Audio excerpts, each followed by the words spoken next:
This land is calling.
Just trust me, okay? We just have to follow the MSC history footprint. Is MSC here this year? As in Saudi Arabia? Yes. Why are we trekking through the jungle? MSC started off in the tropics before it started to take over the world. Yes. Oh, guys! It's simple. It matches the QB frequency. I think we're getting close. You guys hear that? The format is calling me. I can feel it in my gut. Not your guts. You just skipped breakfast. Guys, look.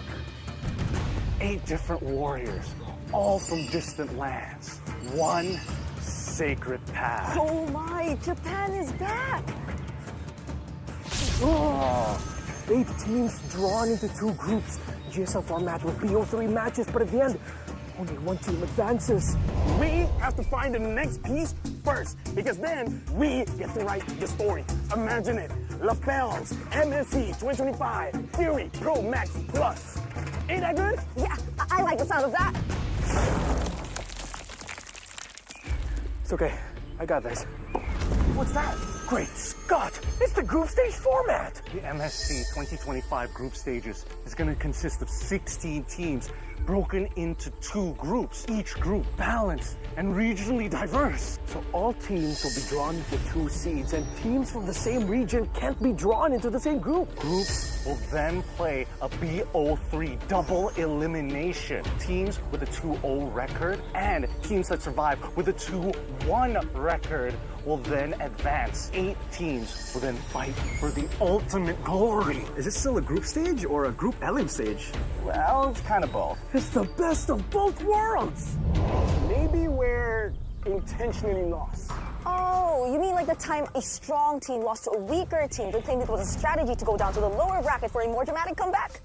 Yeah, that sounds right. Yes. Yes. Oh, look! That seems like a shortcut to the finale! Perfect! Now we can solve the final format before they even get here. Let's go. Brigida, let me teach you something. When you see something shining, you smash it. I found it! The sacred format ahead of everyone else. LaFell! From now on, you can call me LaFell, the great format discoverer. LaFell! I think you broke the format. Oh, we can still fix the format. Thank goodness I'm out with you this time. Don't touch anything else, LaFell, no! Let's look at the knockout stage. The MSC 2025 knockout stage, 2-0 teams will get to choose which 2-1 team they want to face. Will the 2-0 teams just pick a weaker team for a better matchup? Or they could just fight a tougher team just to flex. Your question is, which team gets to choose first? Most game wins or shorter game time? We're gonna have to wait until we get to Riyadh. Until then, let's have a look at the playoff bracket. Quarterfinals and semis will now be best of 5. Oh, and there's now a best of 5 third place clash before the grand finals. Final best of 7 to crown the ultimate champion. There you have it. The MSC 2025 format, wild cards to glory. Yes!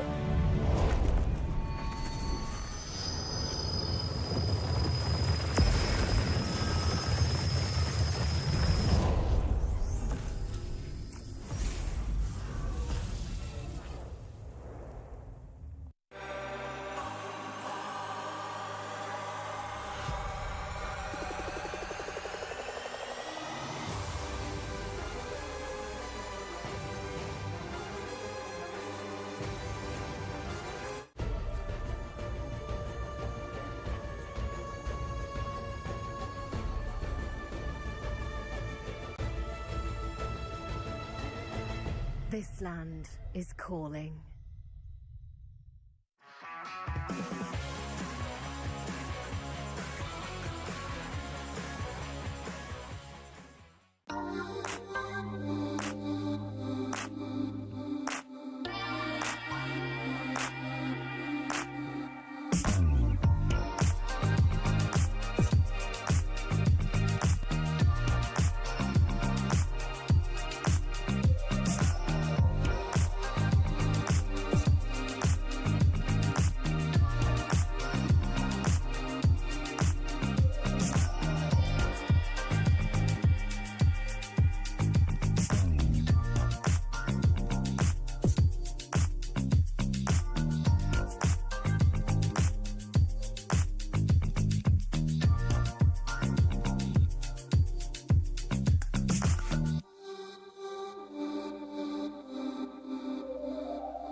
and gentlemen, for another day of more MLBB action-packed action.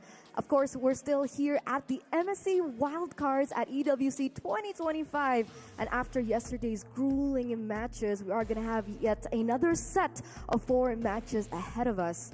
And we'll see who will be going home today and who will be able to move forward as they inch closer to the group stage.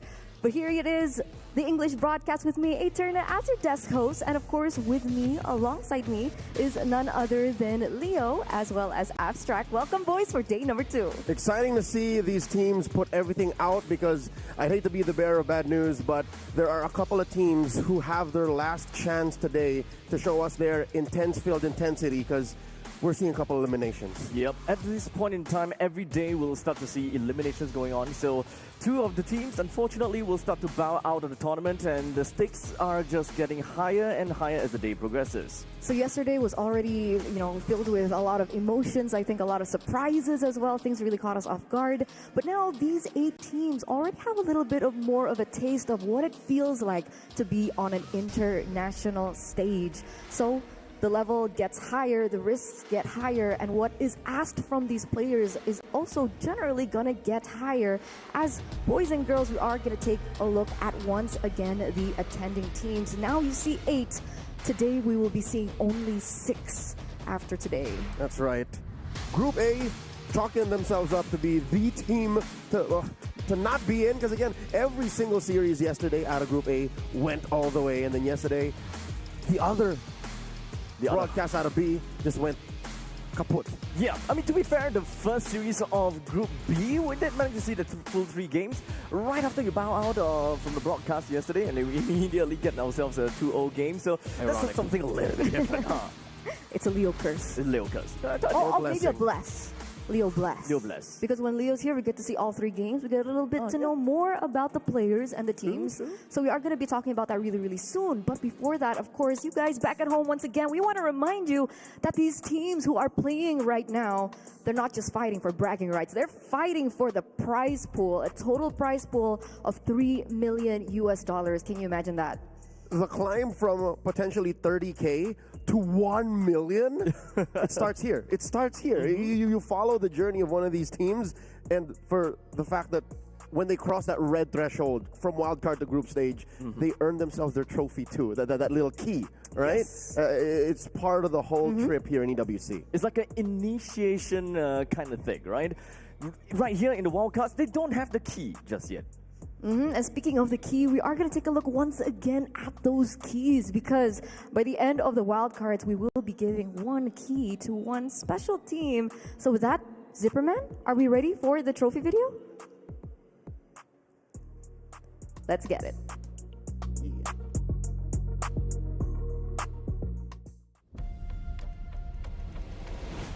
No competition is as ruthless as the Esports World Cup. Its trophy system is no exception.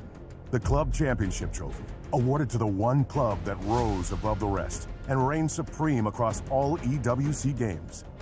The Game Trophy, when a competitor closes their eyes, it's all they see, and it's not complete until it's sealed with a champion's key.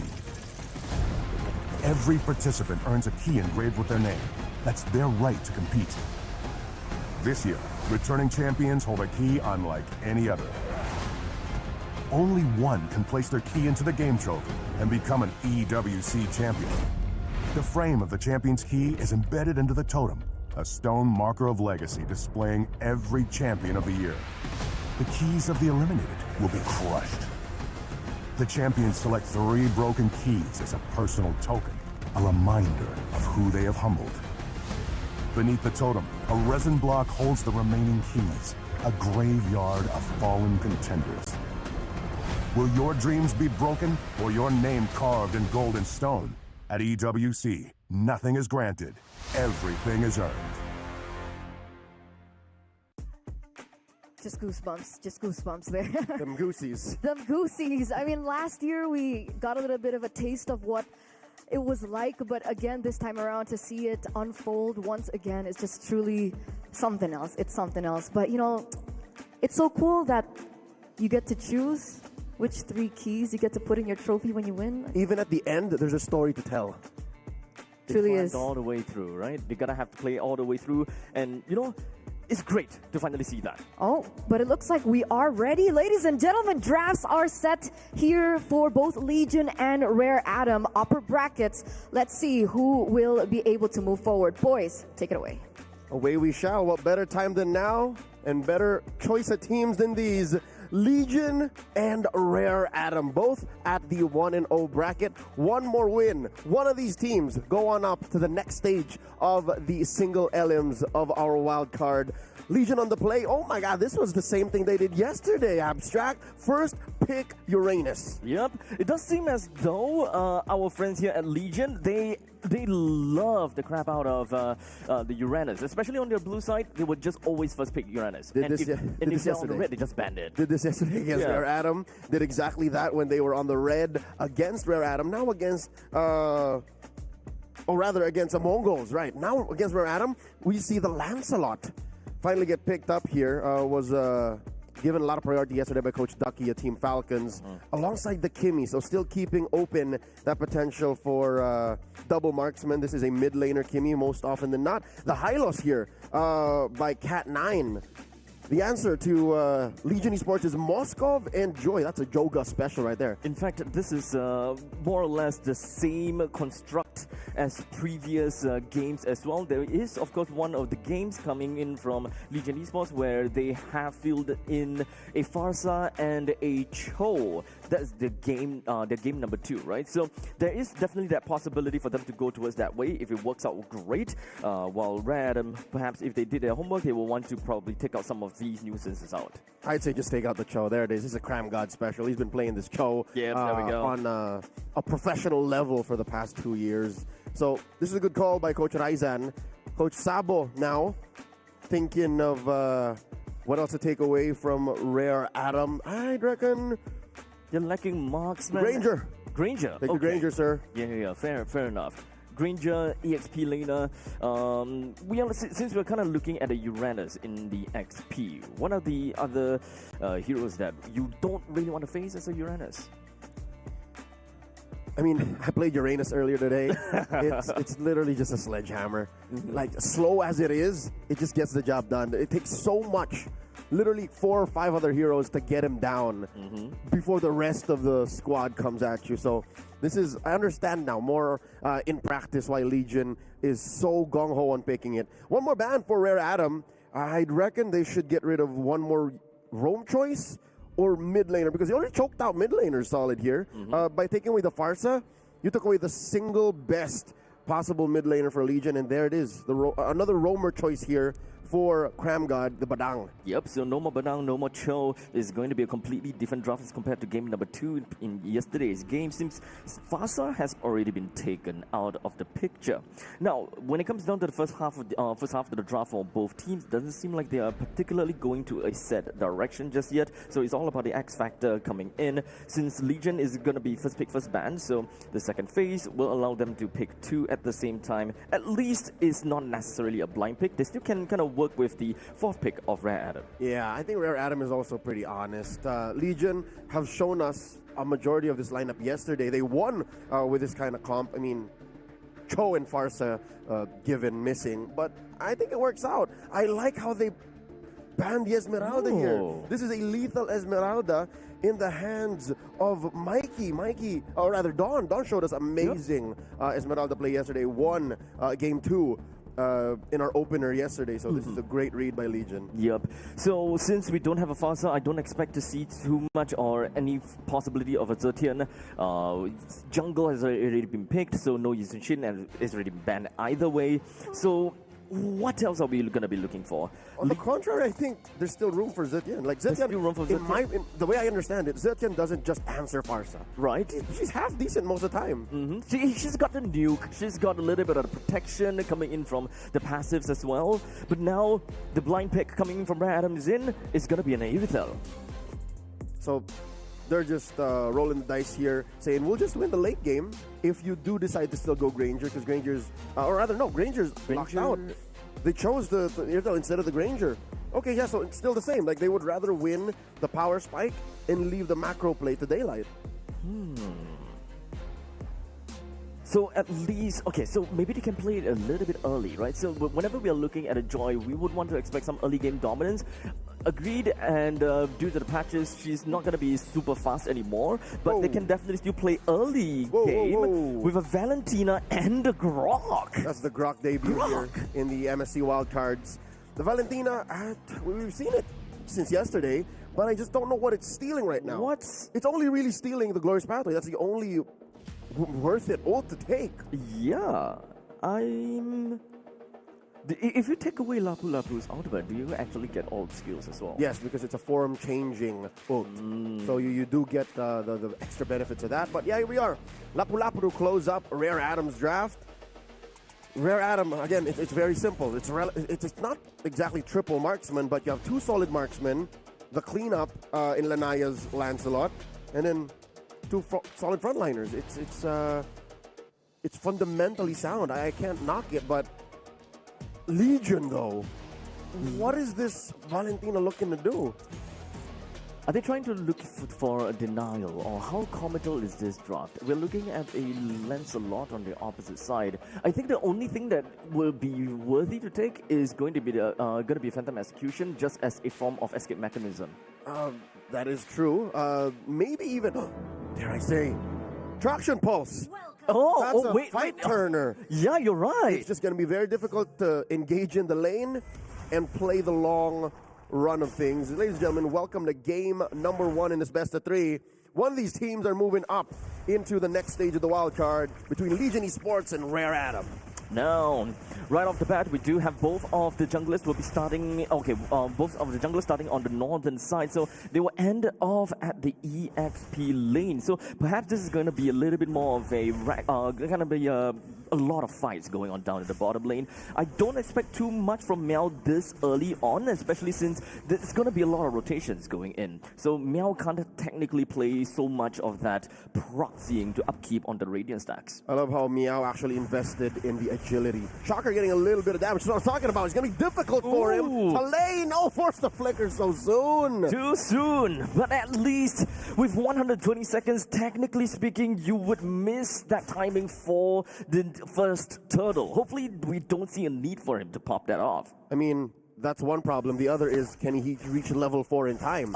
He got displaced. It's a technical knockout. He got sent home early, and I guess he can equalize with the EXP passive on Valentina. But let's talk about the gold lane here. Daylight versus Mikey.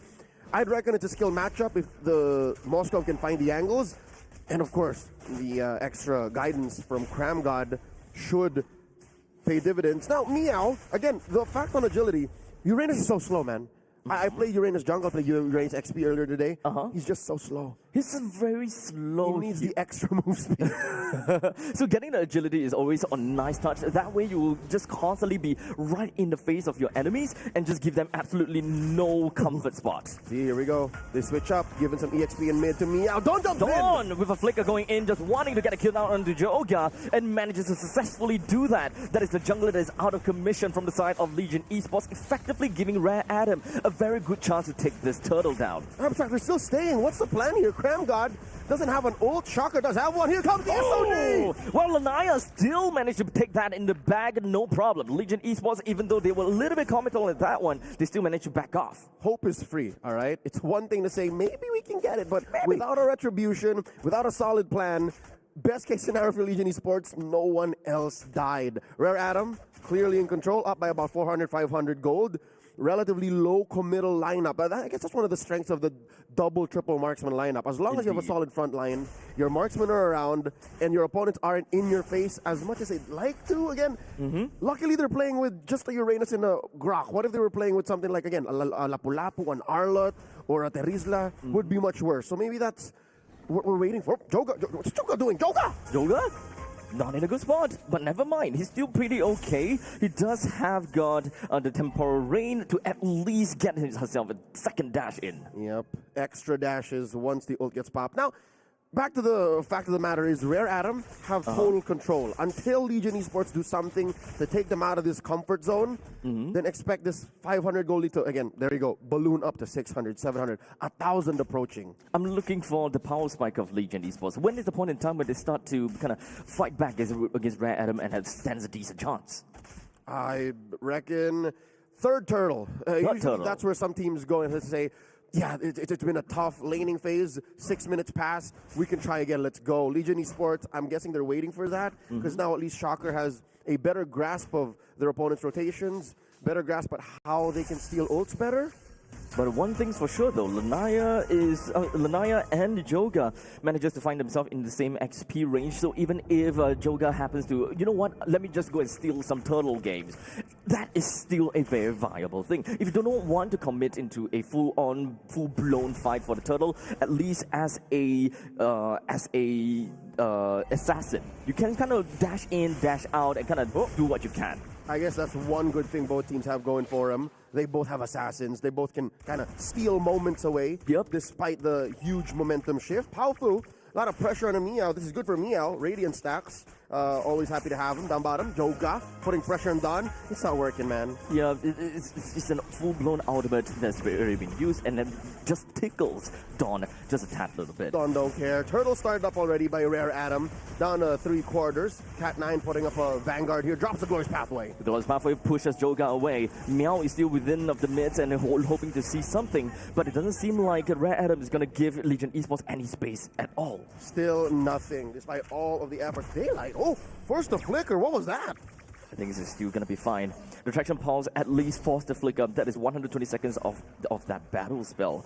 Rare Adam would do whatever they can to kind of occupy the entirety of the map, with the Rivalizers completely dominated by them. Legion Esports just don't dare to get close at all. All right, this is impressive. Despite the struggle that Legion Esports are going through in the laning phase of Game 1, Joga still got a 200-300 gold lead onto Lanaya. I'm surprised. A lot of pressure. Oh my God! What is a gold lead? To an angry Apu-Lapu. Don catches him one-on-one. Sir! That's a gold lead gone now. Sir, that's not... What? Oh man, this is how tanky and how damaging a Lapu-Lapu is at this point in time. Note, never commend small wins in odd positions. That was so... What was it? That was the second or third time he tried to kill Don, but he got killed instead. Indeed. In fact, he didn't really quite learn his lesson the first time. Even though he went all out with his ultimate, he didn't even get Don to 1/4 of his HP. Mind you, this is post-patch Lapu-Lapu. In the most recent hot fix, 1.9.92, they reduced his damage reduction. So that means he's been getting kills and been outscaling the damage of Joga early on by just using the Bravest Fighter second skill on a solo target. That's minimal damage reduction. This is just absolutely crazy, right? And now Don, he's not in a very good spot though, as the Spear of Destruction is just gonna land right on top of Don. He doesn't have a lot of spell fan to work with, as 4 members are utilized just to bring him down. Numbers don't lie, man. It's hard to fight against 4, no matter how ahead you are. And that lead so far, pushing up to 2,000 gold here. Rare Adam making sure that the third turtle power spike, what we were expecting at least, optimistically for Legion Esports, is still but a long shot. Lanaya here, cornered by the Guardian's barrier. Doesn't matter, can dash right through. And wow, it's Meow first to the scene. What's going on? You always want to be there first, but it doesn't seem like Legion Esports have got a lot of backups or secondary inputs to really help Meow out. They have to go all the way out for Crime God in order for them to get themselves in. And finally, Joga takes a turtle for themselves with the Glorious Pathway, allowing Rare Adam to kind of chase up against Joga, but unfortunately, no can do for them. What's odd is Lanaya was there, actually. It seemed like for about 20-30 seconds, Legion Esports pulled the plug. Rare Adam, their processors, they just stopped. They couldn't comprehend exactly how Meow was staying underneath a pit for so long, relatively unharmed, and how Joga, I reckon it's because of the EXP and the gold that he's, weirdly enough, ahead on Lanaya. From where's he getting this? There are still some greens left. Is it just me or is he stealing? 300 gold. Is he stealing? Is he always crossing over? Where Lanaya's actively taking his own camp, Joga's taking the other half? I don't think so, actually. I've been seeing Joga down in the lanes a lot more often. He seems like he's clearing out the waves and he's doing cleanup duty for some of these waves, at least to play on the macro standpoint. So he's taking his own jungle, he's taking the lanes. Bottom lanes, yeah. And is this because he's just faster slightly than a Lancelot that has to pay attention to other objectives? I would like to believe so, and especially since you can, of course, use the dash anytime. Well, in the meantime, Lanaya mostly just wants to dash from one unit to another. But in the meantime, take a look at the top lane. Meow has Flicker. Meow is rocking Flicker down bottom. Oh. How about round 3, baby? Joga versus Don. He's got Cram God to assist him. That's not fair. Yeah, it's fine. But they still retreated. You see that? Yep. Don sent them back. Two-person ran away from Don. They know just how crazy Don is. In fact, I think Don has, what, 8,000 gold in his bank right now? Big flex. Big flex. He is the most successful member of Rare Adam. Looking at it now, he's Gold up first. 2,000. Okay, he's up 2,000 He has on 6,000. Meow. And you know what? Looking back, that might actually be detrimental to Rare Adam. You would want this gold lead on your cores. You want it on Lanaya, Paufu, on Mikey, but it being on Don might actually bite them in the behind. Might not. That's not the best place for the gold to be. But perhaps it would definitely help them in the early to the mid stages of the game, but... Which we're leaving, by the way. Yeah, exactly. So now the scaling is on Joga. The scaling is definitely on the daylight for Tad a little bit, but in the meantime, Shocker actually takes away that glorious pathway and just trying to look for something. Cram got all the way at the back, but where is Joga though? Because the Lord currently is already lower than half HP. Lanai is focusing on the Lord as much as possible, but unfortunately, it doesn't seem like Joga was able to make it in time, but he went straight in for Mikey. Mikey with a hop, skip and a jump, he ensures to get himself away from the hands of Joga, but the rest of the members coming from the Southern Legion Esports continue the onslaught down onto Rare Adam, allowing Daylight to come in with a lot of those piercing damage with Powerful as well as Cat9 going down, but unfortunately at the cost of his own life. Daylight pop there. Might have bitten off more than he could chew. Legion Esports, a very ambitious approach. One, they tried to go for the steal. There was just way too much happening underneath the Lord for that to happen. Joga did try his darndest, but second, Legion Esports, I think Lord was secondary. They went for the turn. Most importantly, they went for the turn and they did get Mikey. They didn't get Mikey. They get Cat9. They got Pao Fu. That was one of the first casualties. But at the end of the day, I think Rare Adam still won out, especially with the kill on Daylight. It doesn't seem like Joga have got an avenue to get himself closer to the closer over to the Lord, because he was kind of stuck in the middle lane brushes and trying to look for. Hey, maybe, oh wait, there we go, Mikey finally going down to the hands of Joga as this is going to spawn up into a huge fight. Joga is going to go down to the hands of Lanai, and Lanai picking himself out with a double kill. In fact, with Meow down for the count now, with all of these two members down, Rare Adam actually finds himself in a really good opportunity. I'm seeing a pattern, and it's not even in game. Abstract, is it just me, or does Legion Esports take a while to warm up? They need game one to figure out their opponent's patterns, to understand what their opponent's getting up to.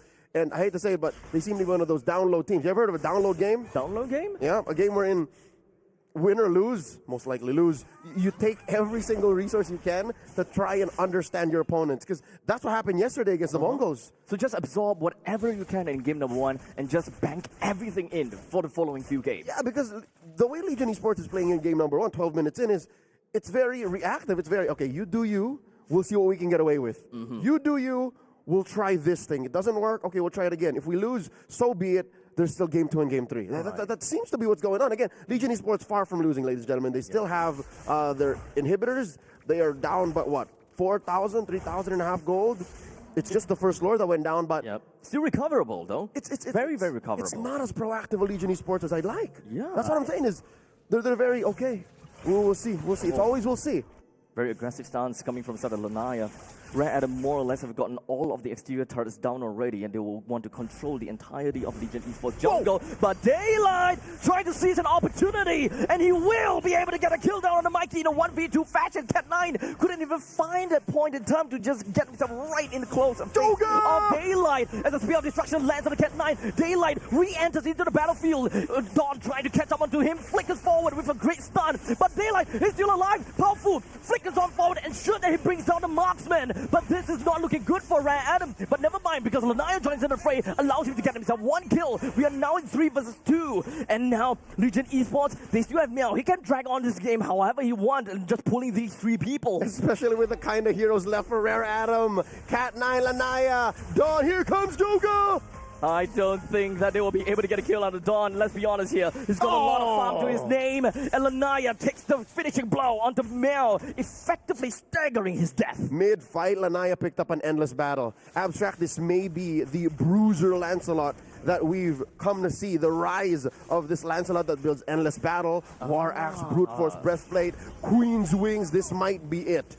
If it was the other build, the older build, sure, they would have killed Joga first, but good luck trying to take down Meow in a long-term fight like that, a long chase. Let's check it out now. Oh, He's on the way, but it looks like it's closer to the old school Lancelot. Very hybrid then. Just pure. No, there's not a single defense item here. This is just old school Lancelot. This is old school Lancelot. I bet that last item would be either a halberd or a malefic roar, just straight up. I would like to believe that it would be a helmet to really just deal with Meow, with all things considered. But Dawn, 1v5!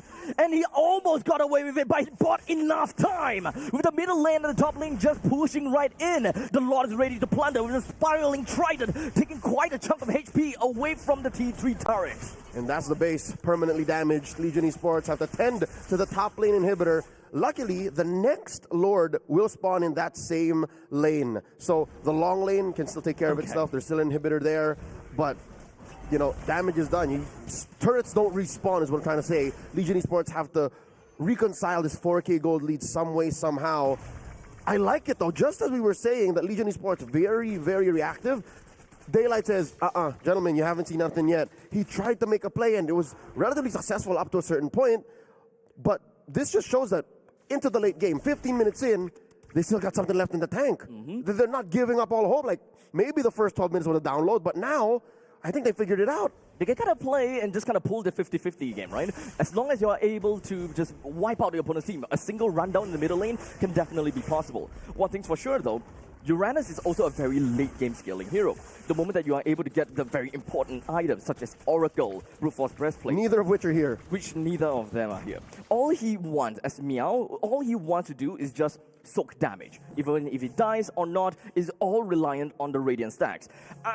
For me, I'm not a big fan of that because you already have a Grog all the way up in front to soak up all the damage. If you're able to weave in and out of the battle, at least you have three thick tanks to kind of go through. All right, Cat 9.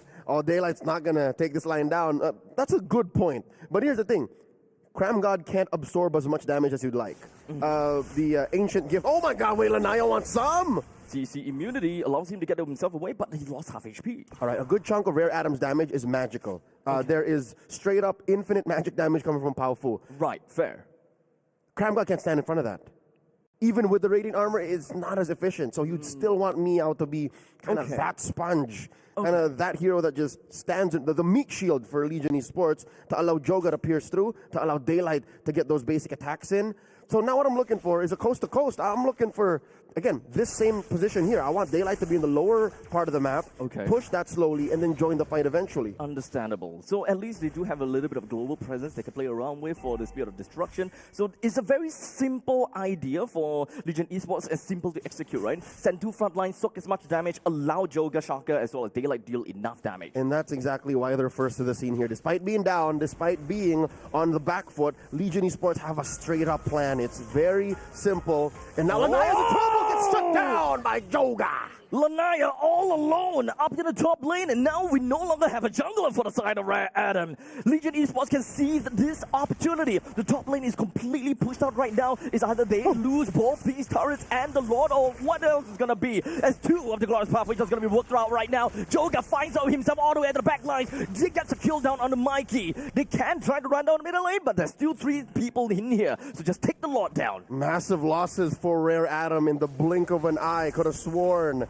they had the advantage there. 2,000 gold lead. The map was red, but suddenly Joga strikes. And down fall to Lanaya and Mikey. Nowhere to be found. The two cores of Rare Adam lose them. The Lord. Legion Esports now in control. This is what I'm talking about. This is what we were looking for. This is what you're talking about the fact that the economy and the goal is going to the wrong person. Because now it does seem like Rare Adam, because of the fact that most of the money is on to Dawn, they can't close the fight past, or rather before 15 minutes, even though it seems like they are on that lead. That's one of the reasons why, but another is they didn't bear down on Joga hard enough. They didn't deny Daylight the space to farm, and now these two cores from Legion Esports are online. And the fact that Shocker has been, stealing 80% of the time, Glorious Pathway, means they just have maybe 3 tanks. There's 3 tanks, Cram God, Shocker, and Meow. I don't think Shocker's building tanks, but, you know, this is where we are. This is what it is. Daylight pushing in. 2 inhibitors in jeopardy. Yep, the Plundering Lord now have just went down, but we also have a very crossing Glorious Pathway going out. We do have the line trying to push out onto Shaka a tad little bit, but not going to be too big of a problem. A defense from Rare Adam. Rare Adam has great wave clear on a scale of 1 to 5. I put it at 3.5, 4, if I'm being pretty generous, because Powerful just clear, just boop, boop, boop, boop, boop. Mikey has a lot of good basics too. Given it is Don Lanaya too. Yep, relatively mid-range wave clear. It's so easy. It's non-ult reliant, is what I'm trying to say, compared to the likes of a Farsa or a Zetian that has to clear that way. Yes, but exactly. it's clearly not as bad as like a Zushin mid. So Rare Adam can take care of themselves, even with the base defense. A minute and a half until another Lord spawns lower quarter. This is, I'd say, deadlock. We're at equilibrium when it comes to map control, and I like how now Legion Esports, whether it be on a micro or macro scale, are taking proactive measures. They're sending Daylight where it matters, and they're letting Meow and Cramgod just randomly check bushes now more than ever. Literally, this game is going down the wire. It could go to anyone now.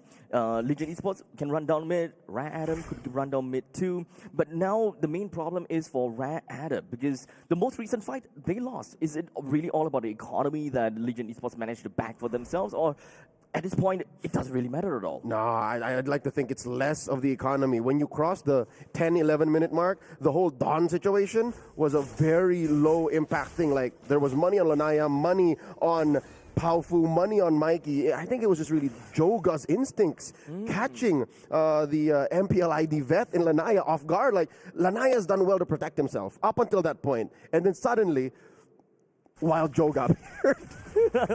Honestly, Lanaya just wanted to spread himself out as much as possible, while in the meantime, the rest of the Vanguard heads up forward and trying to open up the map as much as possible. So, him being able to be in his own jungle, thinking that he's safe, in the end, he's not. Completely just sandwiched out into the oblivion.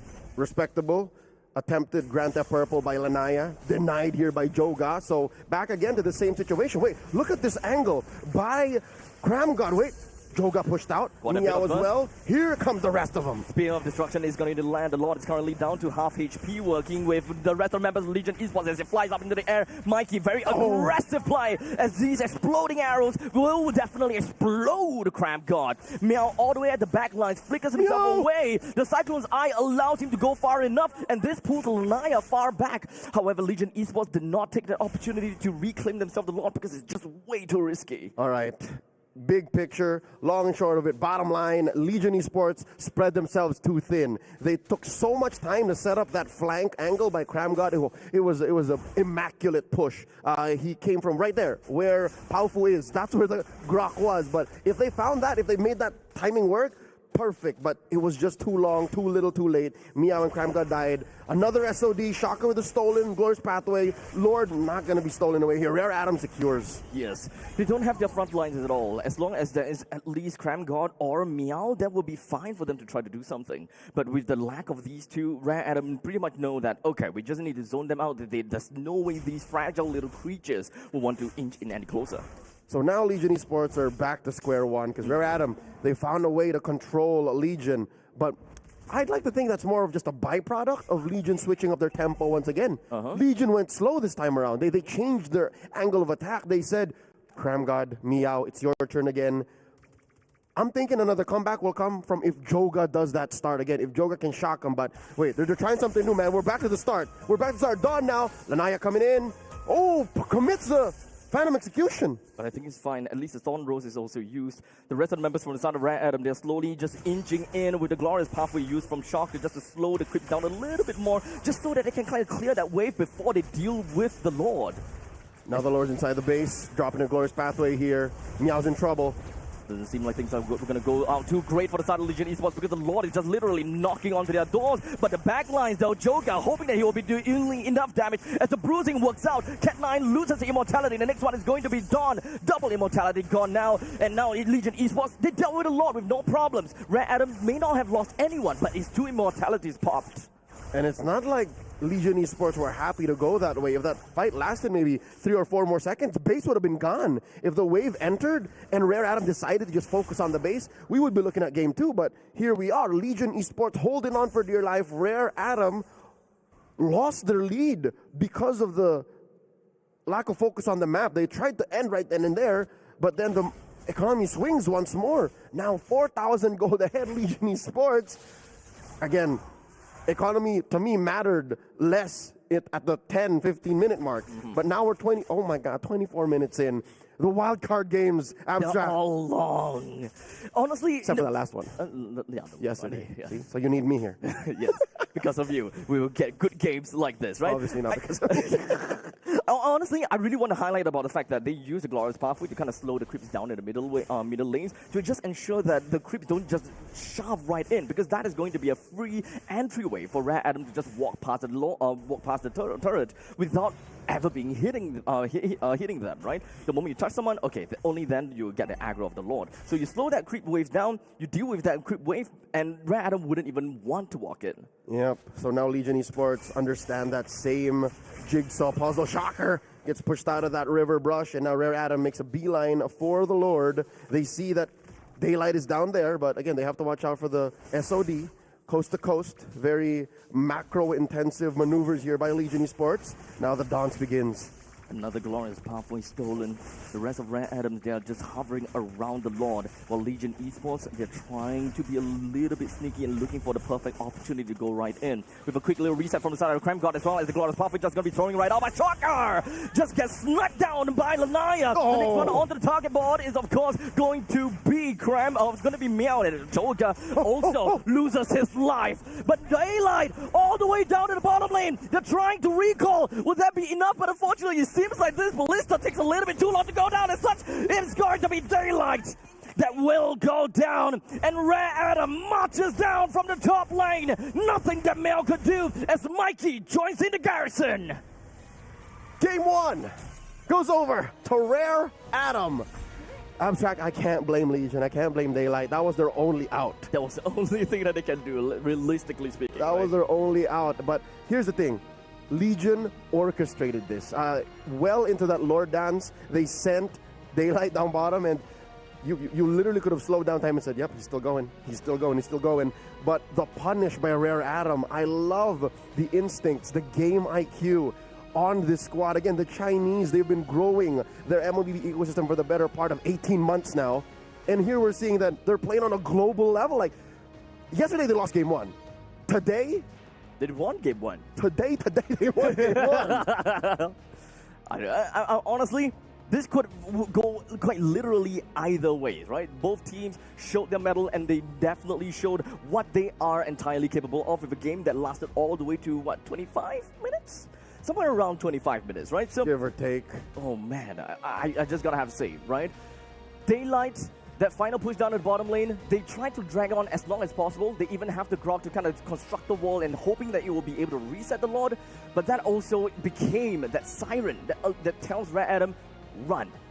Go for them. Shenanigans are afoot. It is not what it seems, good sirs. We must retreat. And they send 2 dudes home. They send the rest of them to fight. And Lanaya to push in and end the game. They didn't even touch the Lord anymore. So again, I love the fast responses and the quick decision making from both teams. It's just the margin of error was so tiny for Legion that they just completely missed it. As soon as I saw Joga juggling, like Winter Crown into Immortality, they're just buying time. He was just literally buying time. He went through 2 item swaps on that one. Immortality used, and then shortly after with the Winter Crown. Honestly, they did whatever they could. Absolutely whatever that they could. If only they had a little bit more working for themselves. I think Mel was taken out of commission. No. It wasn't. He couldn't.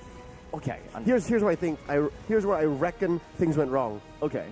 Legion were hedging on the fact that maybe Rare Adam would try to kill Meow, but Rare Adam, total 4-head moment, total 5-head moment. It's a 120 IQ, if you would say.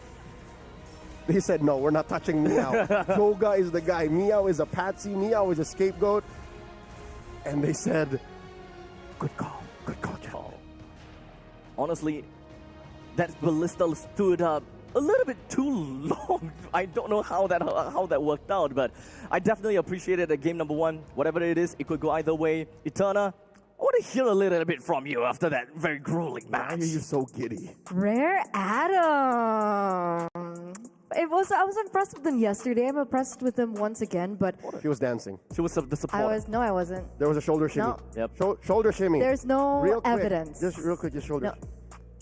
Rare Adam. Shout outs Michelle once again.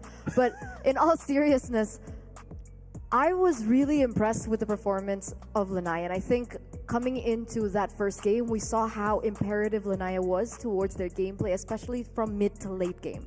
I think early to mid, it was really hinged on a Dawn. Right? On the Lapu Lapu once again. I definitely think that's a power pick for him at this point after yesterday's performance and today's performance. But Lanaya really was just the deal breaker, I think, for Rare Adam coming into the later stages of the game. Because we saw when Lanaya was taken out first by Joga, that's when Legion was able to turn things around for themselves. I think that was right before the third Lord? Yeah. Third Lord. Second Lord, yes. Yeah. So no Lanaya, no game. No Lanaya, no game. Which makes sense because, again, you don't want to risk the red tree. And I would assume that as one of the veterans of Rare Adam, again, this young man is a MPL ID, MDL ID seasoned player.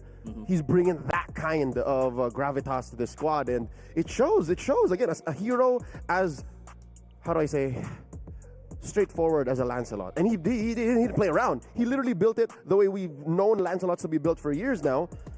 He just brute for. Because he went full damage. Right? Yes, right? It was a full damage Lancelot like a build. scalpel. It's like a little Excalibur scalpel. Excalibur scalpel. Yeah, and luckily enough for Rare Adam, his retributions were also on point. Right. So it was he never something missed. that they could rely on in these really hectic and chaotic fights that, of course, Legion wanted to look for. But, that final bout was just really unfortunate.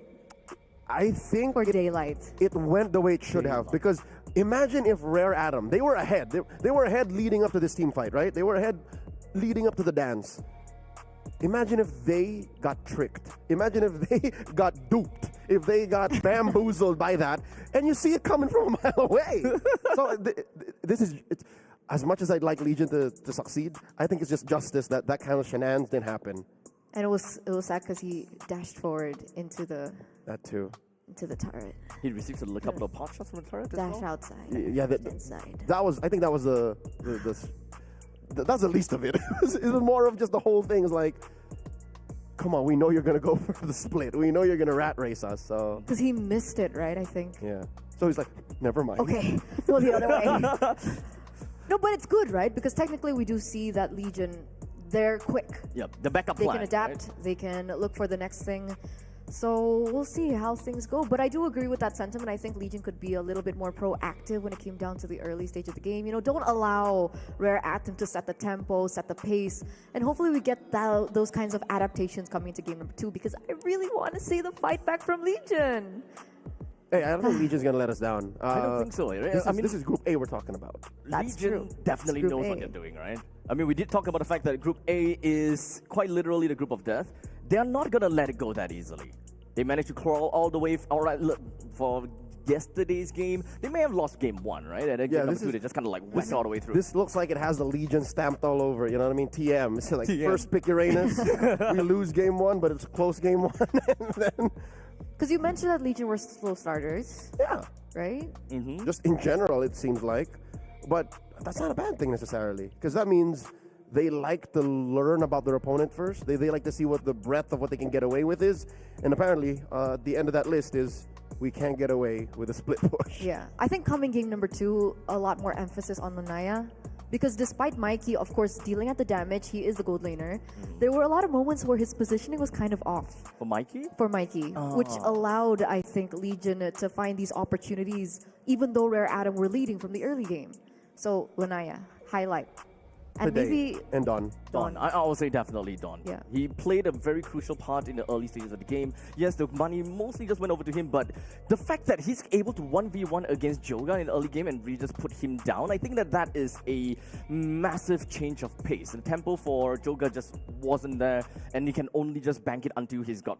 I think that was more on Dawn than it is on Lapu Lapu versus Joy. That's more. It's just how Dawn plays. He's just impressive. He's impressive, yeah, really. I don't know what to do. Like, did you attack Dawn's hero pool? I don't think so. There's way too many valid XP laners right now. So I guess you attack it on a macro scale. You gotta look at the big picture. What do you think about the Esmeralda ban? I think the Lapu Lapu ban would have been better. Would have been better.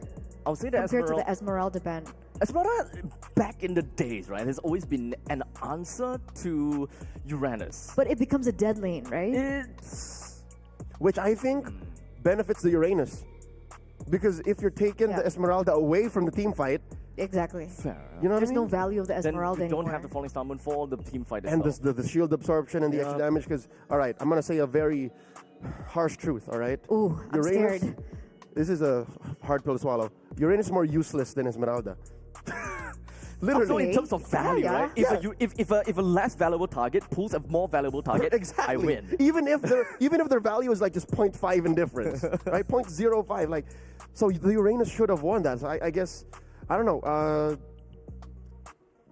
That's I where guess I we gotta stand wait to here. find out, right? Yeah. I do want to see the matchup, to be honest. Yeah, How's it gonna play a part? I wonder if we're gonna see it because it sounds like the drafts are ready, ladies and gentlemen. Let's get into game number 2 to see the fight back, the clap back from Legion Esports.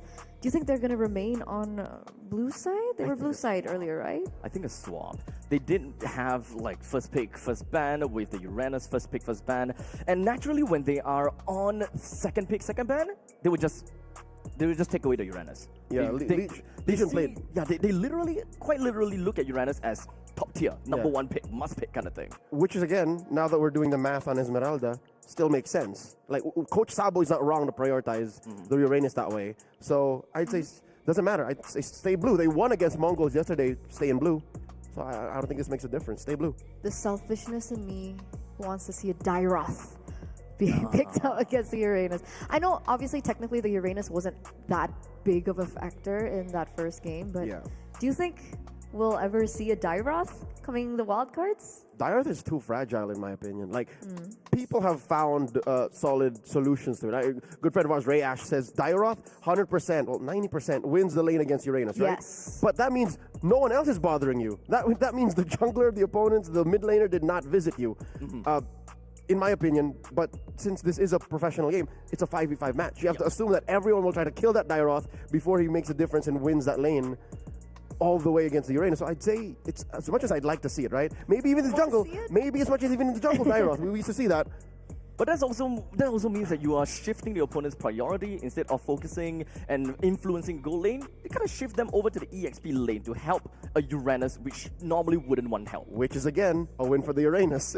That's true. If you're shifting resources to someone so useless, like what? So that's a win still. I don't know. I don't know. The 1.9.92 was a win for Uranus, man. Uranus that was a nerf. 1.9.90 even. The patch prior to the hotfix, Uranus is taking over. Uranus is taking over. I So think it's good because it's useless. Exactly. and like the flexibility of the Uranus. Oh my god. Because I don't think the game that we first saw from the Uranus jungle should have lost. Yesterday, Who played it again? Team Falcons Team Falcons. I don't up think it should have against lost. Rare Adam. I don't think it should have lost. I think there was some miscommunication that happened during their execution. I think we'll touch on that a little bit later, but I don't think that should have lost. So I think Uranus is a big hot pick here in the wildcards. He's huge. He's huge. Besar. Massive. Basar. Kabir. Kabir. How many languages do you know? A lot. Yes. He speaks a lot. I'll help now. you with one more. Da. Yes. What's that? Big. In? Chinese. Ah, Oh, Rare Adam would know. Sorry. Rare Mandarin. Adam would know. In Mandarin. Yes, because Chinese kind of branches out to a lot of different dialects and all. Cantonese? Oh, I have no idea. You're asking too much. Somebody teach me Cantonese. You're asking too much. What's I the can only Filipino teach you word the for not it? so good stuff. Malake. Malake. That's a lot of synonyms now. Oh, but it looks like the draft is Malake. Okay, that doesn't make sense. No, it doesn't. Just ignore me. Let me take the reins. Yeah. Go ahead, Leo.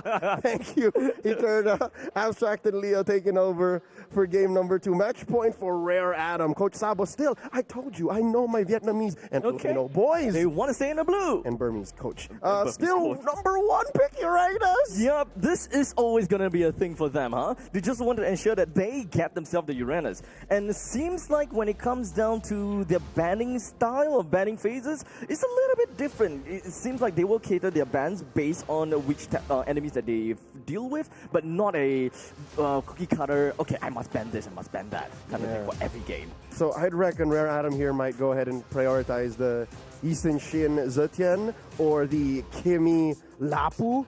like any combination of these heroes, because this is what served them best in previous days. But Yi Sun Shin has been taken out though, so we Oh, are yeah. definitely going to do something a little bit different this time. Still has the high L. What a swerve! Juicin and the Moskov. Let me just open up the map real quick here. Macro play seems to be key. They're putting Mikey on a Moskov and then powerful play in the Zushin, which is so different. Okay. It's so different from every single hero he's played, all wild card long. So Mikey, so far when it comes down to the Mikey, what are the... Okay, so he's played an Irithel, he has played Irithel again, and then a Moskov. So he played a Moskov once. All right, sorry, The for third Pao game. Fu. For Pao Fu. Pao Fu's played Pao Fu. Zetian, Kimi, and now Zushin. Yeah, so we kind of know him more as like an artillery mage specialist. Correct, and now he's suddenly playing utility while LG, Legion Esports, picking up, there it is, Pao Fu's Kimi, and then puts the same hero on Joga, which is, I think, well earned, because his joy was pretty okay. It worked out great. It was actually. decent, it was strong. Aside from the tempo, yeah. Where it mattered, yes, maybe popped off a little too late, but now Rare Atom locking in their first phase with a Fredrin, so this is a very different flavor. Very standard kind of thing, but this also means that Rare Atom, they already showed their opponents. We're going front to back, we'll play you. What a swing. This is a flavor of Rare Atom we've yet to see in the wild card. They've always played an assassin, they've always played an artillery mage, and yeah, we've seen Mikey win with a Moskov yesterday, but now, what a swerve. They're still taking away Crime God's Cho, so they're respecting that new imports key pick. All this while, Legion Esports taking out the Masha away from Dawn. I think that one thing that Coach Ryzan might want to look out for is all about those pickoffs. They want to ensure that their front line constantly stays alive. Any form of pickoff, such as the Cho, such as the Kalia, will always be great for them. So now, looking at the other possible pickoff heroes, we don't see Kaja that much, but Franco has always been a pocket thing that we could possibly see. That's right. So Franco's still at large for both squads here. Coach Raizan taking out Daylight's carry, while Legion Esports, Coach Sabo, he bans out the Matilda. No showing of Matilda so far for Rare Atom, so I guess they're just covering all their bases, making sure that this already very strong heart of Rare Atom's lineup isn't fortified by more mobility. Like, imagine that. Like, how gross would that be if you have full battlefield control with a mid trio of Zushin, Matilda, and Fredrin? Exactly. Gross. One thing that we always look at Fredrin is that he's a very committal hero. The moment he goes in, he kind of wants to stay in, go big or go home. He has no choice. Yep, but if you have a Matilda, then that's a completely different story. He suddenly has choice. Yeah, a lot of choices, let's be honest about that. So what's it gonna be now? We are more or less done with the drafting for the bannings and all. With the final ban we talked about with the Matilda, I absolutely love that ban. Otherwise, it would be quite a phenomenal game for Rare Atom. Yeah, but I'm glad that Rare Atom also blocked out the carry, because yesterday Daylight really punished the Mongols when they played against them with that carry. And that was, I think, the game-winning play when he won that fight near the Lord Pit, close to the purple side of Mongols jungle. So with that said, we're trying to load back into the draft here, trying to find out what these two teams picked for their last two, the second phase. How do they lock these in? If I'm not mistaken, you're still missing a gold laner and a roamer for Legion. And then for Rare Atom, they're missing a roamer and a XP laner. That's right. And if I'm not wrong, Lapu should still Lapu's open.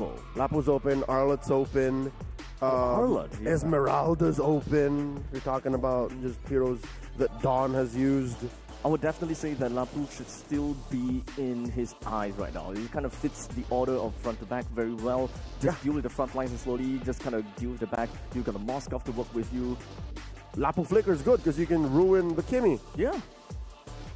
I like it. And then you can just win the match, win the ganks against Joga. Like, I'm pretty sure Joga still has trauma from that game one. This is a game from Rare Atom that we might actually potentially see a possible Enchanter support, actually, if they want to play a very tanky front line of an XP laner.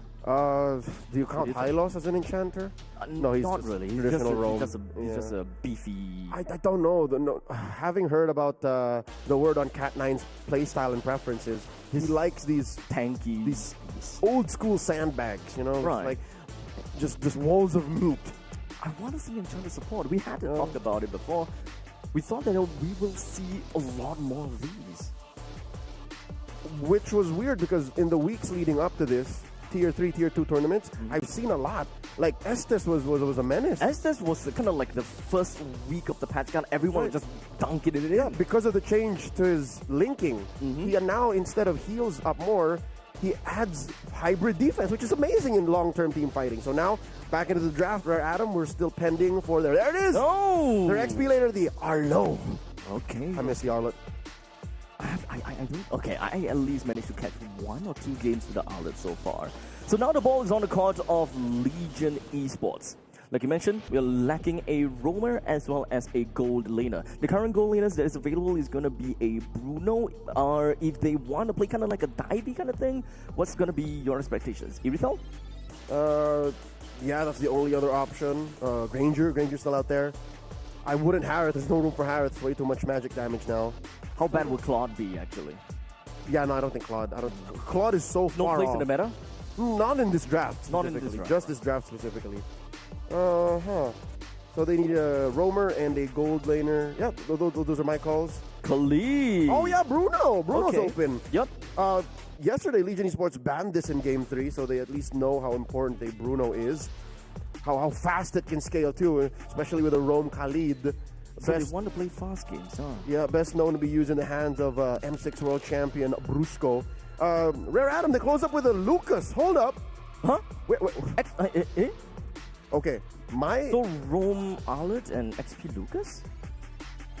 that seems to be the only sound choice because would you I wouldn't put a would Lucas you in jungle. Yeah, would you jungle Lucas now and then XP Fred? Because I wouldn't do that. you wouldn't. I wouldn't. But this is Rare Adam we're talking about. Anything is possible, especially since they are feeling themselves. They won a 26-minute game and are at match point. What a wrench in the plans. Again, I don't know if any of the Legion boys saw this coming. We didn't. We didn't see it coming at all. I thought that... Is this the first Lucas of all the wild card? Yes, it will be. And we completely took Lucas out of the picture. With all the changes to him, they kind of butchered these They possibilities. shot him down, dog. They shot him down just like they did our boy Suyo. There's way too many nerfs in such a short amount of time. Oh man. So we'll see how this is gonna go, ladies and gentlemen. This is game number 2 between Legion Esports and Rare Adam. Legion on the blue side and Rare Adam on the red. Okay, to quell all fears, it is indeed just an XP lane, Lucas, Rome Arlot, and then Fredrin Jung. Hold up, wait, powerful, very low. He's scary. He's definitely scary. Cram God did lose quite a bit of HP as well, but doesn't seem like it would all be a bad... Wait, hold a second. Why is Dawn winning against Meow? Yeah, no, because of the sheer damage. They changed the way the ult works. They changed the cooldown, but they didn't lessen the damage. Okay. So yeah, Dawn, we might have bumped into this weird...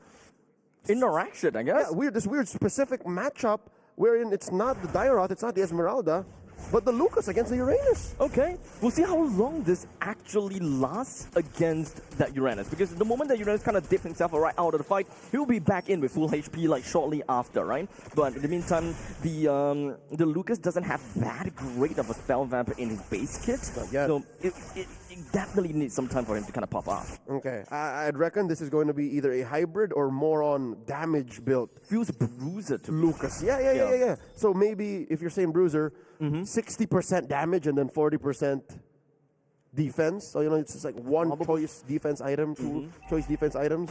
Because you still got to win. Look, he's beating up Meow. Yeah. So I would like to understand. I would like to believe that he would want to possibly, if he's kind of leading, he can still kind of go for the Hunter Strike into the War Axe and then end it off with the Queen's Wings, right? So technically, it's kind of the same in some sense. Yeah. So he's not going off of script. It's just that the fact that we did not expect Lucas to show up. Not at all. He's changing the way we understand this matchup. Now he's going hunting, finds Joga, pops the Beast Unleashed. He still got quite a bit of damage. He forces Joga out of the fight already, and there is no way for Joga to try to come in and steal the turtle out of Rare Adam. Mission accomplished. Value. They're allowing Lanaya to call the shots, and I'd reckon it was something close to you go zone out Joga, zone out Meow, so I can clearly take this, and we can snowball out of control like in game 1. Looks like everything's still in the script. Rare Adam understands exactly what they're trying to do, and in fact, at this point in time, they're even trying to play a lot more aggressive, even though this is a possibility for these two members, Lanaya and Cat9, to get completely sandwiched out. However, that is going to be the final slash that forces Cram God to flicker out of the way. Oh my lord, Grand Theft Orange in your face. Legion Esports is well aware that Rare Adam stole away their orange, and there's nothing they can do about it. Rare Adam are pushing forward in value, but here's the thing. We cannot discount Legion Esports. Again, game one, we saw that they were so beat down, right? Early lead for Rare Adam, but still, Joga was able to farm up. So maybe he'll do the same thing here. We'll see how this goes. Meow actually kind of helped Lanaya to kind of clear his own orange buff a little bit earlier than normal. So now he's back into the fight. He can definitely do something to Legion Esports now because Don, he's well on his way to getting himself quite a bit of a pretty good fight against these Uranus. I don't even know if whether there will be a point in time where Uranus can leave his lane faster than Don. What was that? Was that, yep, Cat9 firing off a final slash, hoping to catch a rogue member of Legion Esports in the river brush. But these are very aggressive rotations. Look at how they're circling around, not even near the turtle just yet, forcing a Raging Sandstorm from Cram God. Legion Esports, again, what's the game plan here? This is such a different tempo, even from game one. I think that even for them, they don't have the avenue to initiate, because when it comes down to initiating, they want to play in full-on team fight kind of thing, right? Allow Cram God go in, Raging Sandstorm, Meow soaks in the damage, but now Meow is kind of stuck in lane. They have got no way to kind of clear the wave unless he goes in for proxying. Early consecration used on the Meow, missing that final slash just by an inch.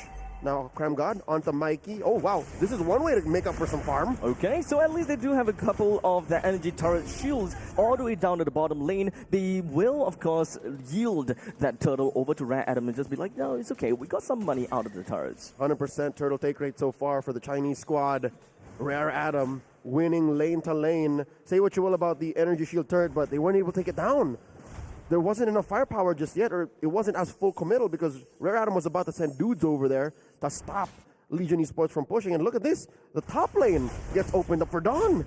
More energy shields being taken, so it's just kind of going back and forth. Oh. Though not a lot of objectives from the side of Legion Esports. They're trying to play things a little bit safer, hoping that they will be able to transition over to the mid stages of the game with not any casualty. I'm trying to look at this glass half full, but Cat9 has missed 3 out of 3 final slashes in the past minute. No, it's all about conditioning. Or zoning. See, that's what I'm saying. Right. Like, optimistically, it's because he's just checking range and making sure no one from Legion comes in and gets punished. But Rare Adam, they're winning, so it doesn't matter. Up by about 1,000 gold now. Joga finally picks up his Starlium sight. A lot of pressure on the Pao Fu.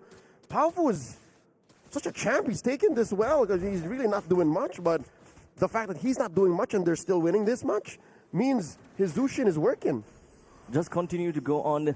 As long as Rare Adam is able to hold their front lines pretty well, then that's going to be great. But in the meantime, Cat9 opens things up with that final slash, but it's not going to go anywhere too far. Lanaya actually dealt quite a bunch of damage over to Mel despite that small amount of grey HP. Yep, he dealt damage and he took damage, and he's still here to fight.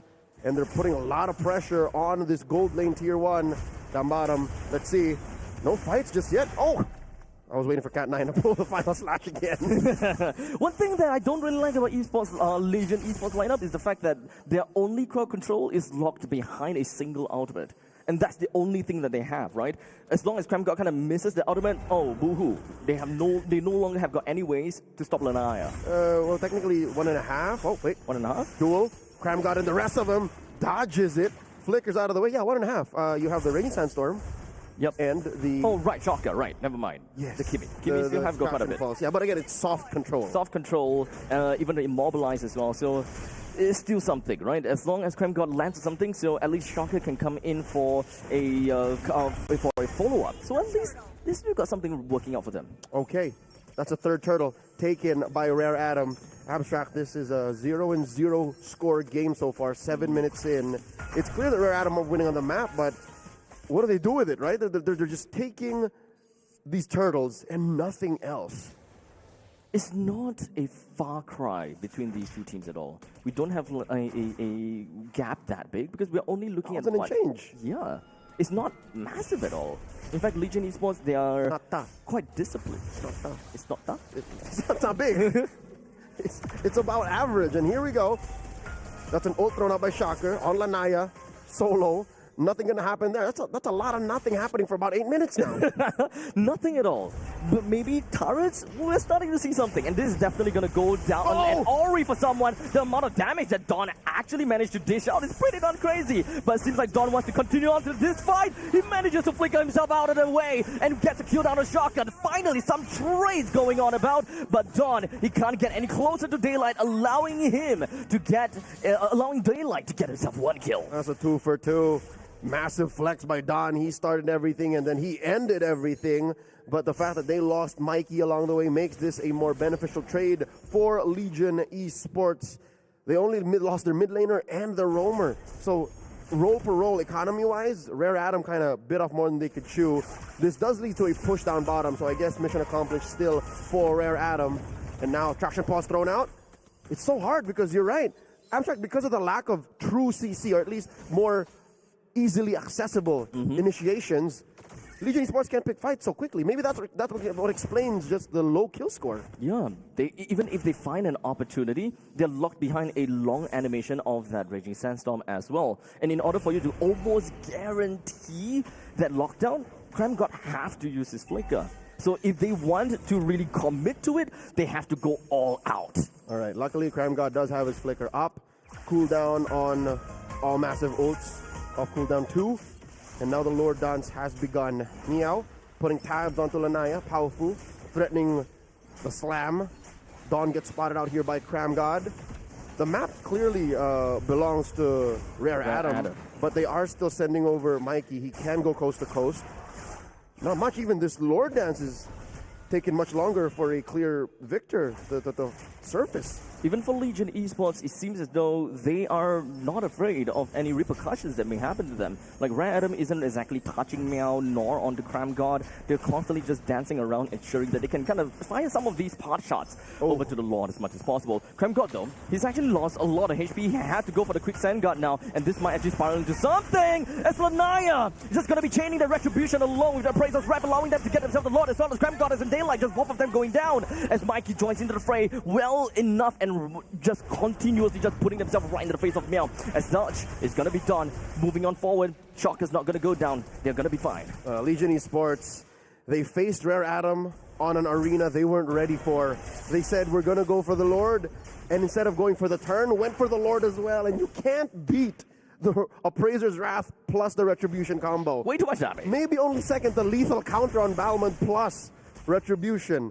So, Rare Adam now, clear win. Again, they're up on a kill. They gained one more than Legion Esports. They got the big objective and are holding on to the biggest lead they've had all game. Oh no, Dawn! Oh no, Dawn! He managed to get himself quite a bit of spell vamp, but that is only gonna get them to buy enough time per se. So now the Lord charges onto his trident and managed to get quite a bit of chunk away from the T3 turret, hoping that they will be able to crack this one open, and they might actually be able to actually. Meow pushing himself forward, trying to push Rare Adam a little bit further away, create some great space, but they still lost the T3 turret. Joga comes in between. Proxy wasn't able to get a kill on the Rare Adam though. Okay, that was a split-second decision made by Joga. He definitely could have dived in, all right? He definitely could have said, no, push, we're going to fight him. But instead, he went the other way. He turned the other cheek, Abstract. He said, no, I'm going to go for my purple. We'll play for the map, which I think is a smart move. Don't get me wrong. He definitely could have forced the issue, but it's just 11.5 minutes. Yeah. There is time to make up for it, and they already lost their inhibitor down bottom, so they should cut their losses and reclaim parts of the map instead of overcommitting and overextending. Absolutely agree. At that point in time, it's gonna, yes, they are in a position to do so, but is it the right time to do it so, right? 11 minutes and 48 seconds now. At the moment that they kind of go down, yes, they can lose a couple, one or two, and they still can make it for the Lord, but it will definitely be scary because they will lose real estate around their own jungles. That's right. You could, but would you should could. you? Yeah, should you? Yes. Put it on a shirt. Could you, but should you? All ranked game players should ask themselves these questions several hundred times per game. You could, but should you? And now Legion Esports, the reason why the map looks relatively blue is because they made that call. So they're holding on 4-4, about 2,000 gold between these squads. Legion Esports holding on, making a play. They're setting up to contest this Lord coming up in about 20, upper quarter. I'm not so sure if the strategies that they employed in Game 1 will work. Because popping Lanaya now is so much harder than it was in Game 1. It's tough, man. This guy is a tanky beast. I'm not exactly sure what items that he has, but one thing's for sure is that he's got quite a lot of HP working for him now. Even Meow doesn't have too much, but he's just a regenerative boy. So with the Lord now available, this is going to be the continuous dance, right? The global presence is ultimately going to be important. Rare Adam can have, of course, a very strong lane down in the bottom. It's an opposite lane after all. Oh man, is this... Say it ain't so. Are they really going to commit Cram God to this? Oh no, what is Cram God doing? Huh? I think he's just waiting for the possible appearance of Mikey, I suppose. But Mikey, SOD, is not going to land, but this is going to be a fake out because he's actually pinning down close into the fight. As such, he will join into the fray with the Spear of Quiescence, just going to be melting down the members of Joker. And Legion Esports already losing 3. Cram God and Daylight back into their base, and they have got nothing to do but to bring down Ballistas. That was all Rare Adam. Legion Esports, again, one could only guess what the plan was. Cram got to clear the wave. Cram got to just hide in the bush and buy. I don't know if he was buying time even. Now the Lord's marching down bottom. There's a fat wave in mid. All of Rare Adam are underneath the base. Cram got very low, and now they're just waiting for a wave. The waves now marches in. There is a lot down at the bottom as well. But unfortunately for Rare Adam, Legion Esports, all of their members are back, baby. I'm still hung up on the fact that there were better decisions, more calls that Legion Esports could have done. Maybe even Joe got to clear that wave down bottom. If they were fully committing to the Lord, then maybe let go of the Lord. Instead, they had to lose 3 dudes, lose priority on the map, and then lose their mid lane inhibitor too. This could have been worse. 100%, this could have been ended right then and there. They could be, but yeah. They lost more than they should have, is what I'm saying.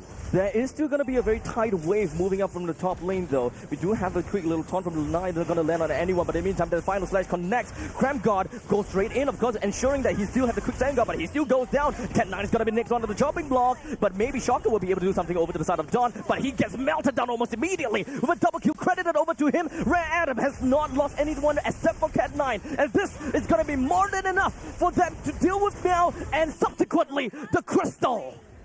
Rare Adam takes the game and the series, a sweep. They are moving up to the next stage of the wild card. Win 2, and you go into the single elims. Wow, our first member that find themselves in first seed from Group A too. Yeah, wow. Yesterday, all of these wins out of Group A were so hard fought, but I guess Rare Adam woke up on the right side of the bed today. Yeah, they are strong here. All 6 members. Well, 5 plus the coach. Plus the coach. Amazing. Again, this was a much faster game than Game 1. This is just... a full 10 minutes faster?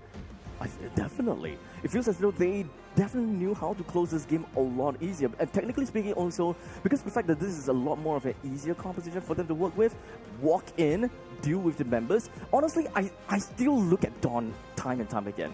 I think he played a phenomenal role Game 1 and Game 2. Dawn played better in Game 2, I'd say.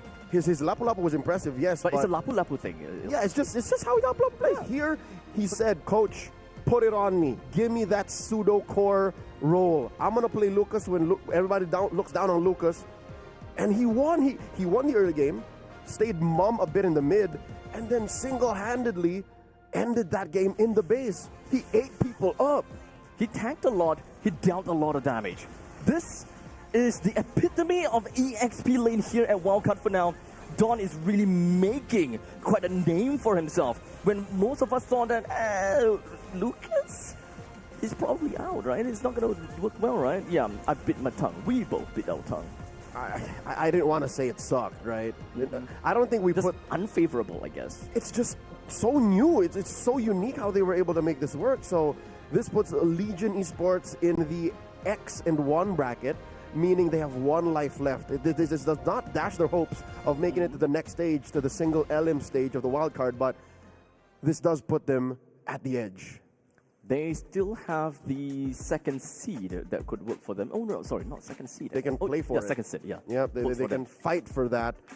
And I would like to see them switch it up. I hate to say it, but this draft by them might have been too predictable. It was literally Am I correct? Is it 3/5 of game one? That draft was 3/5 of game one? 3/5 of game one. You got that Technically, same we Uranus, did you got that same Uranus. Joy. Yes, correct. Who was the last one? This time the Bruno is changed away from the Moskov. It's 2 out of 5 then. It's 2 out of 5, but they played similar. And they played to the same tempo, maybe less reactive, but proactivity is going to get you only so far against the Lucas. That's exactly what the Lucas wants. Exactly. He wants you to walk into his gaping mouth, his teeth, that, well, as the beast, right? Like, he's pretty cool. He's a chill dude, but you know what I'm saying? Like, it's been a while.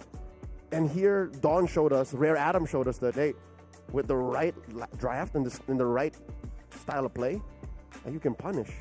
You can win quick. This is another one of those types of using the right tools for the right task.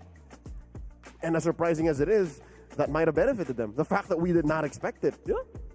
Honestly, I absolutely love this game. But Eterna, though, you must have something to say. You have been advocating for them since yesterday. Nah, nothing to say. Sure. She's doing more than just a shoulder shimmy. Her feet are literally moving. No, but I agree. I think if Legion really want to move, if they want to move forward in the wild cards, I think they got to switch things up. I agree. I think they've been playing a little bit too template, even with the drafts. It's always Uranus, Joga on the Joy, and then they switch things up only in like the gold lane or the Cho, or because usually Cram God is respected in the drafts, and right? It's not even their choice. It's because Rare Adam banned those picks out. Exactly, because it's so easy to read out, and even when we look into the execution of their gameplay, it feels like they rely so much on Joga to make things happen. Yep. And I think first game, it could have worked. We saw moments where it could have happened for Legion, but when it came down to game 2, it was Rare Adam instead downloading that asset from Legion. And we saw a lot of, adaptations coming in from Rare Adam. So that's a little bit of a one-up that Rare Adam had. 2-0. I don't know. I'd like to think that this first match allows for us to look forward to the next matches of the day, because that means we get to jump onto match 2, 3, and 4 much sooner. That's true. That's true. I wanted to see a little bit more from Legion, though. I'd like to see the schedule for the day. Oh, schedule of the day. Zipper, are we ready for the schedule of the day? And there it is. One match done and dusted out of the 4. Later on, we are going to be seeing Team Falcon go head-to-head against the Mongols in the lower bracket. So that's going to be an elimination match, followed in by Group B's upper bracket match in Influence Rage. And then we have Virtus Pro, and then another elimination match to close the MSC wildcards of the day with Zeta Division from Japan alongside Nightmare Esports. Okay, now we finally get to talk about how you think the Uranus jungle should have won, right? It was the Falcons game, right? Yeah, so it was the Falcons game. We can dig deep into that Not finally. now. I mean, not now, I'm just saying. We're Like, going on a break soon. yes, we are. We have a break, guys. But it's funny because I was talking about the Dairoth before we got into game number 2, and Yes. it turns out there's a different solution towards the Uranus. I didn't expect the Lucas to have that much damage in the early game. But before we get into more detail about that and the next match, which will be an elimination match to see who, unfortunately, we'll have to say goodbye to, we are going to go on a short break. So, ladies and gentlemen, don't go anywhere. Stay tuned. You guys are watching the MSC Wildcards.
Cards, is my voice there? Now it you hear is. it? You hear it? Okay.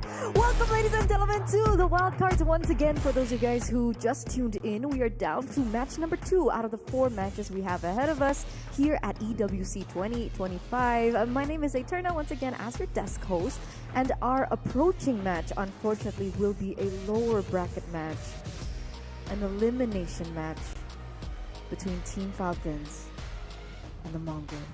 Why are you making it sadder than it should be? It is sad. Is it not sad? I feel like it's already as devastating as most people are going to imagine it to be.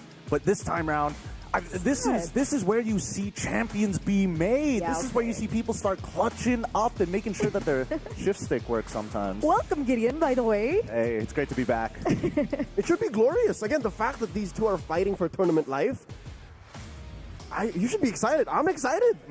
Because again, one team tried to make the Uranus jungle work. They debuted it. The other team plays like a brawl server, you know what I'm saying? So how does that interact? Like this is the nature of competition. I love the nature of competition, but more so now that the stakes are so high, there's just a very small window of error, right? Nobody wants to be able to drop out this early on in the competition, and not to mention losing a potential slot coming out of Group A as well.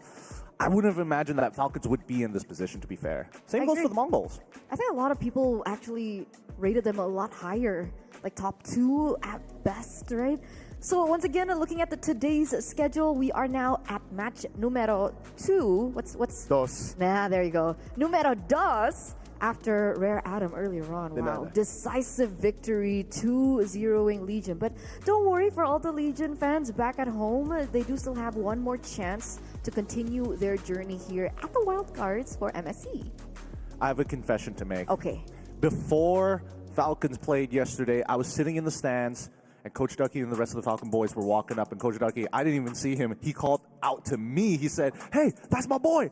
I looked on over. I dapped him up. I was like, "Good luck today," and he lost. So I didn't dap him up this time around. I didn't make no contact with Coach Ducky. I'm guessing that the Falcons are going to do pretty okay this time around. I hope. Did you see the Mongols though? Don't get me started on the Mongols. Did you have any interaction with the Mongols? No, I did not have any interaction other than the fact that I put them my number 1 for making it out of the wild cards. Doesn't look good. It doesn't. It doesn't look good. It doesn't To be look fair, I did say number 1 Falcons too. That's fair. That's also fair. doesn't look good. It really doesn't, but maybe this could be redemption for either one of us. I agree. I feel like, honestly, what happened yesterday with the Falcons, other than me just dapping Coach Ducky up? They may have played the Uranus into the wrong lineup. Eterna, now we finally have the moment to talk about it, because yesterday they rocked a lineup that was headed by a Uranus, Hilda, Zushin, Angela, and Granger. On paper, you said on paper they should have won. I think they should have won. Execution-wise is where... was a little funny. Okay, just to put into context, folks, they were going up against Rare Adam. Rare Adam rocked, Lapu Lapu, Yusin Shin, Kimi, Moskov, Baksha. Okay. Triple marksman. So these are 2 new meta lineups and strats that are up and coming. Just ran into each other. Yeah. The Uranus lost. Yeah, exactly. So let me get this out real quick because I think the drafts are going to be starting real soon. Please. But what we've been hearing, what term did you use yesterday? grapevine, down the grapevine. Down the grapevine. Because Word on the street. usually a little bird told me, right? There you go. A little bird told me that there were communication problems within the team. So it bled from game number 1 to game number 2 into game number 3, and it revolved around the Jushin Angela Uranus composition. So between Boyet, Coffin, and Troll. Troll, yes. It's surprising to me that communication was going to be the issue here. It's not like they're running any imports this time round. They have been together for quite some time. They've played for months. Months, yeah, throughout the regular season in MPL MENA. So it feels like a weird issue to have to begin with. But then we have to compare them to the opposite side, the Mongols, right? Yes, there was calm issues with Falcons, but the Mongols went ahead. It's either they're playing with their food or they're not making a decisive call, which is what I'm hoping to see here today, man. I mean, Zetsu was doing such a good job yesterday, but then we're hoping that Shenlin, Renexke, Meikin, as well as Mumu can also back him up in these types of scenarios. And not to mention, Shenlin's Franco was a revelation. He was so fun to watch. Folks all over the world were saying, hey, look, this is the dawn of a new Franco god. So maybe today they can make that work. Again, that was Gideon, as you put it, this was a game 1 thing. That Franco was a game 1 thing. But remember, there was something a little odd when it came down to the draft coming from Mongols. Was it game number 2 when they forced in the Fanny YSS switcheroo? They suddenly switched. Yeah. So that's something that we should be looking at today, because those kind of forced errors, I think, might be detrimental to their gameplay, considering they picked up the Fanny into the Cho and the Moskov. So it was either big confidence on the Fanny, or maybe just in hindsight, that was something that they did forget. But ladies and gentlemen, the drafts are ready. So Gideon, Leo, take us through game number 1. Yes, we shall. Falcons on the play. Mongols answering back. Coach Ducky at the helm, taking out the Lancelot. Coach Ducky has such a huge priority on this Lancelot. Oh yeah. I think that Lancelot is one of the few heroes, when you know your opponent can play it well, it's really difficult to catch at times unless you have specific heroes who doesn't necessarily have to do too much to disrupt the initial combinations, and more so the mobility of the puncture. So he's respecting Zetsu. I like how Coach Ducky has been doing that series after series. Also taking out the Fredrin. All this while the Mongols ban out the Kalia. Are we expecting the Baksha next? I would imagine that the Baxia should come out at some point in time. Both teams are more than happy to actually pick up the Kimi at some point of time. Maybe a first pick, maybe coming into the second round. So they've also been known to ban out Farsa, Zetian, Wan, Angela, just in case. But I think the Angela ban happens in the second phase more often, just to block off potentials. And no, it's a Zushin. Interesting. What are they looking to set up for? Because based on what we saw yesterday, a lot of teams were looking, if you are on blue side, it's either you look for that power pick or you are looking for a flex pick of some sort. And I hate to say it, but today, Uranus is a flex pick. Baksh is a flex pick. Coach Lucky bans out the Farsa. So I'm looking at the Mongols. They played Farsa once. I don't think they're hurting for this. What if, Gideon, Kimi Pryo on Falcons, if Kimi doesn't get banned here? Assuming that Baxia gets banned here instead, Maybe. I think that's a green light if we see a Baxia ban coming out from red side. Mongols have banned it every single game except game 3 yesterday against Legion. Oh, they hold it up. They understand that there are on red side, so they don't want to affect the relationship just yet. However, that just means that Baxia stocks goes up for blue side, especially with first pick going over to the Falcons. So they're trading. So they didn't want to lose out on one or the other. But here's the thing. If you're banning out Wan, that means you're trying to add, a little bit more, put a little bit more emphasis on what the gold lane is going to do. And I think that Renexke has been playing strong laning phases, but here we go. First pick, Baxia coming in from the Falcons. All right, so Renexke has so many choices now. He could rely on the Bruno. He's got the Granger Irithel trade, all of which are still available.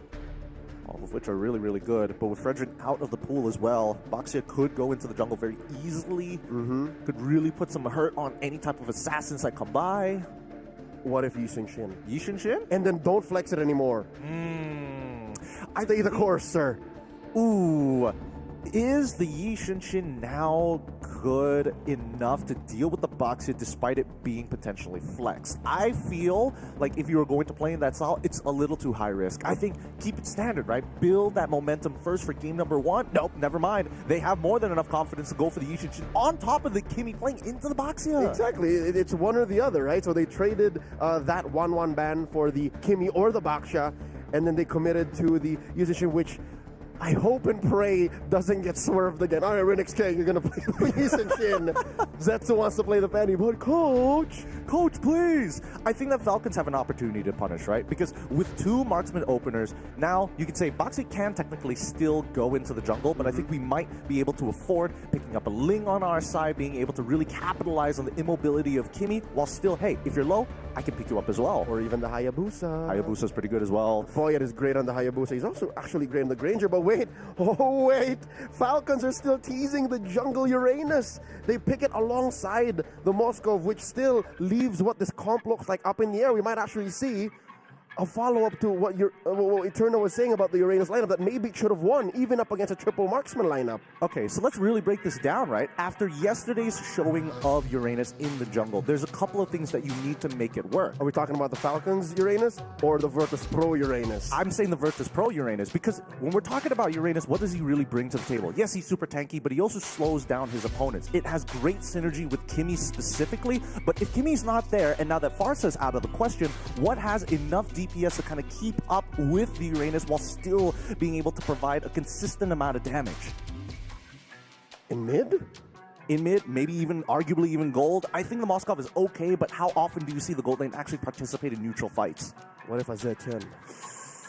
Z10's still open, and there's still no mid laner for Falcons, but if you do that, it just totally throws everything off. So I don't think so. It's a little tough here. But that's withstanding the Angela survives the banning phase. Oh, that's also true. That's a really good call. As we go into the second bans, we do see that the Matilda is going to be banned out, followed by the Gatot. I like this a lot. I like where Coach Ducky's mind is at. We want to fight, but if they have disengage mechanics, it's going to really slow us down for no reason. We want to be in the same place at the same time. I like how this first game in this series literally just takes off from where Falcons left off yesterday. The bad taste of that Uranus jungle, and they're still teasing it. They're correcting the wrongs that happened yesterday. Or totally leaving it in the past, because we don't know. There's still no Angela ban for the Mongols. They last picked the CC just in case the Uranus goes into the XP lane still. Also, that's a pretty good call. I think that at this point, let's just assume that they want to put that Uranus into the jungle, right? Because if they do, they have the options of Zetian already banned out. They also ran into that too. It's like, this is a good follow-up. Like, they're going to want to have some DPS in mid. But here's the thing. I don't actually like the Zetiana as much. And here's why. Because the scaling is always an issue. Another hero that comes to mind that scales, has a decent amount of range, and can consistently pump out damage is going to be the Sicilian. But that's way too much scaling. You're basically giving up the first 10 minutes of the game. Well, we'll see. We'll wait and see. That's why I'm wondering, like, how good is this Uranus in the jungle to shred your opponents, to give you that extra value to buy time. Exactly, to give that bat impact 1 and 2 some real value. Okay. Well, we'll see if we eventually get there. But Falcons, we don't even know if that's the direction they're going. The Mongols are keeping this pretty close to the chest. Again, with a Fanny swerve withstanding. Again, these two teams are playing with the fact that they might force what cost them the game yesterday. Keeps us on our toes. Coach Ducky bans out another frontliner, another big wall of meat in the Hylos. What do the Mongols pick now? Will this fourth pick finally show us exactly where this Yi Shinshin is going? They're still missing a roamer, for sure, that much is at least known. Technically a big gold mid flex. A gold laner. We haven't seen a gold lane Kimi yet. We haven't seen a gold lane Kimi, but I think at least for the CC, it's very obvious where she's going to go, which allows Falcons a little bit more flexibility, right? I think Mongols, they've kind of shown their hand to a certain degree because of that, but this red side fourth pick is so important. It needs to be able to kind of shake up this draft. Or at least let us know exactly what they're planning. Here it is. That game 1 Franco by Shenlin from yesterday, making a showing once more. Now what do the Falcons do here? If it was up to me, right? I think that Angela lineup works so well. Because you get bit down, you put the Angela into that target, you're fine. You automatically neutralize that -1 engagement. But survive. Then you throw what? Boxia into... You throw Boxia. It doesn't matter whether you throw Boxia or even Uranus. Both don't do as well into the CC. Right, they're not doing it. They're going to go straight into the Badang. Okay, I'm actually okay with this, right? You have ways to cancel the Bloody Hunt. You have ways to actually counter-engage your opponents if they get into your backline, and more so, it's just that raw... Whoa! First time that we have seen this. Kagura meets us here on the international stage. Is it just me or is this the first time we've seen Kagura in about 14, 16 months? Yes. It has been way too long. And honestly, with the changes to Kagura, her animations are a little bit faster as well. We'll see how this plays out because Kagura outranges the Kimi by a significant margin. We've been around the world, folks. Indonesia, Malaysia. We've been to Saudi several times, and we did not see a single Kagura. Now we do in the wild cards.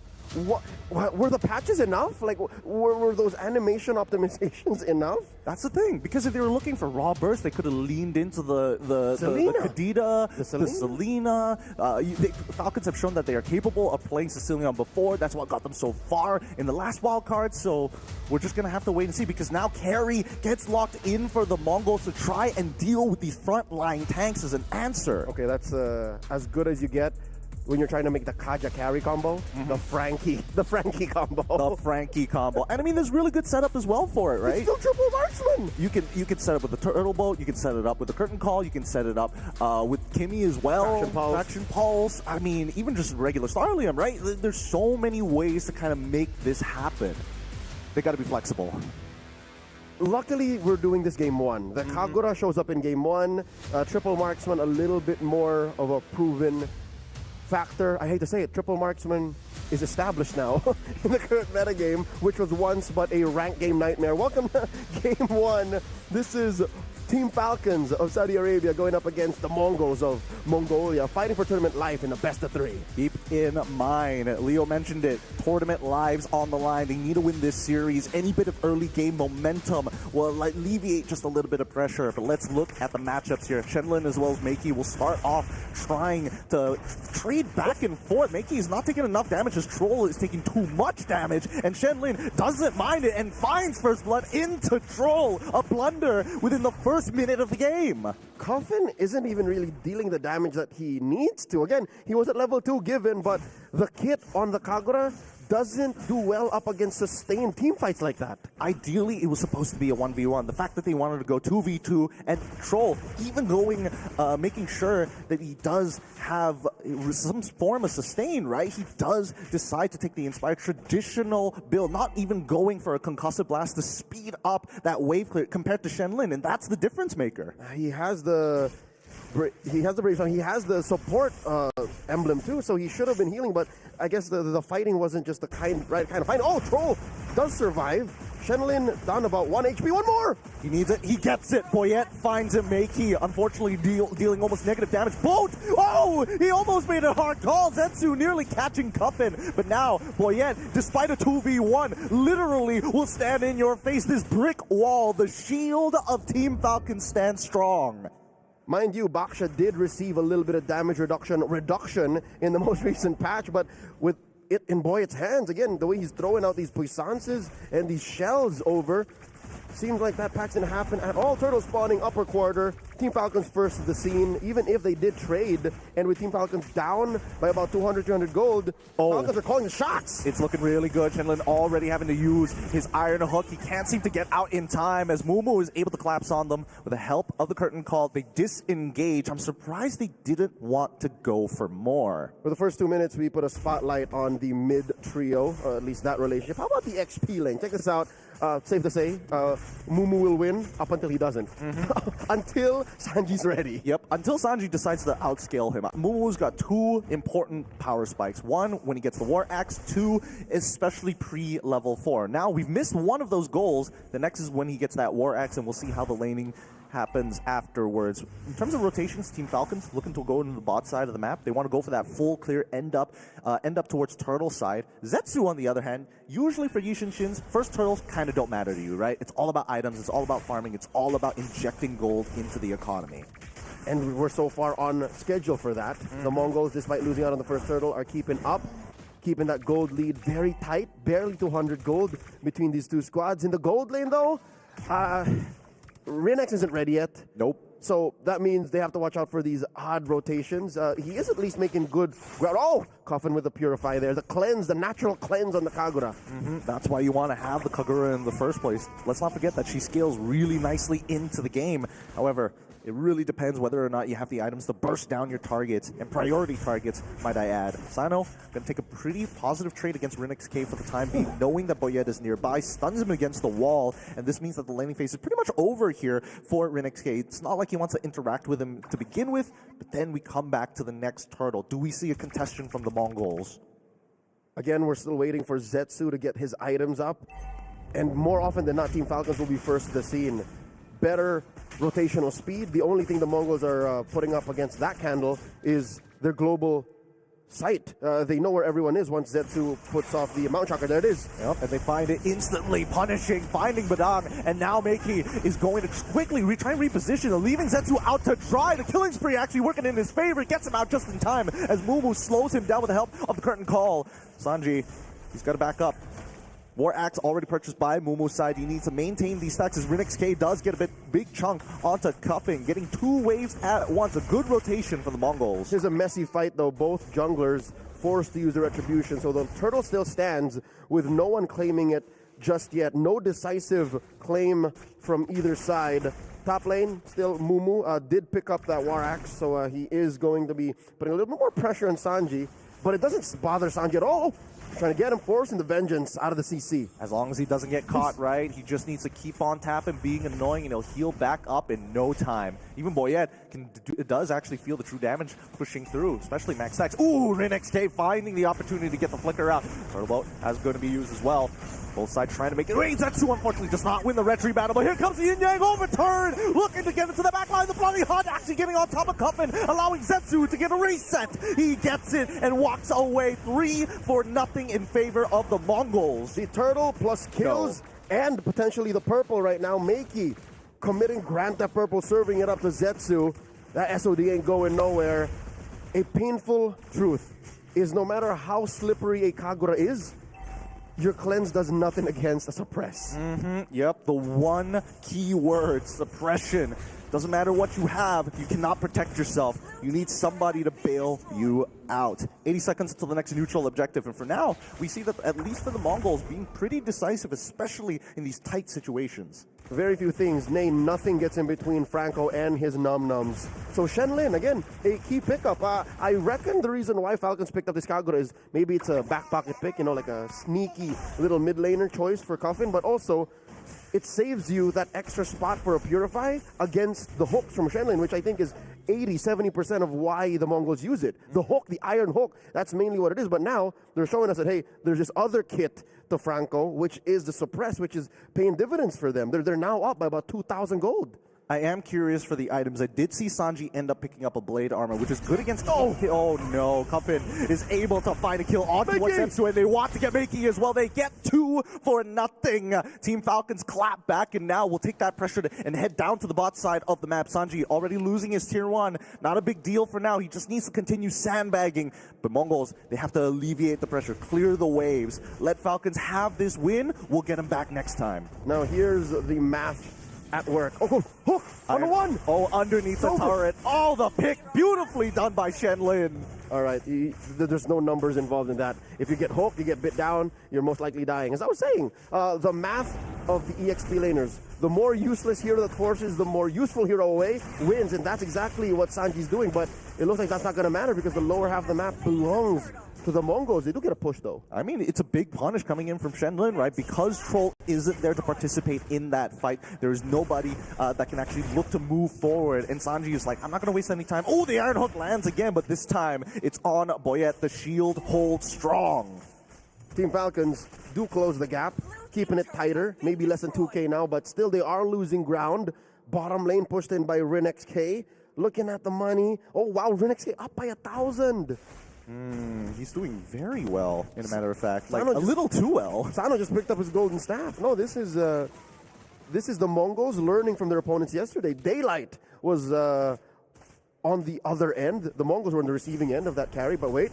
Boyet Hunting down Mumu, finds Shenlin. Okay, he gets right on top of it. Look at how fast he melts under the yin-yang overturn. Genius One positioned well, but now Zetsu as well as Meiki gets punched out to the wall. They find Sanji, unfortunately, and they also get trolled at the same time. Rinix K already there to punish Team Falcons, forcing them underneath that turret. Cuffin tries for one more. Rinix K is still alive. Zetsu, he does get the trigger on the killing spree, but he doesn't have the turtle boat to close the distance or even the traceless. The Mongols win that 2-for-1 trade, gets the turret along the way. Drive by turnaround. The Mongols, very impressive work. I'd hate to say it, but the Team Falcons combo essentially did not pan out the right way. Like, it happened in very different order. Boyet jumped in first. Troll got the full combo. Maybe pushed 3 or 4 dudes up against the wall, but there was no follow-up. Cuffin was misplaced. Sano was a little too far.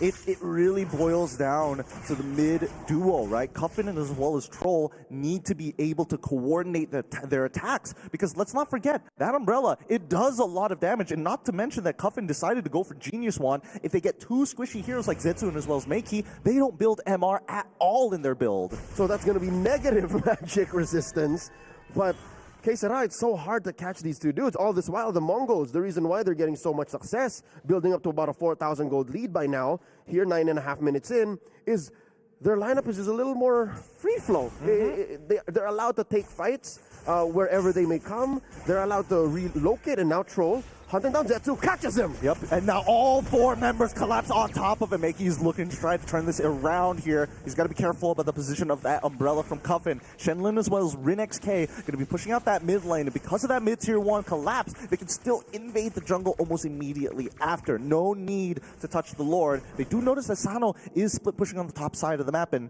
could this be a potential punish here? Both sides just waiting. Ooh, Team Falcons, they cannot capitalize on the pickoff on Zetsu. Not as quickly. They can't even burst this Lord. This is the best time for them to actually force the issue. And they jump on the Shenlin! And they catch Troll again. The bloody hunt is good. Troll so low that even the curtain call was called. Rinix K now gets the walk up for free. Boyet is the next to fall as they flicker forward to take the space. The Mongols now, Zetsu alive, will take the Lord and also a tier 2. If they want, they can take an inhibitor. But unfortunately, it's going to be the blessing that pushes it back. They break the shields. And at this point, the Mongols, they got everything they're looking for. They may have taken the scenic route, waited for a while for Zetsu to respawn, but they got it anyways. 3 free kills, plus the Lord. Best believe the map's gonna turn red. Team Falcons.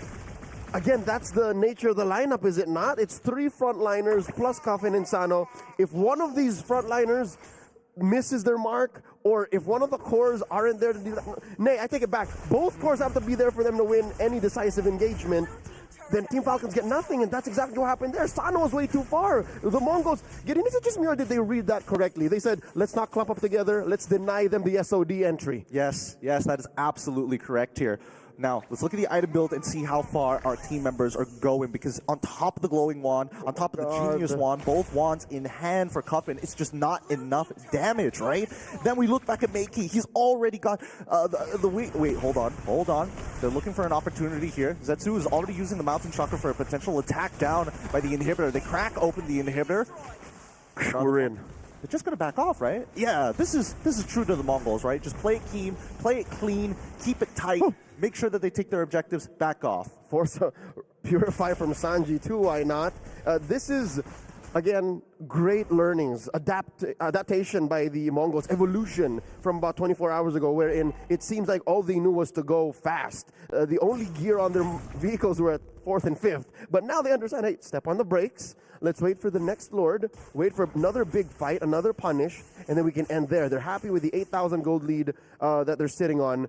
Talking about items, Meiki, double wand, right? Rinix K.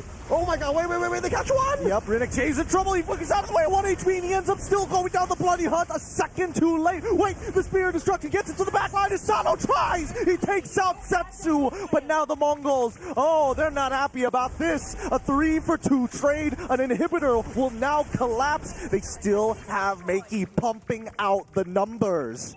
And all that's left for Team Falcons are these 2 rotund and stout gentlemen, a Uranus and a Baksha. What are they to do against waves coming from both lanes? They have to distract, they have to pull the waves, but no, if the Bloody Hunt comes back up, it's a little too late. They try, even with the Retribution, to slow this down. Cuffin, he's back, he needs to turn this, he needs to clear that wave. Yin Yang overturn on the wave, on top of Mumu. It's too late. Miki has taken out one, and now it's slowly falling to pieces. Sano is back clearing up the waves, and now they find the fist crack onto Shenlin. They're so low as Mumu finds another kill as they close out this game. Number one goes to the Mongols. A single ranged minion able to neutralize the natural defenses of the base, allowing for the focus to take it down. Game number one to the Mongols. Match point. I can't believe the home team, Team Falcons, are in jeopardy like this. Quickly and swiftly, they are on the edge. Mistakes were made in the earlier stages of the game, and more importantly so, as we slowly rotated towards that mid lane, Rinix K finds an amazing rotation in the middle of the second turtle team fight to get him not only ahead, but a mid-tier 1. And at that point, it felt like Falcons were pushed into a corner, and it doesn't seem like they were able to get out of it. Falcons lineup, another avenue to approach this is, we thought going into the game, especially when they were taking fights 4 minutes in, 5 minutes in, it looked like they were going to snowball through. It looked like there was a legit threat for a mid-game or a 12-minute, 13-minute end if they continued. But looking back, it's so fragile. It's so hard to find a winning engagement if Sano and Coffin weren't part of the fight. Yeah. And it's so easy to isolate them. It's so easy for Mongols to just say, all right, we'll send dudes over here, send dudes over here. We'll deny him everything. But that's the thing. They needed to be proactive in this game. And I feel like, unfortunately, with the EXP choices from both sides, kind of secluding them onto the island, the only winning lane that they could potentially look for, and even that's still a skill matchup, was down by gold. We needed to see the gold lane rotate just a little bit faster to go for those double waves. We needed to see those alts actually connect to be a part of the fights to begin with. Like you mentioned, right? These rotations from the side of Team Falcons are just a little slow, and those couple of seconds make the difference here at MSC Wildcards. Rin XK successfully using the weapon, that of which felled them yesterday, the carry, putting them now at match point. Not to mention the 100% Franco on Shenlin. That, honestly, it's really nasty how he plays it, right? He throws out these hooks. I mean, he is following within the footsteps of the Franco gods we've seen of old. I still remember them. Every single time we go into these international tournaments, the names of Naomi start coming up. Vin start coming up as well. Ben Things. Just, oh my goodness. They always make these big plays. But as we see in these fights, a lot of them coming down almost to the wire, right? Mumu surviving just with a little bit of health. Same can be said about Zetsu as well. So many times where Falcons had an opportunity, just a mixed execution and not being able to close out the fight. If yesterday we came to find out that there may have been a communications issue, here I'll just say it's fundamentally the lineup. The way that you're allowed to execute wasn't as simple and wasn't as easy for you to be able to catch up to what the Mongolians were doing. The Mongols, they're so mobile, they're so quick, and the lineup just flows so easy for them. Even if they do lose Rin XK quickly here, there's just so much elsewhere for them to spread that responsibility. But for Falcons, look, they still have Coffin, they still have Sano, but when one of the other tanks go away, the whole lineup just falters. Eterna, you were watching the same game we were. What do you think the Falcons were going through? Because if yesterday was a comms issue for the Uranus, what do you reckon it was now? It could have been so many other things as well. I mean, to me, it feels like a couple of minor setbacks all adding up together. Like the emblems not having concussive blast, on a Badang. No real hard stopper. Making sure that, hey, as much as we believe in this mid duo, there's just not enough wave clear to compete with just the Kimmy. That was my big issue personally. Okay. Why, are you a Kimmy main or something? No, I'm not a Kimmy main. I'm just saying it was so hard for Falcons to... You're right. Besides just the big picture, the lineup was fragile. There were just little factors. Do you agree? Yeah, Yeah, no, I agree. Welcome. Are you a Kimmy main as well? No, I'm not. I'm a Lilia specialist. Ooh. Unfortunately, it's not meta. I mean, we saw it try to be played Yeah, yesterday. 0% win rate, even in MPL ID playoffs, and Sans was the one to use it. So No. not the best of stats, but I think it all came back down to the drafts. I think the Mongols were very intelligent about it because they saw the first two picks coming through from the side of the Falcons, which was the Baxi and the Uranus, and they're like, all right, okay, so we have two beefy guys. Despite it being super flex, what would be the solution to it? So that's why the third pick, CC, I think was really brilliant because we saw even towards the end of the game, the CC was doing damage, right? The beefy boys weren't beefying. And it seems like the Falcons were once bitten, twice shy. There was nothing that the Mongols did to stop the Uranus jungle. Like, they didn't ban the Angela. Nothing. No. They just said, by all means, try. Here's the thing. I think that what should have happened was you throw Uranus into the jungle, you throw Baxia into the support position, and then you start switching up. Make that EXP lane more volatile. Give him the Yuzong, right? Something to chase down into that back line. Make sure that as much as, CC is a pretty decent matchup. Phoveus and Arlo. A Phoveus, an Arlo. I think Arlo makes sense. Phoveus a little less, only because, like, oh man, that Kimmy is quite the problem. You're like stuck there. You have to take vengeance. You don't have the right battle spells. It's a little awkward. Yeah. So definitely the Falcons still have time to kind of go back to the drawing board and fix this because once again we are at match point. One more game away for the Mongols to take it all the way into the next stage where they do still have a chance to qualify to MSC group stage. And with that, before we get into game number 2, we are going to go on a short break. So don't go anywhere, stay tuned, and we'll be right back.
I stepped into a realm of wonders where the sun kisses the sea. Two worlds inspired by each other. Two worlds making one. This land is calling, Saudi Red Sea.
And we're back for game number 2 here between the Mongols and Team Falcons. Already at 1-0 in favor of the Mongols. And the big question is, will they be able to come back? For those of you guys who have just tuned in, you guys are now watching the English broadcast for the MSC Wild Cards. So cute. What was that? What are you talking about? Now it's like I'm weird. I don't know. It sounds like you're Thank you. gaslighting. It's kind of crazy. You're confused. Look, with the way that things have been panning out within the game, I feel like now it's time to clutch up. Really streamline the strategies, right? We got to make it sure that the synergies start working, because a big problem that we saw in game number 1, the mid duel was collapsing, and that kind of bled everywhere else. Like, Boyette tried, but it's not enough. To add to that, I think more than just the mid duo collapsing, there was just way too much on the Badang and the Kagura. Folks, in case you're just joining us now, Coffin and Troll played a Badang Kagura duo. Yes, there is a combo to that. Yes, there is an interaction to that, but it seemed like that was the only interaction. Because look at the other players and the other heroes on Falcons. Moskov playing the other side of the map. The Baksha is more of a force multiplier. Like, he's there to amplify the engagement. And then you have Sanji, who's just a floating blob of just mass. You know what I mean? So there was too much on Coffin and Troll. Maybe alleviate a little bit of that so that the team can flow. I totally agree. I think the draft needs to be very straightforward. We need strong winning lanes. We don't want that 50-50 matchup anymore. Drafts are going to be very important. It looks like the drafts are ready. Is it true, Zipper? We're going straight to drafts? All right, I think we are moments away from the drafts. But I do agree with you guys. I think there needs to be a little bit more winning conditions that the team can actually execute on. And before we get into game number 2, after game number 1, I saw something between the players. I hope it's just them trying to discuss things and not the problem that they had yesterday. But we'll see how it will impact that second game. As, once again, boys, the floor is yours. I wouldn't put it beside Falcons if discussions do get heated up, because again, match point for Mongols, that means tournament life. This game is literally for tournament life that Falcons is playing. I would personally, if I was up on that stage, I'd be furious. Hey, why are we doing like this? Why is our setup not introducing what we've been practicing, what we're looking to do in the early stages of the game? But now, as we see in the draft, we see that the Mongols going to be on blue side, Falcons now deciding to be on second pick. We do see the initial Kalia and as well as Fredrin, Baxia the follow-up. The only real win for Team Falcons all wildcard long was in game 1 against Rare Atom. They were on red. So this is looking good. Again, if you're looking to get some success, go back to your patterns. Start where you began. And here they are now. They banned out the Uranus. One more ban for Mongols and Falcons apiece before we start picking. The 1-1 was banned earlier. The Farsa was banned as well. So let's see. All those picks are open still, including Yisun Shin, power pick from earlier. Should they start respecting the Franco? I think they might have to. I don't know. It feels like a second rotation worth of bans. I'm not sure whether it's worth banning it out now, considering how many power picks are still available. We see the Zhu Shin also getting banned out for the side of the Mongols. It does give us a bit of an idea that they want to generally have control by winning out in their lanes, by out-rotating you because of their mechanical prowess. And I think that Falcons need to really recognize, hey, some things we cannot win. Therefore, give us the biggest advantage possible in lane. We need lane-dominant heroes. Not heroes that interact when they're together, and then when they're not, it's over. That's the main symptom from game number 1. Let's see if they've found the remedy. Falcons, one more ban, still at large. The Farsa, the Zetian, as mentioned. There's the 1-1. Granger's. We haven't seen Granger in a while, sir. Yes, we have not seen Granger in a while. To be fair, the Mongols had all the reason to go for carry. I mean, with 3 tanks, you just melt them one by one. You're doing your job more than enough, right? But then we start looking back at why the Moskov, right? Being able to play cross-map plays. If that was Granger, would that have made a difference? Personally, I don't think it would have. Yeah, would have been faster though. Oh, that's true. It could have been faster. Might have answered quite a bit. And now Mongols first pick in the Yisun Shin, while the Falcons pick up the Farsa, which is again a clear green light. Zetian is just nearby somewhere. Oh yeah, she's on her way. Granger going to be the next follow-up pick for the side of Falcons. Natural combination. Somebody both can hit the back line. As long as there's line of sight for Granger, it could just be easy executes with the Sky Piercer. Great damage profile too. Clean burst in physical and magic. That's the 1-2 for the past 6 months now. Mongols, again, this has got to be the Zetian one of these. if we're reading the situation correctly. Or Kimmy. Or Kimmy, to be fair, yeah, because we still have the Yishin Shin to try and cancel out the feathered airstrike. Oh, I'm going to quickly use the mountain shocker, throw the boat at you. If he sees where the Farsa is. Exactly. So, again, I mean, he definitely will with the mountain shocker. That's the difference between the Phoenix Fury. It's just, I just press it. I just press it. That's true. We do see that the Phoenix Fury is going to be within the arsenal of the Mongols, but they're really, like, I feel like with these three heroes, it's just like no more artillery, no more motors into our side of the battlefield. You can run, but you can't hide. You cannot hide, sir. And which begs the question, chasing capabilities from Yishin Shin is always really, really good. Damage profiles are looking kind of nice.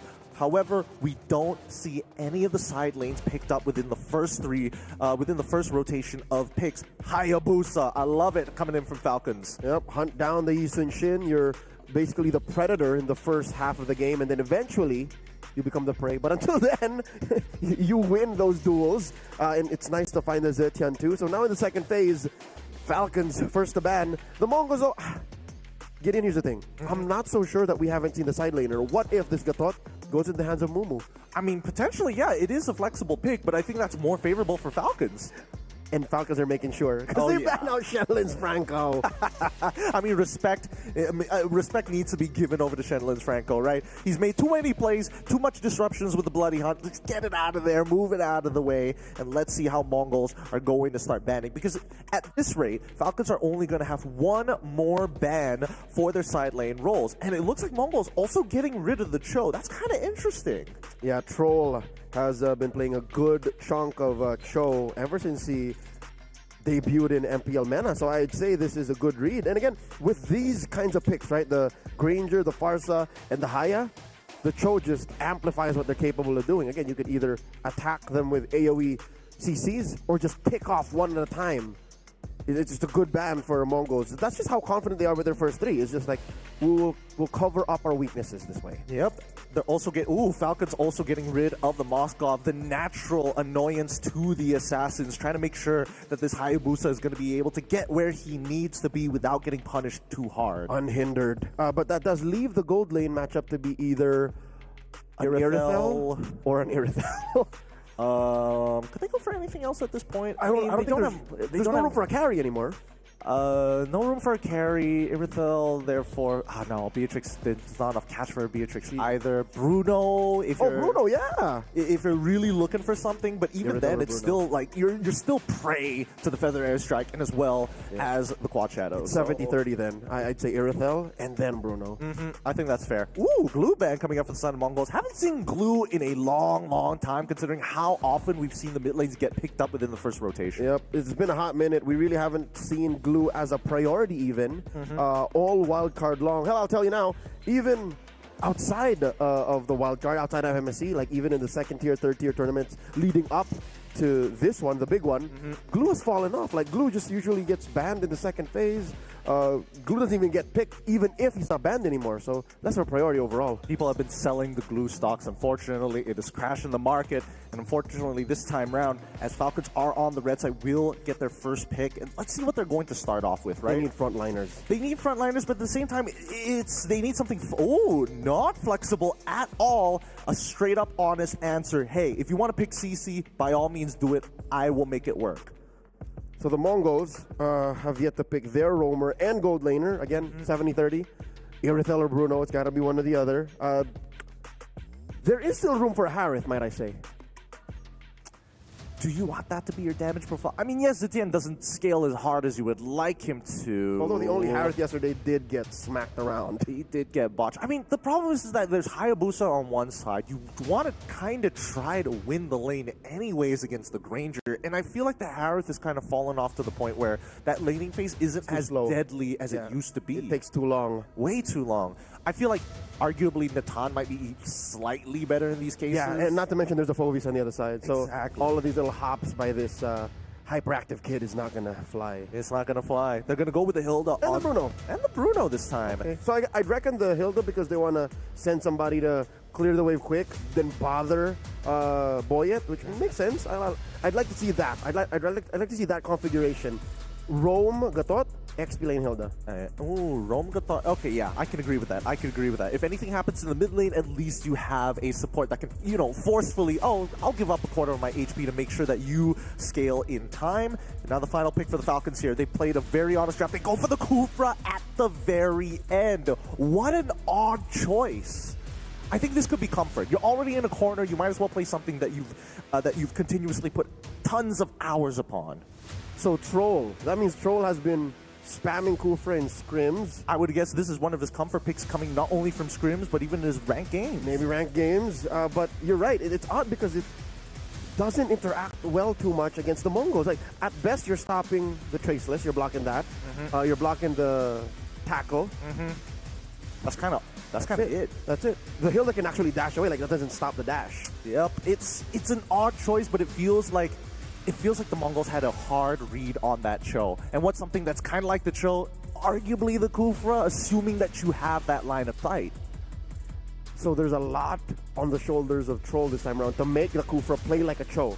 Just all in catch. Ladies and gentlemen, welcome to game number 2. Match point for the Mongols. A win away from eliminating Team Falcons out of the wild cards. I know it's bittersweet. Painful to watch for a good chunk of our audience that the home team might say goodbye here and now. This is their final stand. Yep, this is where it gets really stressful. So far, a really good trade coming in from Cupson, forcing out an early rejuvenate from the side of Shenlin.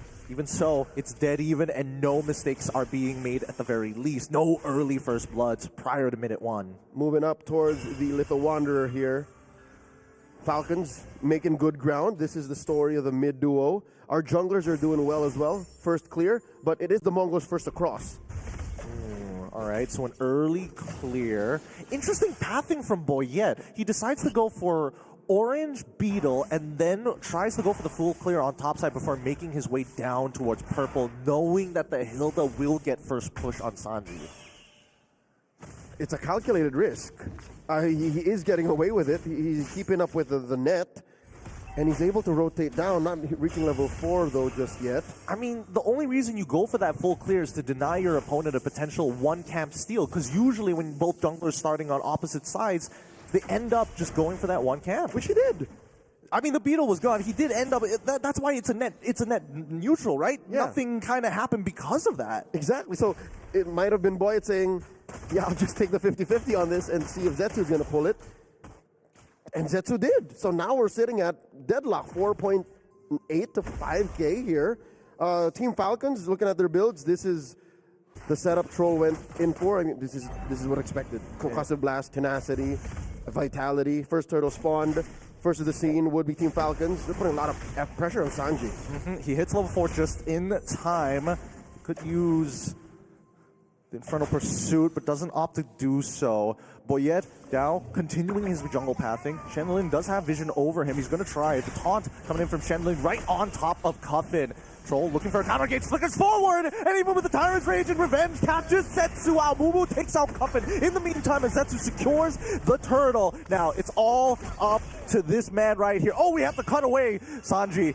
He's gone. Unfortunately, Zetsu is able to... Whoa, hold on. Sanji getting close. Meiki ends up finding that kill. Troll does not want to get back in there. Sanji tried. You get nothing, sir. The Mongols run through Falcons in that first objective. 3 kills plus a turtle.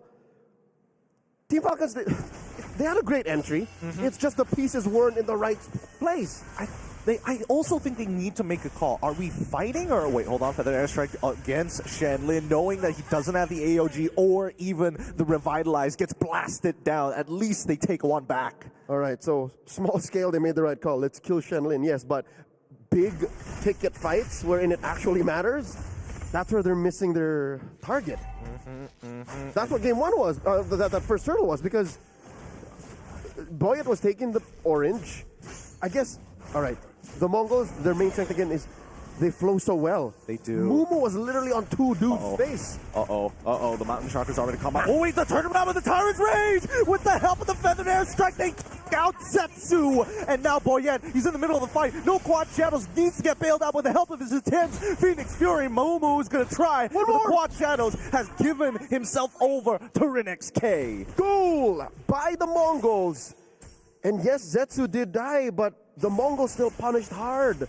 Boyet is finding it so difficult to just flow through these fights. He's relying, again, I hate to say it, so much on Coffin and Troll. He really is. And the problem is that Sanji unfortunately cannot rotate as fast, especially since Mumu has opted to go with a build that's focused on, hey, I can trade against you early, I clear the waves faster than you in the earlier stages, and now I'm going to bleed that influence, and your jungler feels it.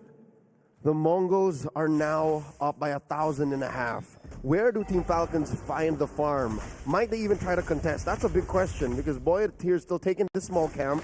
Does not have his purple just yet. Won't even be spawning anytime soon. Zetsu already got it. A lot of pressure here on Rinix, forcing the flicker. AOG! It's going to catch. And now Troll, he can take the damage for now, but that's going to be flicker for flicker. And Rinix K, he's got to be very careful. He gets hit by CC. There's no escape for him other than the slide tackle. You see that Sanji gets right on top of him. Rinix K getting blasted down to 10 with the Phoenix Fury to buy him a bit of time. He escapes. Sanji gives up his life for this turtle, but he's going to make them hurt while he goes down. Boyet on the opposite side getting hit down by Mumu, who's able to sustain through 3 members worth of damage. Coffin in trouble as Zetsu is able to cut him off between the turrets. The quad shadow lands, but he doesn't have the shadow kill. Sanji up and held the door. Team Falcon scoring one major objective here, closing the gap, keeping it tight, 2,000 between them. It did cost them so many kills, and of course map presence. Rinix K pushing the first turret of the game, bottom lane taken down. Where does Sano find farm now? At least they called the switch early, all right? At least he moved up to the top lane pre-5-minute mark. And this is the last chance for him to actually find farm. Sano hasn't gotten anything yet. He's down 300 gold. At least that's a silver lining. Yeah, but I love the call from the Mongols here, instantly trying to contest for that purple, but Boyet forced to use his retribution early. The Zetsu would have ideally liked to steal it away, but hey, you can only win so much. Zetsu on top with the help of Troll. Mumu is going to chunk him out, bringing him down to his last bit of health. Zetsu jumps right in. Mumu finds the kill. He probably should have given it over to Zetsu, but hey, you get what you get. It's not a matter of where they put it. The fact that the Mongols are running through Falcons once more, and in a more dominant fashion at that, makes it so difficult. Interesting pickup, Troll. Did you see that, Gideon? First blood Thunderbelt. I don't have much of an explanation for that. I would have imagined that they would have wanted to get like an antique early or something. Yeah, I'd say chop suey a good amount of everything. Like just, let's see. No, he prioritized it. That is such an odd build. That's a lot of economy on a single item that scales. There's no time to scale right now. Exactly. You're down 4,000 gold. Like, I understand that it's easy to proc because of your passive, but like considering the game state, right? You're missing already tier 1s on top and bottom side. The next turtle is about to spawn. How long do you plan on dragging out this game? And more importantly, so if you want to sack Thunderbelt, you have to show yourself. Troll on that top side does reveal himself. Zetsu has a rough idea of where he's coming from. Shenlin's going to open up the map. Sees 3, forcing them away. He's got the taunt ready, but the backline. Ooh, Zatan drops down the Phoenix Fury, and Sanji's out of position. Without the backline to help the Feathered Airstrike, can only do so much. Sano down to his last leg. Boyet is forced to quad shadow defensively, but the play from Troll. No follow-up, though. Where was the follow-up? Where was this play happening later in the game? It's too late, as the Mongols now secure the neutral objective and will get mid-tier 1. The rest of Falcons almost picture perfect. A second after Troll sets up the ultimate play, absent from that moment. Team Falcons, they're holding on. They lost out on that final turtle, and the Mongols are just running through them. Boyet here in trouble, pops the shadow kill. The response from Coffin does have a shadow set up, and here's the Mount Shocker. Yeah, but this should be a non-factor here. Nobody should be dying just yet. It's chaotic so far, and the Mongols are thriving in this chaos. They don't mind Team Falcons throwing out abilities, but the communication breakdown is so evident this time around. You can see that the members aren't able to coordinate their attacks. They need to use their abilities together. And unfortunately, it's not even like there was much of a profit, right? You make that flicker play, you know, you literally visually saw the Feathered Airstrike already come out, and the rest of your team members were walking away, and nobody was going to die in the first place. Here we go, the AOG into the Phoenix Fury. Once again, Tumphin getting blasted to the ground. No Purify to save him, no Wings by Wings. 10 seconds off of his Purify too.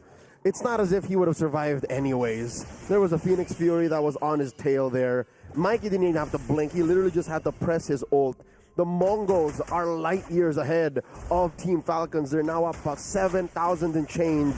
And Team Falcons are trapped behind this tier 2 in mid.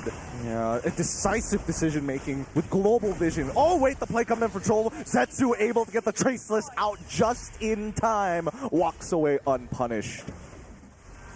And there goes that tier 2. No more outer turrets for Team Falcons. Looking at the damage dealt by Mikey. Again, effortless by this Zetian. Phoenix Fury popping it. So much stop that Team Falcons is doing. And looking at the map, there's no room for Team Falcons to contest. Unless, what if?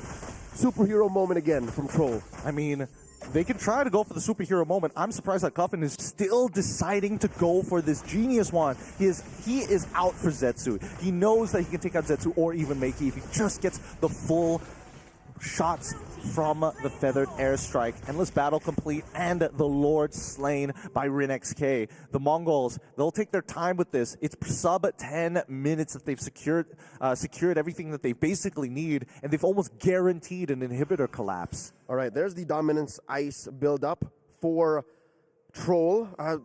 Still very questionable build. I'm still wondering where this is going. And the engages from the Mongols, it's not stopping. This is the perfect time for them to just keep pressing down on the gas. Yeah, I don't know if the AOG was necessary, but they probably could have used it as a siege tool, but I'm loving the build coming out from Mumu here. Instead of going, hey, I just need an Athena shield, this time around, I'm going to go for the Twilight Armor, knowing that the majority of the damage is coming out from just one guy.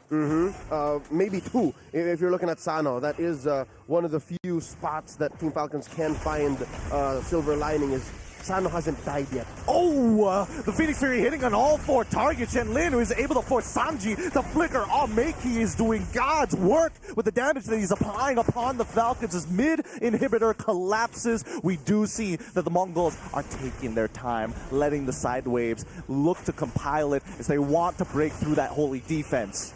Signs of evolution. The Mongols are learning on the fly, knowing that you can't just play fast. They are making these decisions deliberately, taking caution as they push in. Meiki now building up to a Bloodwing. So he knows that there's a lot of bank on him. He knows that he's one of the key members of Team Falcons, that anywhere, somewhere down the line, Boya might find him, Sanji might find him, Troll might jump him, and he's protecting himself. They're coming in! Oh, the Purified from Cuffin gets him out just in time. Great coordination from Zetsu as Shenlin, but they needed to pull the trigger ever so slightly faster. Regardless, it's a big win for the side of the Mongols, as now they will start to pressure the inhibitor down bot side. Troll flickers forward, tries to catch him, Traceless out of there, but now the Phoenix Fury stops the engage. Troll gives his life. Sano put down at 20%. First trade for Falcons in quite a while. In game number 2, they trade Troll for Mumu, and they save their bottom lane inhibitor. Is it worth it? We're beyond that. Team Falcons are now drowning in Mongols' pressure. There's a wave coming down from bottom, and they're forcing this. Another Mountain Shocker coming through, forcing a Revitalize from Shenlin. And I think it's just a matter of time. The Mongols have made their call. All right, let's wait for the Lord spawning in 30. They can just farm damage for fun at this point. Sanji and Troll have taken so many shots. Similarly for Mumun as well as Shenlin. But the one who's playing near perfect, Meiki. He has been getting so much damage applied towards Team Falcon's side, and not just the one guy. The entire team, whether it be with the Phoenix Fury or just whoever's in that front line. The range is working in his favor because nobody can get a Feathered Airstrike effectively down. Not to mention how he's doubling down on protecting himself. Mind you, I don't think I've seen his passive pop in a while. So nobody's popping the Zetian passive. So even if he gets found down like this! And they find RinXK. That's already one in the books. But Cuffin explodes under the damage of Setsu. Troll forced to quickly take a bit of a roundabout way to rejoin his team. But Mongols, that's more than enough. Cuffin's down. We lose RinXK, but don't worry. We have plenty of damage in Meiki as well as Zetsu. We can start forcing Team Falcons to walk. AOG to kind of cut off the trajectory of Sano. No line of sight. Troll looking for an opportunity. Gets on top of Momo as Sanji's just farming up. At this point, the Thunderbelt stacks are doing well. Oh, the Oki Shadow Kill ended up on Zetsu for some reason. RNG may not be in his favor, but they don't get any kills so far. Revitalized down by Shenlin. Signs of life from Team Falcons. For the first time in a while, they're actually leaving their base. pressure on the Mumu now. Shenlin, the front line here, waiting for his AOG to come off cooldown. They do not have a Revitalize. So that means Team Falcons know that there's at least 70, 80 seconds before that. Troll finds one! Mumu, he goes down. Sano fights him with a Sky Piercer. Zetsu secures more and now will fight Sanji. Gets melted down under the pressure of Meiki and Zetsu is having the time of his life. Killing spree procced again as they take out Troll. Troll overshot, and I am mincing my words. He literally went underneath tier 1 top lane, and I think that's just to buy time. The Lord spawns in mid. They'll be complete. A 5-man coalition to try and push back the Mongols. But Gideon, I'm afraid that might be too little, too late! Oh my god, they're putting down to 10% as they're looking for an opportunity to crash down upon the crystal. And as they start walking up towards their opponents, they see that they flicker forward. Sanji tries, Phoenix Fury to slow them down. And that's it. The Mongols get to move on. Oh my goodness, Team Falcons. They tried their best. They put everything on the line here, but it just wasn't enough. The Mongols move on, and we have to say goodbye to the hosts here. It's Team Falcons that have to go home. GG, well played to the home team, but it looks like Mikey leading the charge for the Mongols will be enough to send home our very first contender. With hopes of making it to the group stage, they now have to bow out. Team Falcons take the L here. Mongols want a decisive victory. It really is a difference of day 1 and as well as day 2. You've seen them kind of find their footing, really comfortable on this stage. Fist bumps go through. Good show of sportsmanship here. Falcons, it's gotta hurt. It's gotta sting just a little bit after having a decisive game number 1 yesterday, dropping the series and thinking to themselves, it's just a comms issue. It still bled into day 2. And beyond the comms issue, there were questionable decisions made in-game. And sure, there were heroic moments, highlight plays by individuals, but those don't add up to a victory, especially against a team that is so single-minded, that is so one and so united in their cause. A single player from Mongols here in Game 1 and Game 2 in this series says, let's back off. They all back off. A single player says, they're all over here. They move as if they all know that their opponents are there. It's impressive how different, a stark difference day 1 and day 2 Mongols are. Yeah, I mean, they're refining their craft, right? They're polishing everything that they need to make sure that they can actually qualify. They are still on their last life. It doesn't mean they're out of the water just yet. It's just a longer journey to get to where they need to be. Oh, does that mean there is one more go at the X and 1 bracket? It's happening. It's happening. It's happening. I can see it, right? That'll be tomorrow, but again, congratulations to the Mongols here. A decisive victory, a huge win for them, and this does mean the journey ends for Team Falcons. There's only one more hope for MPL MENA, one more hope for this region to go far, and that is for Ultra Legends in the group stage. Yep. Oh, it hurts my soul, man. I don't know. I almost feel personally responsible. Just stepping up, Coach Lucky, that one day. That single dap yesterday cost him 2 series. Too much. And you know the rules, right? You lose 2, you're out. You win 2, you're in. It's just just the nature of competition. Eterna, what do you think about the match here so far? It is a sad sight, I have to admit. It is. Wow.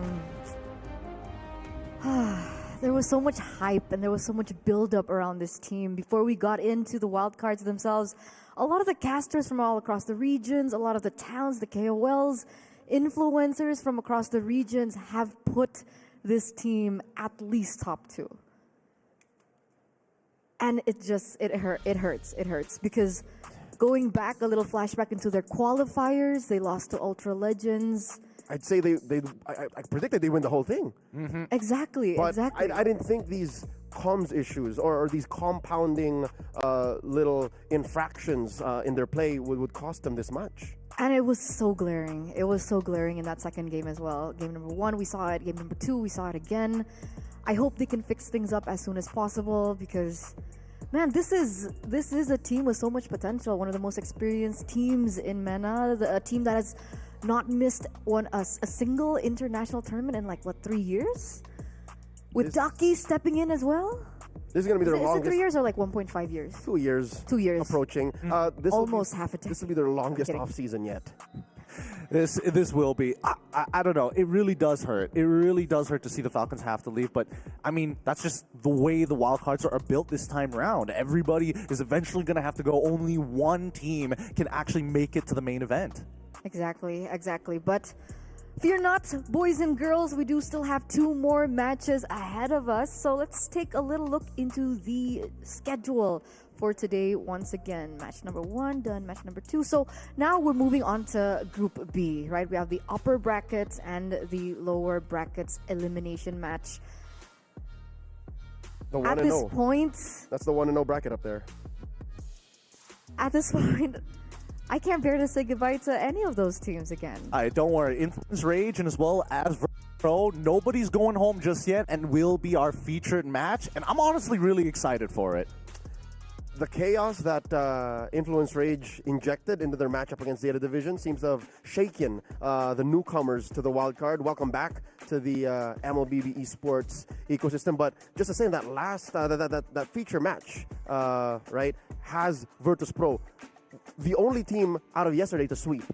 So how dominant are they really? How clean is their play? Especially when they're up against like Influence Rage, right? I think those are the only 2 teams we've seen so far that has played MLBB that is more comfortable and more recognizable to Southeast Asia. Depending on how Virtus Pro actually performs in their next upcoming games, seeing that they do go through, assuming that they do go through, it's giving SRG, it's giving TLID for me. You know, that young blood story going all the way. Man, I'm excited for VP. It's giving a lot of energy. It's just, it's tough. It's really, really tough to make a prediction here. I'm pretty sure everybody's idea of who is going to make it to the very end is it's not going to be easy here. Okay. Look at this, Rare Atom. They've already are so close to making it to this next stage. As now we look at LG as well as Mongols will have to face each other off tomorrow. And this Part 2, baby. Part 2. This is all just Group A. Oh yeah, it's a rematch. I just realized. And we thought that just by adding another awesome best of 3 all the way chapter to that rivalry was enough. How's about we get it again tomorrow? Oh, what was the scoreline yesterday? 3 games to 1. For Legion. For Legion. No, for Legion. Yes, For Legion, right? Yeah. Ooh. And today they lost, so. they're I down mean, there considering how fast the Mongols have been adapting as well to like their own gameplay and adapting to how well, and since they do have experience going against Legion, that's going to be a really exciting game tomorrow. Man, we moved through the grief of Falcons a little too fast here. just the way the competition is just meant for you, right? World doesn't stop. world Wild doesn't cards stop. this time around, super quick. We don't have time To grieve. To grieve, yeah. No, but just the same, it makes it even more palpable. The tension, you understand it, you see it. It's very visual that this team's life is on the line. More now than ever. Are we going to a break yet? We should be. Again, that should give us Was that a break call? should give us more than enough time to prep for that feature match. I can't wait. I want it now, and I want it as quick as possible here because again, I can't wait to see Virtus Pro one more time. Me too, me too. So with that, ladies and gentlemen, we're going to throw it over to the break before we get into the featured match of the day. Let's see you guys later after this short one. Stay tuned, don't go anywhere.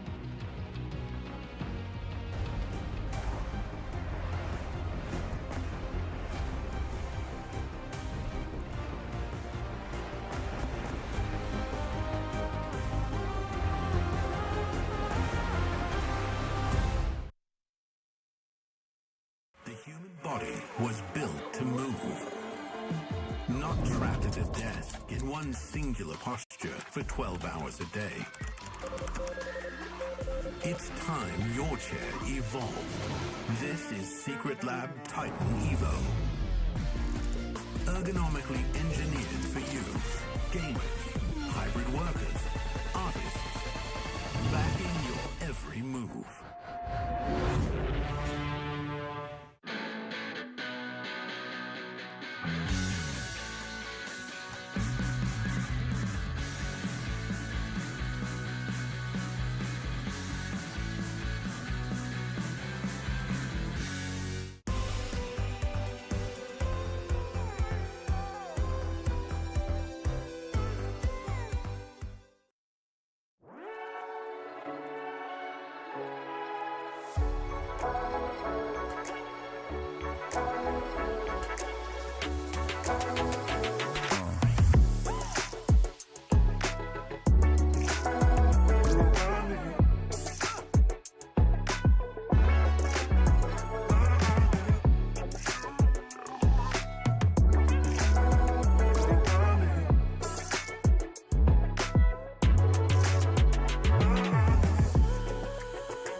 Welcome back, everybody. Wild cards continue here in EWC, the Esports World Cup 2025, live in Riyadh, Saudi Arabia. Now, we move on to Group B. We just saw the conclusion of today's Group A games, and our featured match is about to begin. A best-of-3 series with 2 teams currently with 1 win under their belt. They need just 1 more to continue to move on. My name's Gideon Q. I'm going to be your desk host for Group B. As our casters here at the desk is going to be Abstract and as well as Leo to keep you guys entertained. Boys, tell me about these 2 teams of the featured match, because these are the guys who definitely had some recognizable MLBB from our part of the world.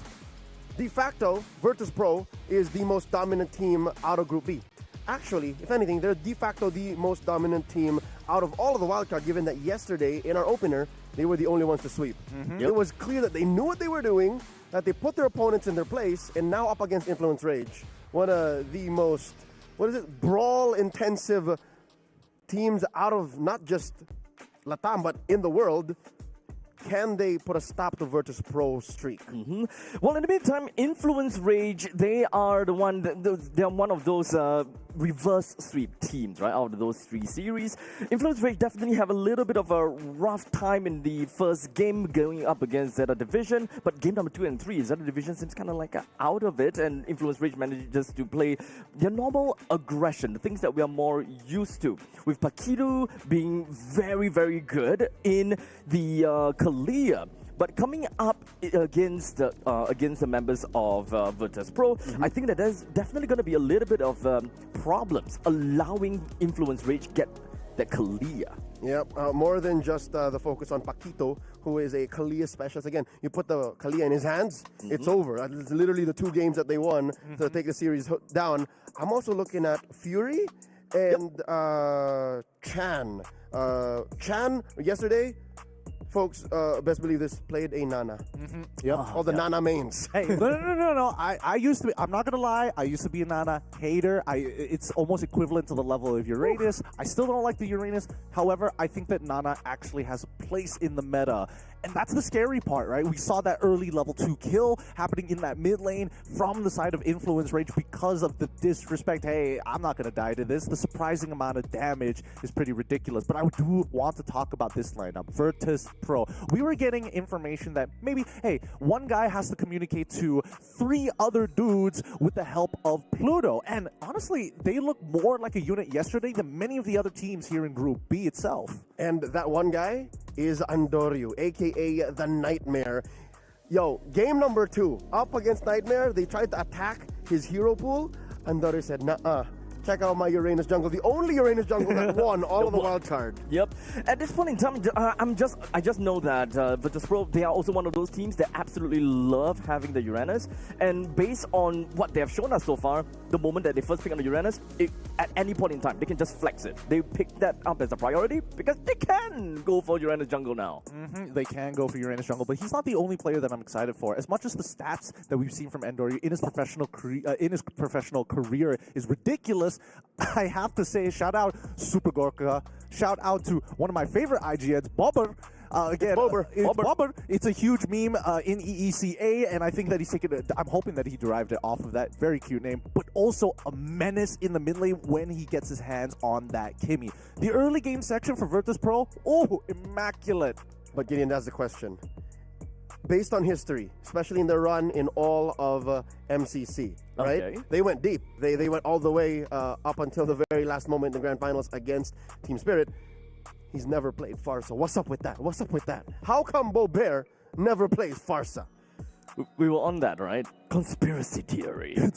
Don't play I was Farsa. expecting that yesterday they would play Farsa, but no, instead they just banned it. Yeah, they don't play it at all. Not a single Farsa in the history of Bear. Maybe he played it once, like all playoffs long in MCC, and that was months removed from now. Well, let's keep in mind a couple of One things. game that lost, though. He lost 2. He did lose 2. Well, let's keep in mind that in the EECA, they were playing Brave Draft, right? So they had to kind of play this different system, and even then, we didn't see the Farsa pop up, which could beg the question of maybe this is part of their strategy, just continuously, hey, if we're not going to be playing it anyways, we might as well just ban it out on the ban it out for the opposition, right? All right. So that just could be the go-to. So take it away from Chan. Like, you can expect that because yesterday, 100%, they banned it twice against I Did. Yep.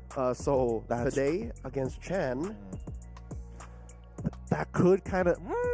You're getting my fingers a little tingly here, Leo. Let's get into the draft as both of these teams are setting up the battle against each other live up on our stage here at the STC Gaming Hall.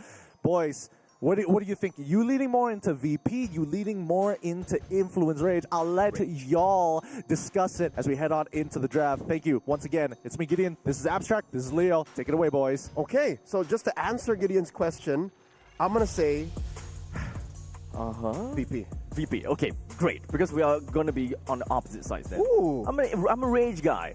I'm pretty sure that they should be able to bring something in onto the board. I think with that aggression, like literally the aggression, their name has the word rage in it. Fury literally came up with that name because he's angry all the time, kind of thing. Is that true? Apparently, based on what was written, he's angry. That's why he got that out. One angry amigo. Honestly, I don't know why that is gonna be the case. What's he angry with? What's up with him? So you're a rage guy. I'm a rage guy, even though I don't think I'm a very angry guy, but I'm like the rage guy. Okay, so I'm pretty sure Coach Blackjacks would appreciate the confidence, the vote of confidence. As well as a good friend of ours, one of the talents from Latam, Gabro, he's here, he's watching, would appreciate that. But no, yeah, I like VP. They're young guns, and not to mention, they got my boy, the Nightmare, Andoryu, who has not let us down. It's his first time playing as an import for a far-flung region in ECA, so I want to see how that works out for him. Coach Fly Solo at the lead here against Coach Blackjacks. Rage on the play, banning out the Fanny, and they're attacking Andoryu again, sir. And then, okay, the last one is not on Andoryu. Okay, fair enough. So that's a Bobear special. Bobear. And then Coach Fly Solo banning out the Kalea, that is a Paquito special, a Baksha, and then one more. This is the Farsa. It's got to be the Farsa. It's got to be the Farsa. Honestly, okay, I really like to identify like a little bit patterns from what they have played before. So far, when it comes down to VP, they have consistently, out of those two games, right, consistently banned out Farsa as well as the Kalea, and that is one of the main reasons why I will say that Paquito definitely would not have the chance to play his Kalea, right?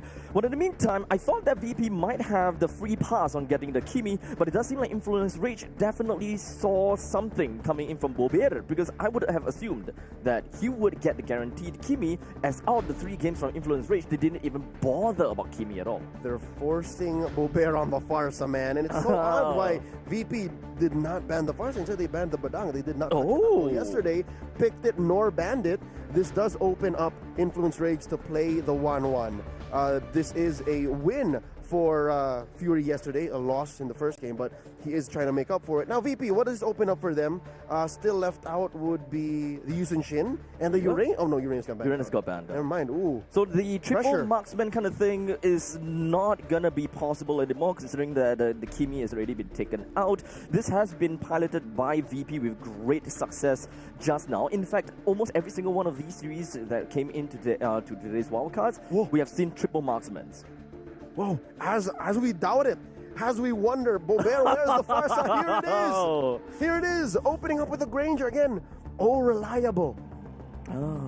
Okay. Although, Abstract, to be honest, this combo here, the Farsa Granger lost in the hands of Falcons in the series prior, right? So it's not an auto win. Like, you still have to make this work. Okay. So there is definitely still a lot more that they're gonna have to identify what is going to be their direction going up against Influence Rage, with the fact that they love to play in the early games, right? So perhaps getting heroes that are generally great in the laning phases are always fun to watch out for. EXP laners, with the fact that Uranus is already out, they actually still have glue available onto the board, which we haven't seen played out. Phovius definitely came into the mix a couple of times as well, and that's not banned. I would have assumed that Lapu Lapu would be priority, as both teams actually do prefer that similar playstyle. So now the question, does Badkot pick up the Phovius now? Because if he doesn't, best believe he's going to get banned out in the second phase by Influence Rage. What do they pick here in the third slot, first phase? Do you give the hero to Andoryu? Do you give Badkot something? We don't see the hero on Pluto just yet. What's left out there for the roamer of Virtus Pro? This is a very strong first phase for Rage, I'll tell you that now, even if, they answer the 1-1 with the Farsa and, win the 50-50 against the Granger. I'm wondering. There it is. There's the Phoveus. There we go. Again, the 1-1 alone should be enough to tell you that you can pick the Phoveus. Yep, so they are definitely going to be happy picking that up, right? So as we move on to the next part, let's identify, right? EXP laners for both teams are done.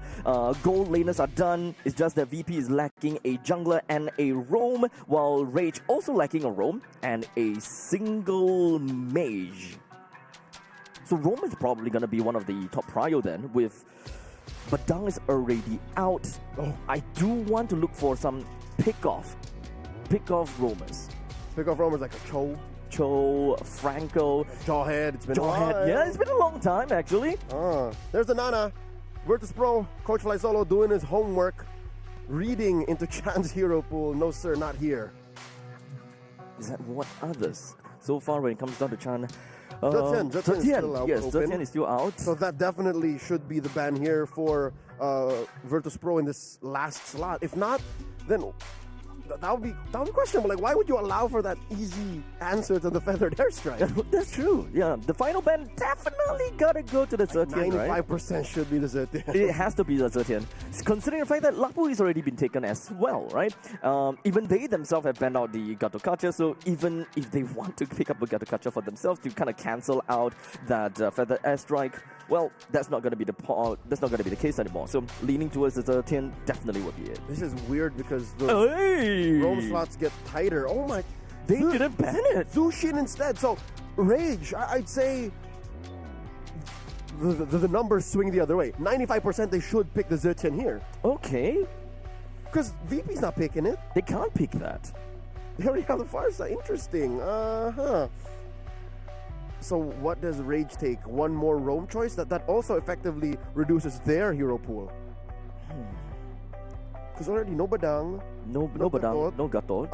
It's Virtus all Pro, left with pick-off heroes Virtus Pro is or... capable of playing an Arlet roam. They did yesterday. Arlet roam. They put the utility style. Arlet roam. I mean, they can, considering that they have a... I mean, there is a 1-1 on the other side. Okay, so they take away the Lancelot. What does this leave for Andoryu? Andoryu has a Hayabusa. Not ideal to run into a Fredrin. Nope. The Ling. No use. Not for me. Oh wait, Yushin Shin's available. Oh, he slipped all the way through. Impressive.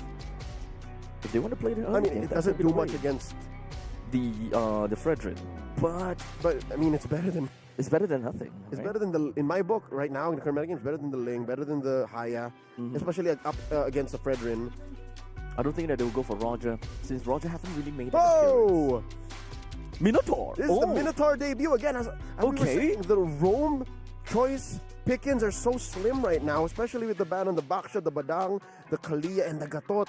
Okay. You come down to the Minotaur. What does this leave for Rage? Wait, is that does Pluto not like Cho? I mean, it's hard to Cho, look, because there's two bad kick targets, and then one that literally you just cannot kick. Exactly. Pick-offs might be hard here. Wow, a Minotaur. We saw a Minotaur before an Estes. Honestly, haven't seen a long time.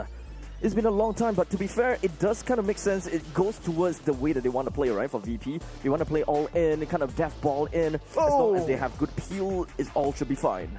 Chan debut picks his fourth hero. Wow. Chan has a deep hero pool, ladies and gentlemen. Yesterday he played Zetian, Nana, and Farsa. Now he brings out the Kadira, comboed with Paquito's Franco. We now have a Latino Franco. Confirmed we had a Mongolian Franco, now it's a Latino Franco. This is kind of a scary pickup composition coming in from Rage. Not only would you guarantee some of these weakness procs from the side of 1-1, if you do catch the front lines even, then they're probably going to be melted down by the rifle waves. Okay.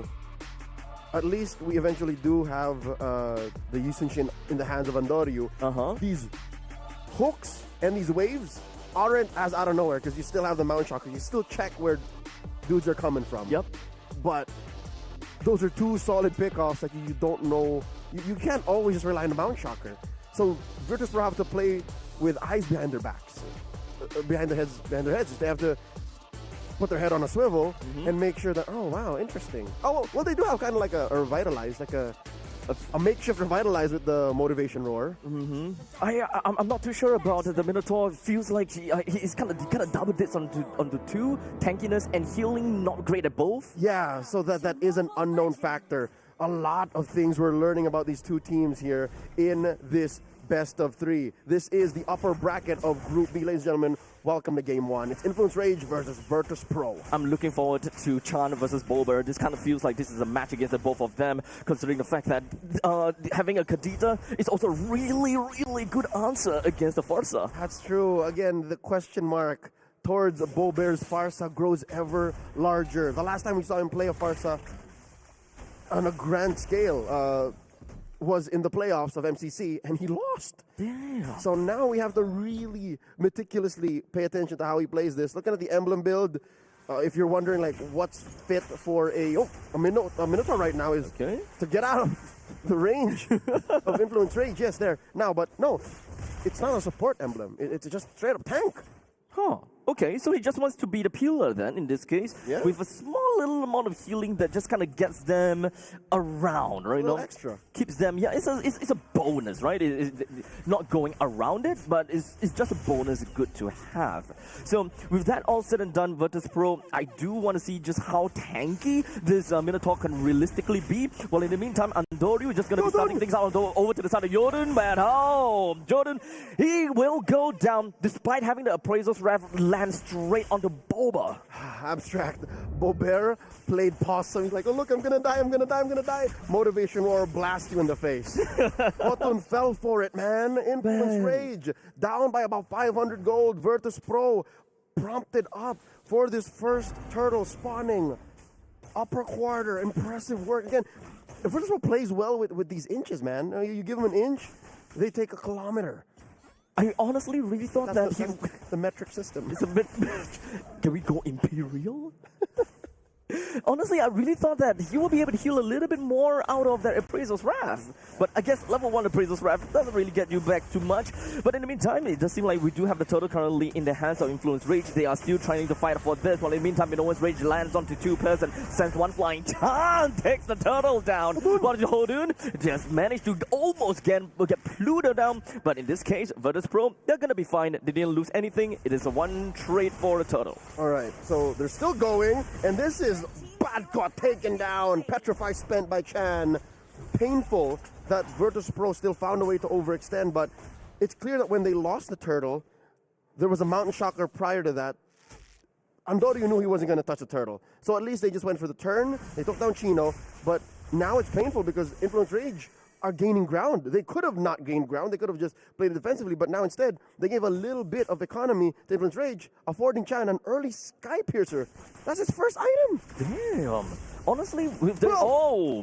almost getting the hit, but it did definitely force out that flicker that leaves Virtus Pro with quite a bit of that battle spells unavailable for the next upcoming few fights. Well, fair game, because Influence Rage also spent a lot of battle spells. Yeah, that's true. Those last encounters, so I'm liking it now. First 3 minutes in, the jump, Paquito's still alive. Almost them. Paquito left with just a sliver. Even when it comes down to the lethal elimination, it's just not quite enough to pop him off.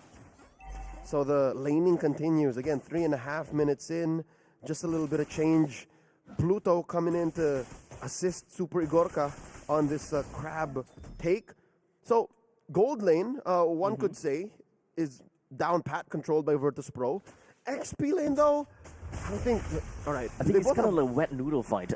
Yeah, they both have one kill and like neither can deal lethal damage to the other. Yeah, I mean, I would definitely say that Phobius does have pretty nutty damage the moment you are able to continuously just land your ults, but going up against a Lapu Lapu, this is really just a wet noodle fight. Yeah, no, in the Lapu Lapu, wow. Chino built a Hunter Strike first, and that's a full combo! And just right there, Chan finds himself in the top spot, but surprisingly, it does seem like we are going to be looking at a small little trade. Pluto lost his life while Chan is going to lose his life as well. Not a good trade for the side of Influence Rage. That's right, but this does buy them better positioning.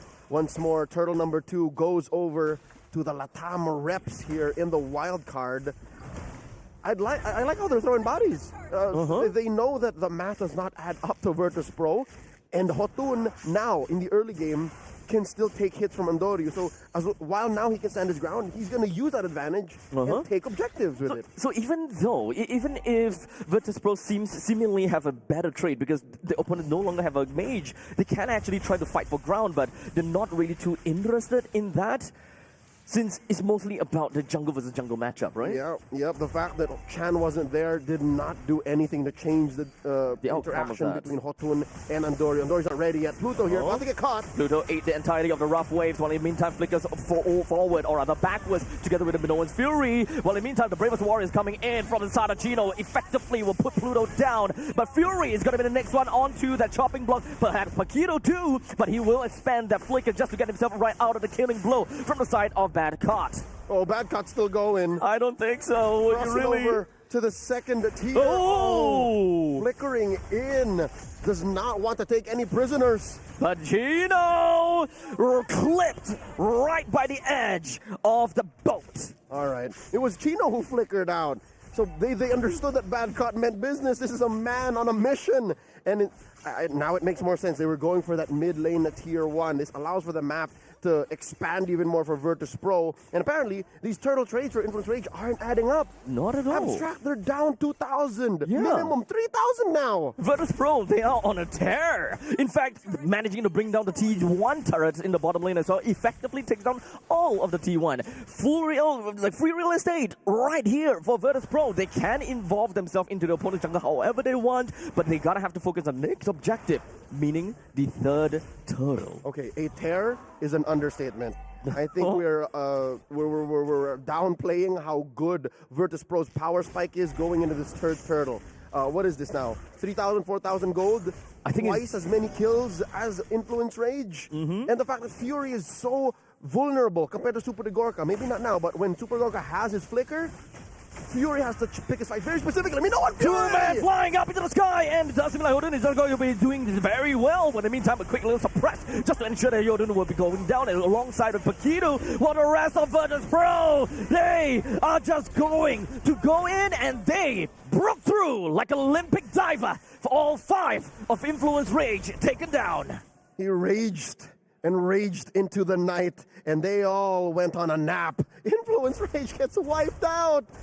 And look, since Andorio was traded out for 5, Virtus.pro said, okay, we won't go for the turtle, it's not as important, let's just go for the rest of the map. They push down tier 2 in mid, make up ground in, tier 2 in the bottom, and then make up ground in mid. Although, interestingly enough, they're losing out on map presence up top. They might actually lose tier 1 there. Oh, there it is.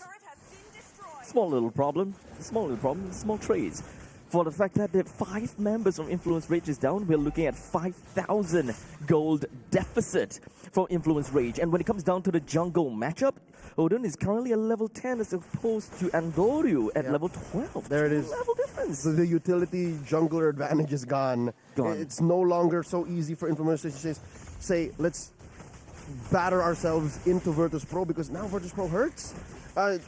Even Chan has to take care of himself. Easy Lord take here for Virtus.pro. Andorio didn't even need the retribution. No, there's no challenge at all. But they still gotta have to be real careful though, because this is still kind of a pick-off comp from the side of Influence Rage. They can't, Virtus.pro can't simply just throw caution into the wind. Something that's as tanky as Pluto, as a Minotaur, can still be, whittled down very, very easily.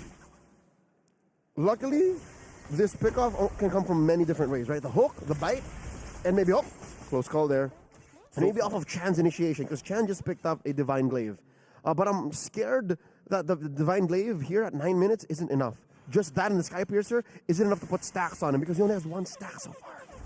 Honestly, I think you're onto something. Virtus.pro, they are definitely going to have a very heavy front line. And of course, with the backline damage, look at that! The Feathered Airstrike is literally an artillery from downtown. And Chan just got sniped by Andorio. All of 3 of Influence Rage suffered massive casualty, leaving Gino and Paquito. And they're already inside the base. Chino forced the flicker back. Super de Gorka flickering forward to try and take down more of his prey. And I think they smell blood in the water. The Bears of Virtus Pro want more. As such, another one of these feather airstrike will be able to get the Paquito as well as the Chino down. And Influence Rage unfortunately suffers the first loss. 10 minutes, not even 9:55, all it took for Virtus Pro to take game number 1 clean. And here we were questioning Bear's Farsa. Maybe it's just a secret weapon. Maybe it's just... Maybe he doesn't want to play it because it's too easy for him. That is exactly what they're trying to do, right? Throw a curveball at us. Hey, look, I don't play Farsa. It's only until we really need to. That's some long-term conning right there. That's like it's like The Prestige, as directed by Christopher Nolan, starring V.U. Jackman. At this point in time, he's committed, dude. He's just so like, committed. Bear, don't. Bear, not yet. Hold it. Cook a little while longer. Impressive work. Damn. And that is 100% win rate. Wait, no. It's a win for the Minotaur, the debuting Minotaur. Yeah, so that is, I mean, technically, yes, you're right. 100% win rate for now. Sure, I was just saying, like, I'm so impressed that it came out from out of nowhere and it won. It worked. I mean, did it really work? Or is it just, the whole team as an identity that worked together? I'd like to think it's a little bit of both because there are a lot of times, especially in the early game, wherein the motivation roar was enough to heal up just a wee bit so that members... kill range. Yes, to take him out of kill range, to have him get the movement speed boost enough to get in or out of range. And I think that big ticket, the Minoan Fury, like, how do you respond to mass CC like that? I mean, only Chino can realistically get out of that, right? Exactly, and Fury. But if Fury uses Needles and Thorns during the Minoan Fury, what more to save him from the other bits of CC coming from Virtus Pro? I'm impressed. I love it. I'm a believer now. Yesterday I was just a witness, but now I'm a believer. Gideon, 10 minutes. Is that the fastest game? One of the fastest games, to be fair. I remember a couple 10-minute games in sub-11 games. But 9:55. This is 9:55. It should be the fastest game. This is 9:55. Hey, look, we'll get some confirmation through Zipper a little bit later. But hey, great game coming in from Virtus Pro. Everything that we were trying to address, immediately we had an answer to it. And I want to jump on that train with that Minotaur because I think that not only was it just, hey, it's the pick with a mass CC, but I do think that the execution was almost near perfect. Yep. You always wait for that last second to flicker Minoan Fury, am I right?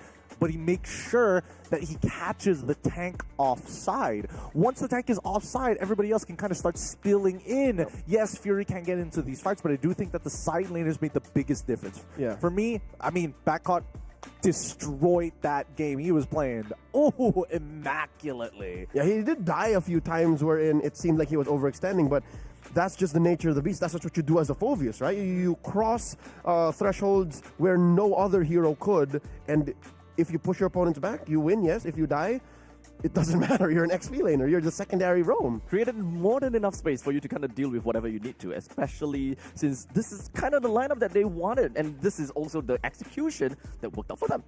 I think, the only thing that I was hoping to see from the side of Influence Rage was more snipes coming in with the Kadita, right? I mean, the problem was opening up the map was finding a pocket to hide was hard enough, but then Minotaur starts walking up into it, and you're like, do I just try and one-shot the Minotaur? I don't have the items to do so just yet. And to rely on the one-shot factor alone makes this such a fragile strategy. Not a fragile lineup, because the lineup knows how to take care of itself. I think that's fair enough to see. But in addition to that, what makes it harder to execute on is range. They were outranged. It was so much easier for Virtus Pro to say, hold your ground.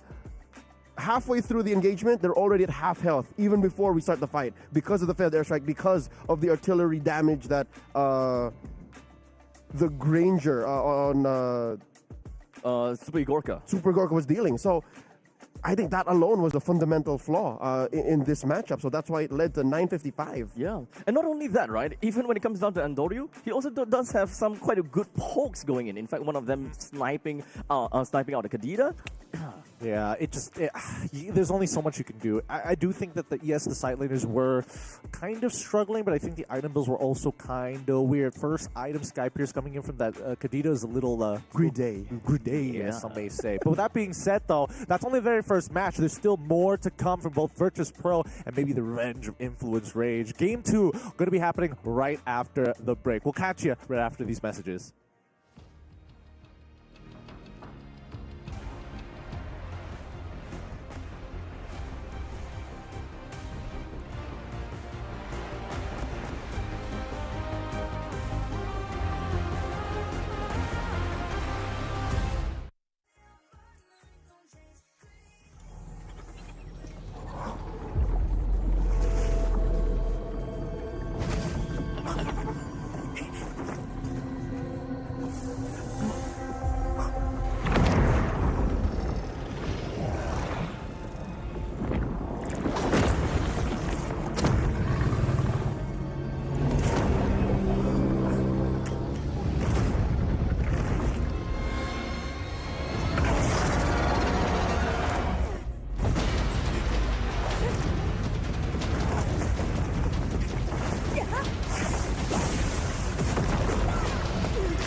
Welcome back, everybody. The wildcards continue today with our third best of 3. Group B has been exciting, but Virtus Pro looks to try and dominate the entirety of the tournament here at the 2025 Esports World Cup live in Riyadh, Saudi Arabia. My name is Getting Q for those of you just tuning in. We've got Abstract and as well as Leo at the desk to keep you guys entertained as the games go by. But after first impressions, we need to start talking about adaptation, boys. Influence Rage. Yes, they have another alive, but they've got to show up here for Latam. There's a lot that's on the line, even though, like you said, one more life, but 2 losses, you're out kind of thing. Do you really want to be there? Do you really want to be on, uncharted waters? Okay. They've been here before, all right? Yesterday, they faced off against Zeta Division. They were put at the cusp of defeat, but they reverse sweep the hell out of that series, right? Yep. So they recovered they recovered the way like no one could recover in game 2 with a Nana, with Kalia finally being put in the hands of Paquito. But here's the thing. Game 1, there was chance, there was hope. They did not lose in 10 minutes. Game 1 here, they lost in 10 minutes. I think cover the bases first. Your fundamentals, I think that adjustments that need to be made, side laners need something a little bit, because they're getting outclassed here. It's getting really, really difficult. Let's jump into the draft in just a little bit here. Checking out the SEC Gaming Hall is already a good time, but these players are playing on a pretty huge stage, open aired, and you guys can be watching it live here in Riyadh. Book your tickets now while you still can. Boys, walk me through the draft. What are the adjustments that need to be made? Abstract and Leo, it's all you. One cannot emphasize the lack of range in game 1. That was a little, besides the whole fact that they were playing with a Kadita with Petrify, it was a little greedy.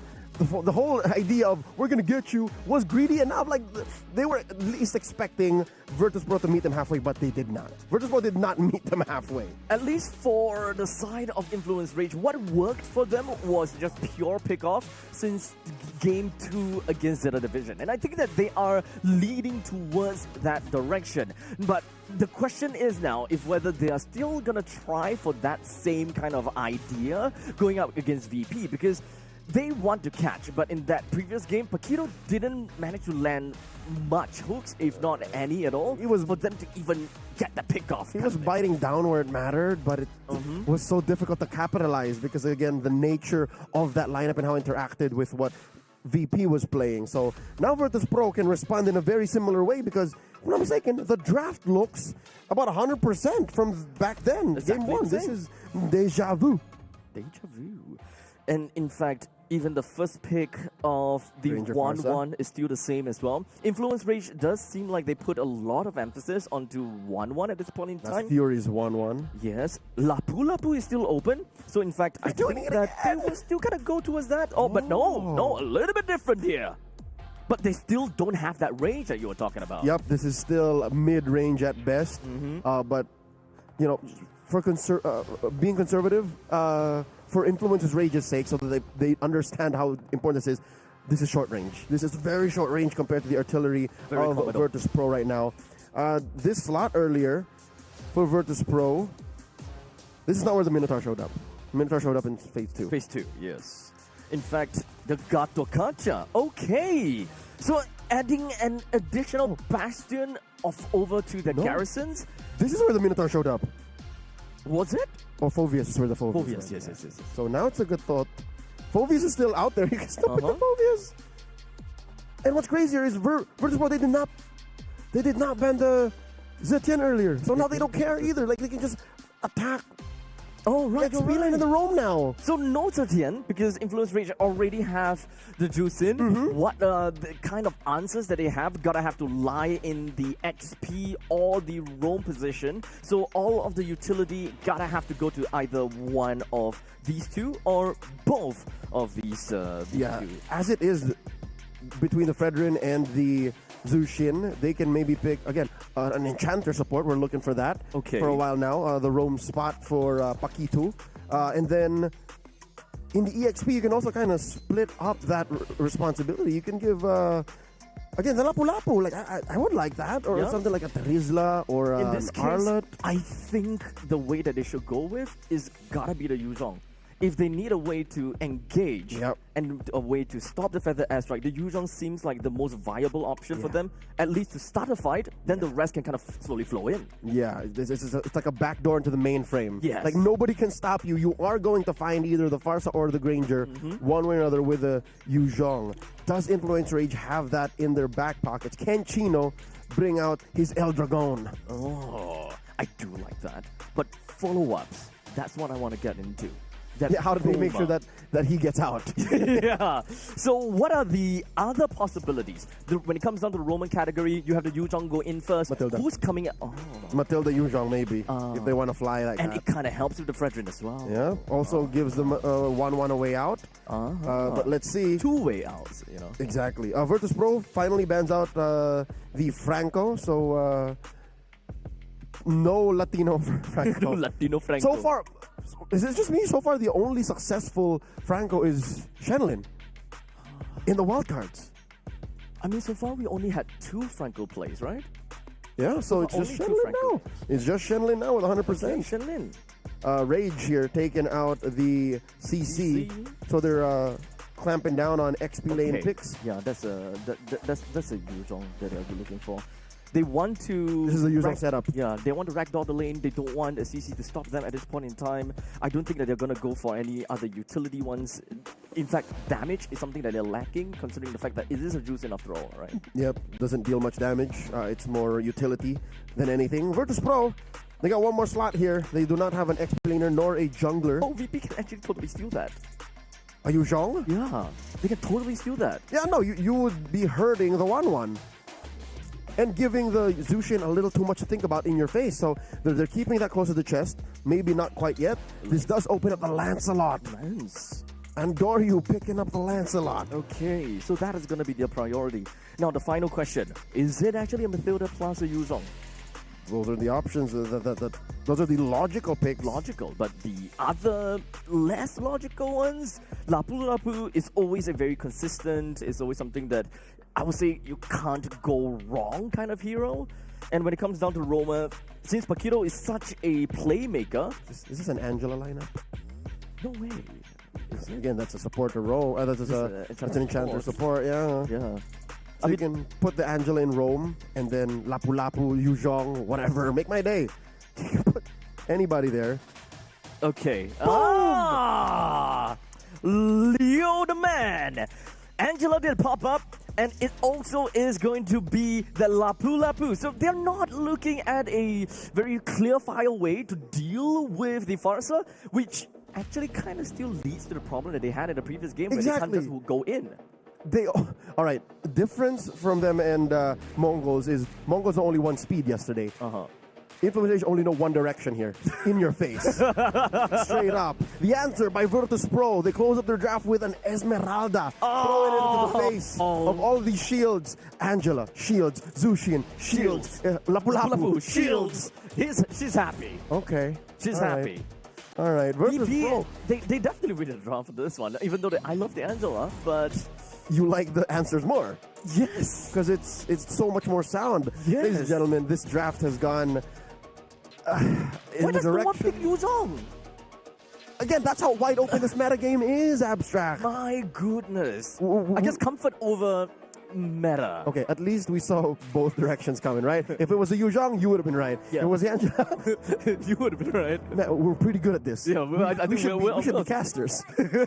Damn, I never thought I could be that. Ladies and gentlemen, welcome to game number 2. Match point for Virtus Pro. The pride of EECA going up against the once favored would-become champions of MPL Latam here. They're trying to make it into game number 3. Can they do that, or will Virtus Pro continue their dominating streak here, being the only undefeated team in the wild card? Let's take a look. As going in from this at the get-go, Virtus Pro started at the top. In fact, the Fredrin also. So the final destination is definitely going to be the gold lane in order to put a little bit more attention and influence. While most of that movements in the initial start, after clearing out the first wave, they went up to the top to kind of get a rain check. This mid lane matchup is, for now, at least, favorable to Influence Rage. The Angela just throwing out all of these, at this point in the game, nukes, and then heals to sustain Chan and his Zushin, and then eventually Zushin will run out of damage and will not be as effective. Oh my god, very low. Hotun! Oh, again, 2 times in a row. Hotun finds himself being first blooded. Oh man, that's not a great start. Game 1 and game 2. Let's not even get started on top lane. The Esmeralda is eating up the Lapu Lapu as we expect. And then bottom lane, Fury is in trouble. Oh no, there's no way he's getting out of this, huh?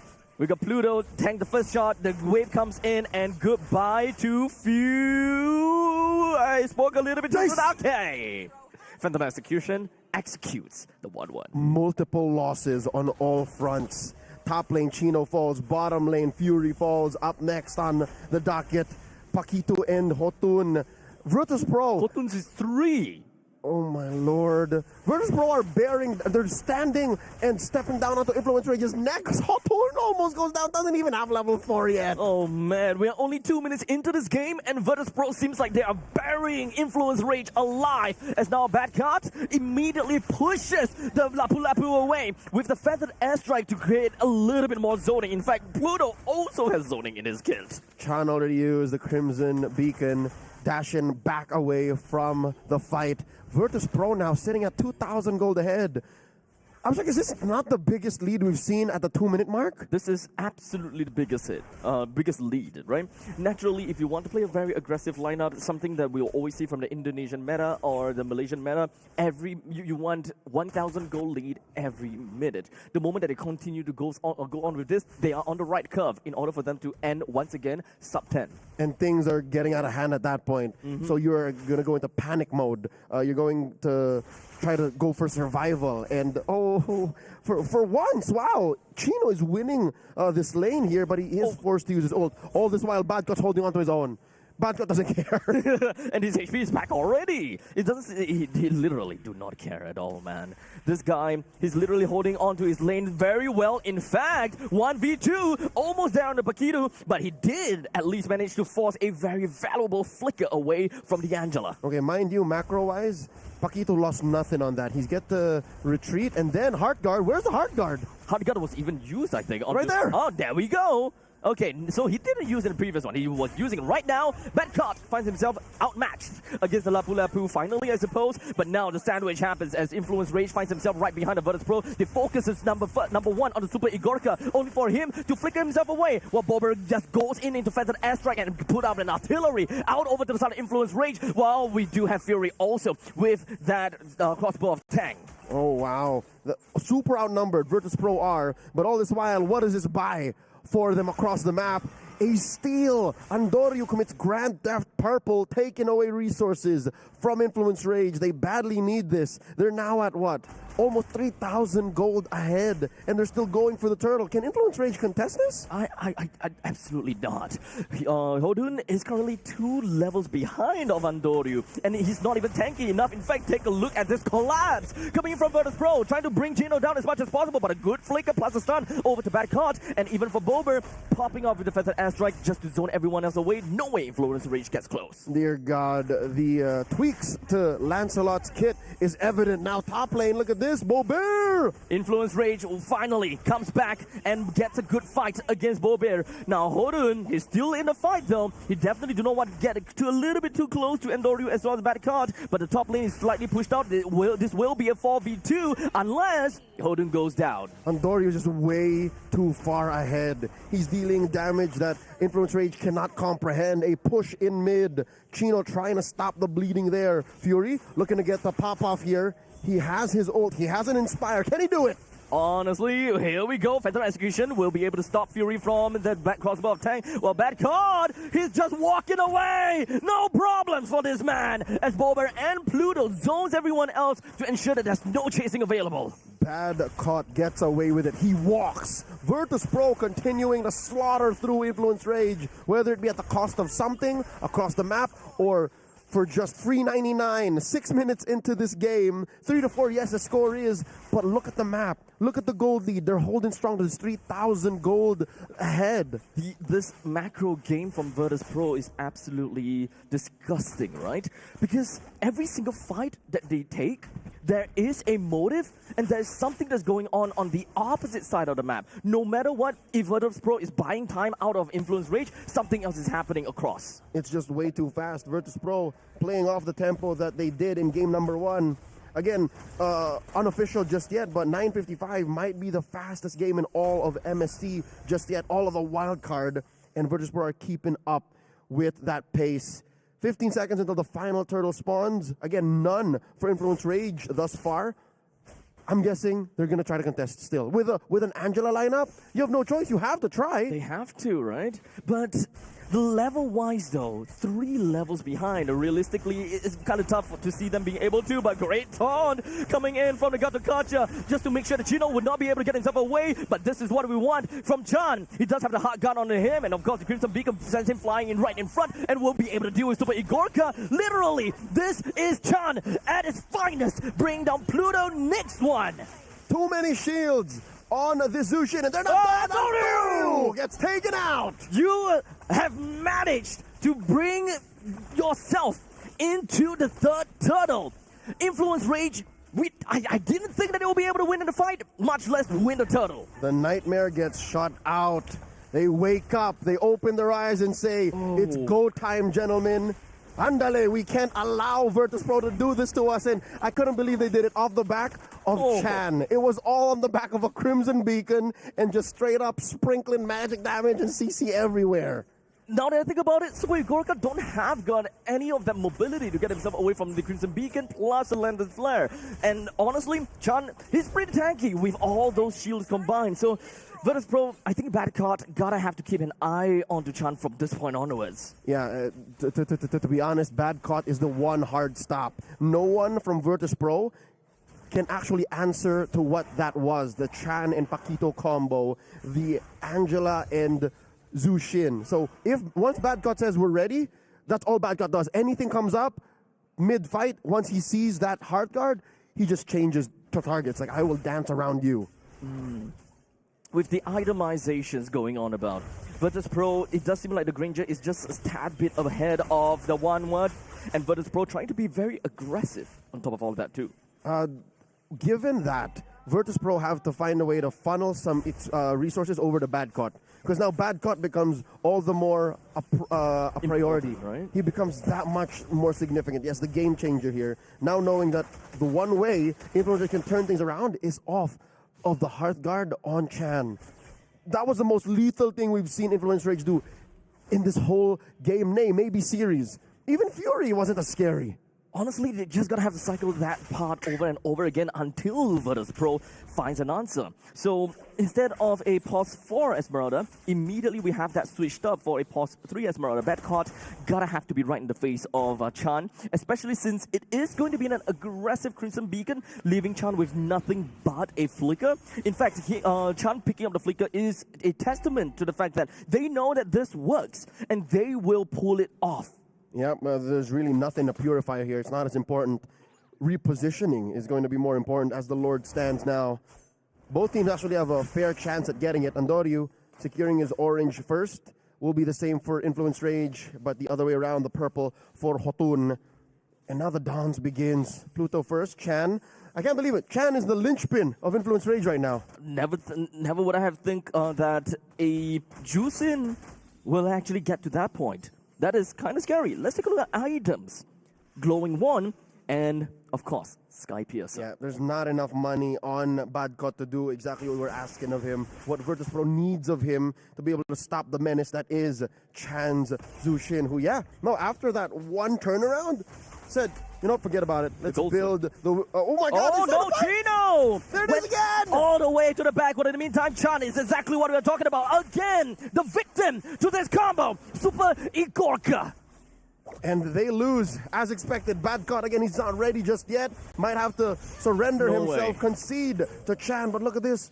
off camera, where is Andoryu? He's just split pushing. He's the only thing he can do. They need an answer to this. Even though Andoryu is, of course, ahead in levels and being able to steal the lot away from Influence Rage, but they just don't have got that real estate to allow Andoryu all that vision. Yeah, they invested in the off lane. They invested in the long lane and pushed that bottom lane tier 2, which is again a consolation prize to the Lord, to the pickoffs that Virtus.pro got.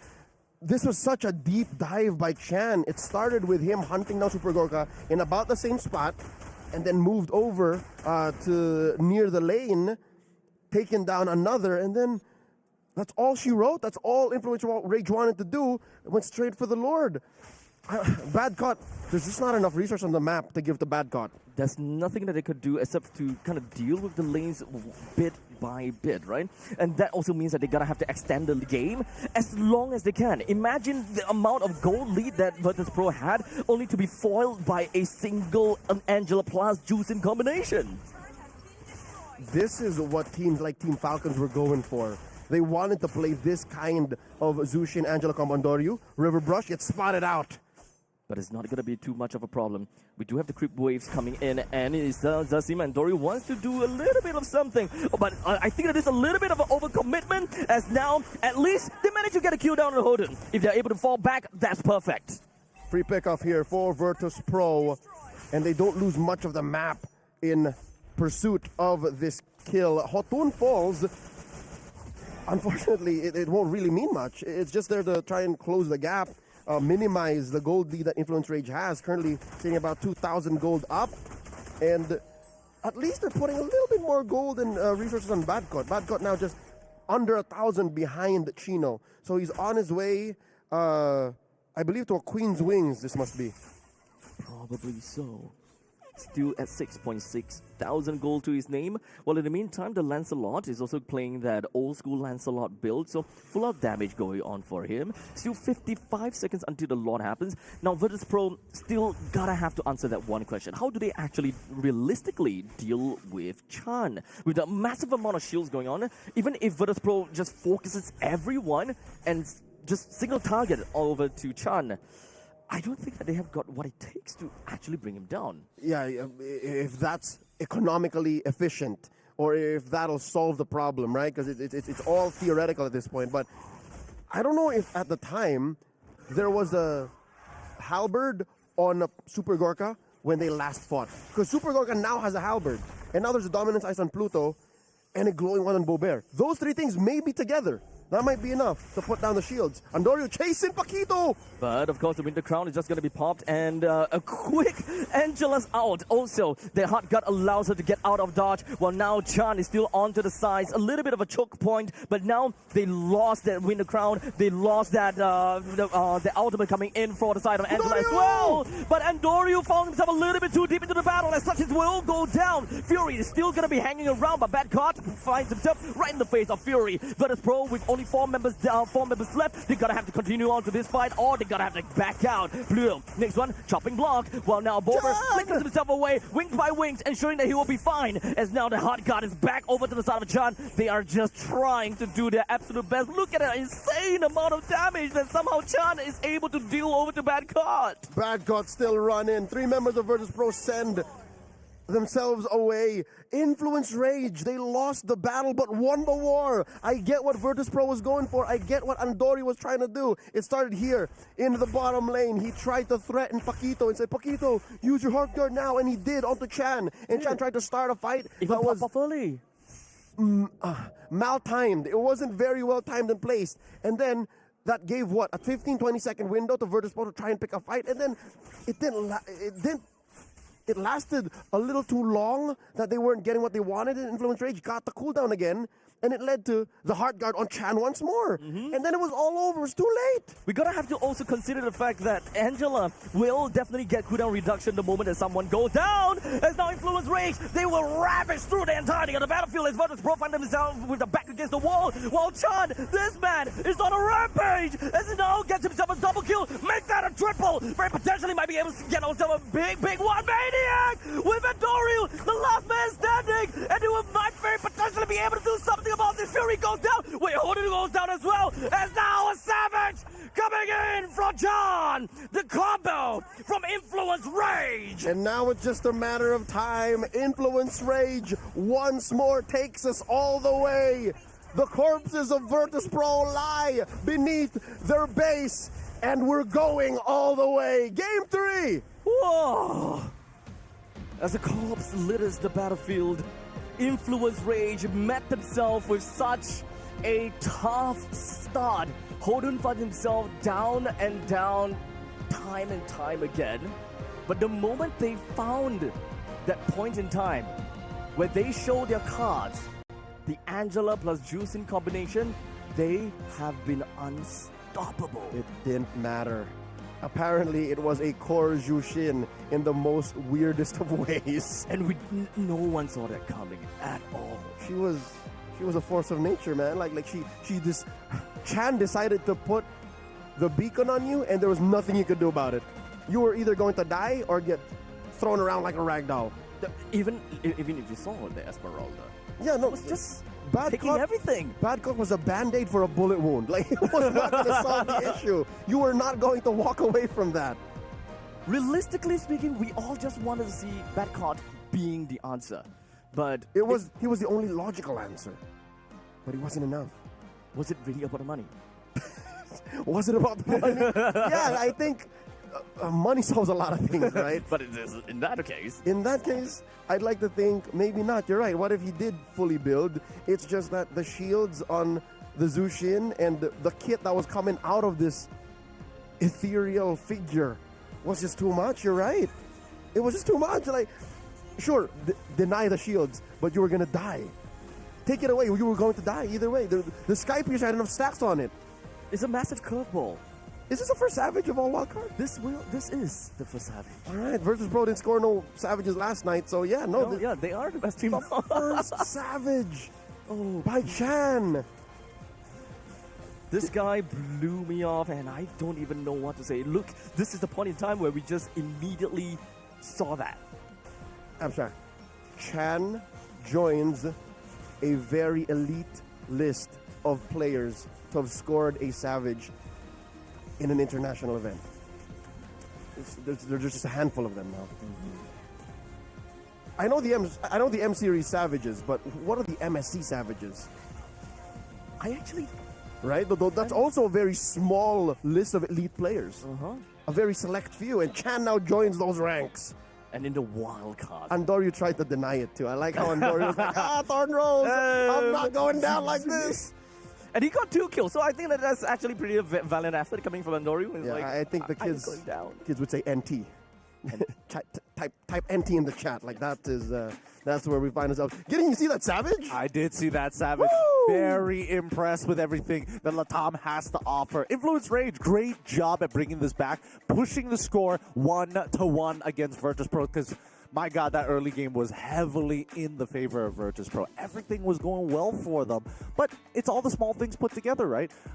For me, I think why Zushin on top, being that core Zushin on top of having the Heart Guard as a primary target, the only person who could really apply their damage was technically Farsa. Granger's shots were getting blocked. And then if we start thinking about Andoryu, he's not going for the lethal ignition, he's going for killing spree, so he's more of the cleanup crew than anything else. So, with that being said though, we're going to see a Game 3 in this featured match alone, and it's going to be one hell of a banger here. Boys, adjustments need to be talked about, because I feel like in terms of the draft, do you necessarily agree with the Esmeralda? I still think that Esmeralda is the answer. Yeah. Like, Esmeralda is a good pick here for me. But it just seemed as though they didn't see that coming from Chan, and they started to panic. Here's the thing. The one fault I think that Virtus Pro committed was the fact that they failed to recognize the timer. They failed to recognize that they were counting down to when Zushin was ready. When Chan got Paquito in him, and they were just the most confident they ever were all series, that's where I think Virtus Pro said, oh wow, we weren't ready for this. And then that was the one mistake. They definitely dropped the ball here.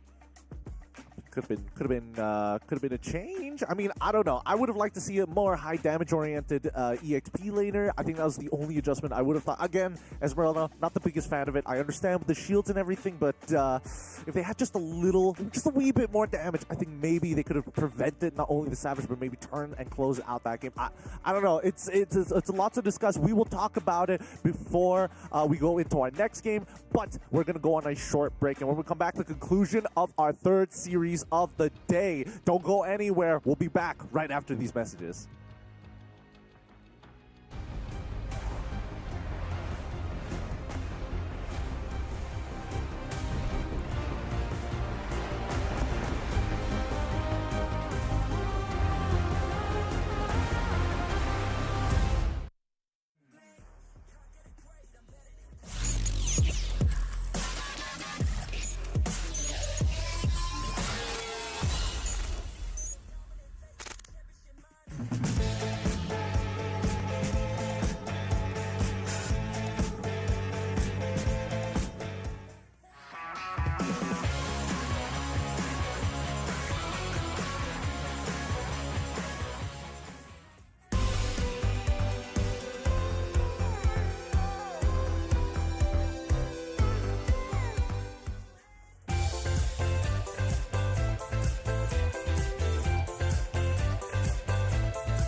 Welcome back, everybody. The wildcards continue in our third feature match of the day. Has been no less than shocking, but at the same time, our very first Savage of the wildcards here at MSC has already occurred by Cham. Influence Rage has come out of the gate swinging, but there still needs to be adjustments coming into game number 3. My name is Getting in Q. Of course, we've got Leon as well as Abstract at the helm to keep you guys entertained and be your main witnesses as they are our commentators. Boys, adjustments. I think the early game needs to be smoothened out from the side of Influence Rage. There's so many times where this game could have been closed out towards mid-game if somebody made just one more mistake. It's always just teetering on the edge. Is it part of their plan? Lose the early game, you get nonchalant, throw out caution in the wind, boom, Chan, in your face! I would like to think not, because that is a super benefit of doubt. That's a super fragile and you put your hands in you put your fate in your opponent's hands. Like, that's not how you win a competition. So I'd like to think that this is more of Virtus Pro slipping up, Virtus Pro not recognizing the timer and not recognizing how lethal. I mean, I'll be honest, like, even I was surprised of how lethal a Zushin Angela combo would be. Yeah. I saw the Angela come in from a mile away in the very last second, but I did not know that it would be this way. I expected it to be more on the Lapu, more on the Fredrin, maybe even the 1-1, but they were all like just a supporting cast to Chan Zushin. So that should be definitely watched out for in Game 3. Like, maybe ban. Make sure that there's no Angela shenanigans. I think that's fair. That's a fair argument. But do you think that Endoryu could have just adjusted his build just a little bit more? I mean, he was opting to go for Killing Spree. He could have gone for like the Bruiser style, the latest, the Lethal Ignition, and go for that Bruiser style instead. Change up the build a little bit more. Maybe get the anti-heal just a little bit earlier down the priority. Like Halberd at 3. Yeah, that's what I'm thinking. Like I don't know. These small things are looking to start to add up. We've seen in the wildcards how much that makes a difference here in a lot of their matches, especially when we're talking about like 6 to roughly, I'll be a little bit more generous. I would say 7 to the 11th minute mark. That's where a lot of teams kind of converge in terms of how much gold they can accumulate. All in all, if you were to ask me that question, I would generally say that one thing's for sure, yes, timing has got to be the way, especially since they got massive lead at the start. They managed to but managed to even keep Hodun in a corner. Like, that guy, he's not coming out. He can't do his basic job of tanking, basic job of taking objectives. He had negative experience. He owed people experience. Honestly, honestly, what could they possibly do at that point in time, right? But for VP, I think they slipped up only because of the timer, and then they somehow, one lost game, or rather one lost fight, switched all the way through. It was the fight. That was the fight of all fights. Wherein Chan just ran through everyone. Well, let's see whether we're going to get another fight of all fights once again. We're going to be heading into the draft real soon here at the STC Gaming Hall. Boys and girls, you better get excited for this because VP has put on a show, and Influence Rage shows you when they're backed up into a corner, all they want their soldiers to do is rage. Let's jump right into this. Leo, Abstract, it's all you. I like that. Coach Blackjack's only order is to rage. You follow my lead, but you better rage along the way. Game number 3 is upon us. Influence Rage on the pick. They'll pick 2, but Virtus Pro will play, so they are on blue side. Oh, look at this. No more. Immediate respect. No more. Banning the Zushin. We don't have an answer yet, so bye, Jusin. We're not going to deal with that. So the problem wasn't the Angela. It was a Zushin. Look, we even made that comment, right? Where it was like, okay, EXP Lina probably needs some more damage because Juxin deals no damage. But I guess it's not the amount of damage that was the problem. It was just the kit, like how inevitable it was that if you stood underneath, you would just get tossed over and over. Exactly, and over it just again. ruins all of Virtus Pro's plans. So yeah, no, this is good housekeeping. They banned out the 1-1 as well, forcing Fury to play something else. While Influence Rage, I'll just ban the same things. I don't think that anything changed at all. Not for this side. But the Kalia at this point in time is still open. That's right. Okay, we'll say goodbye to that as well.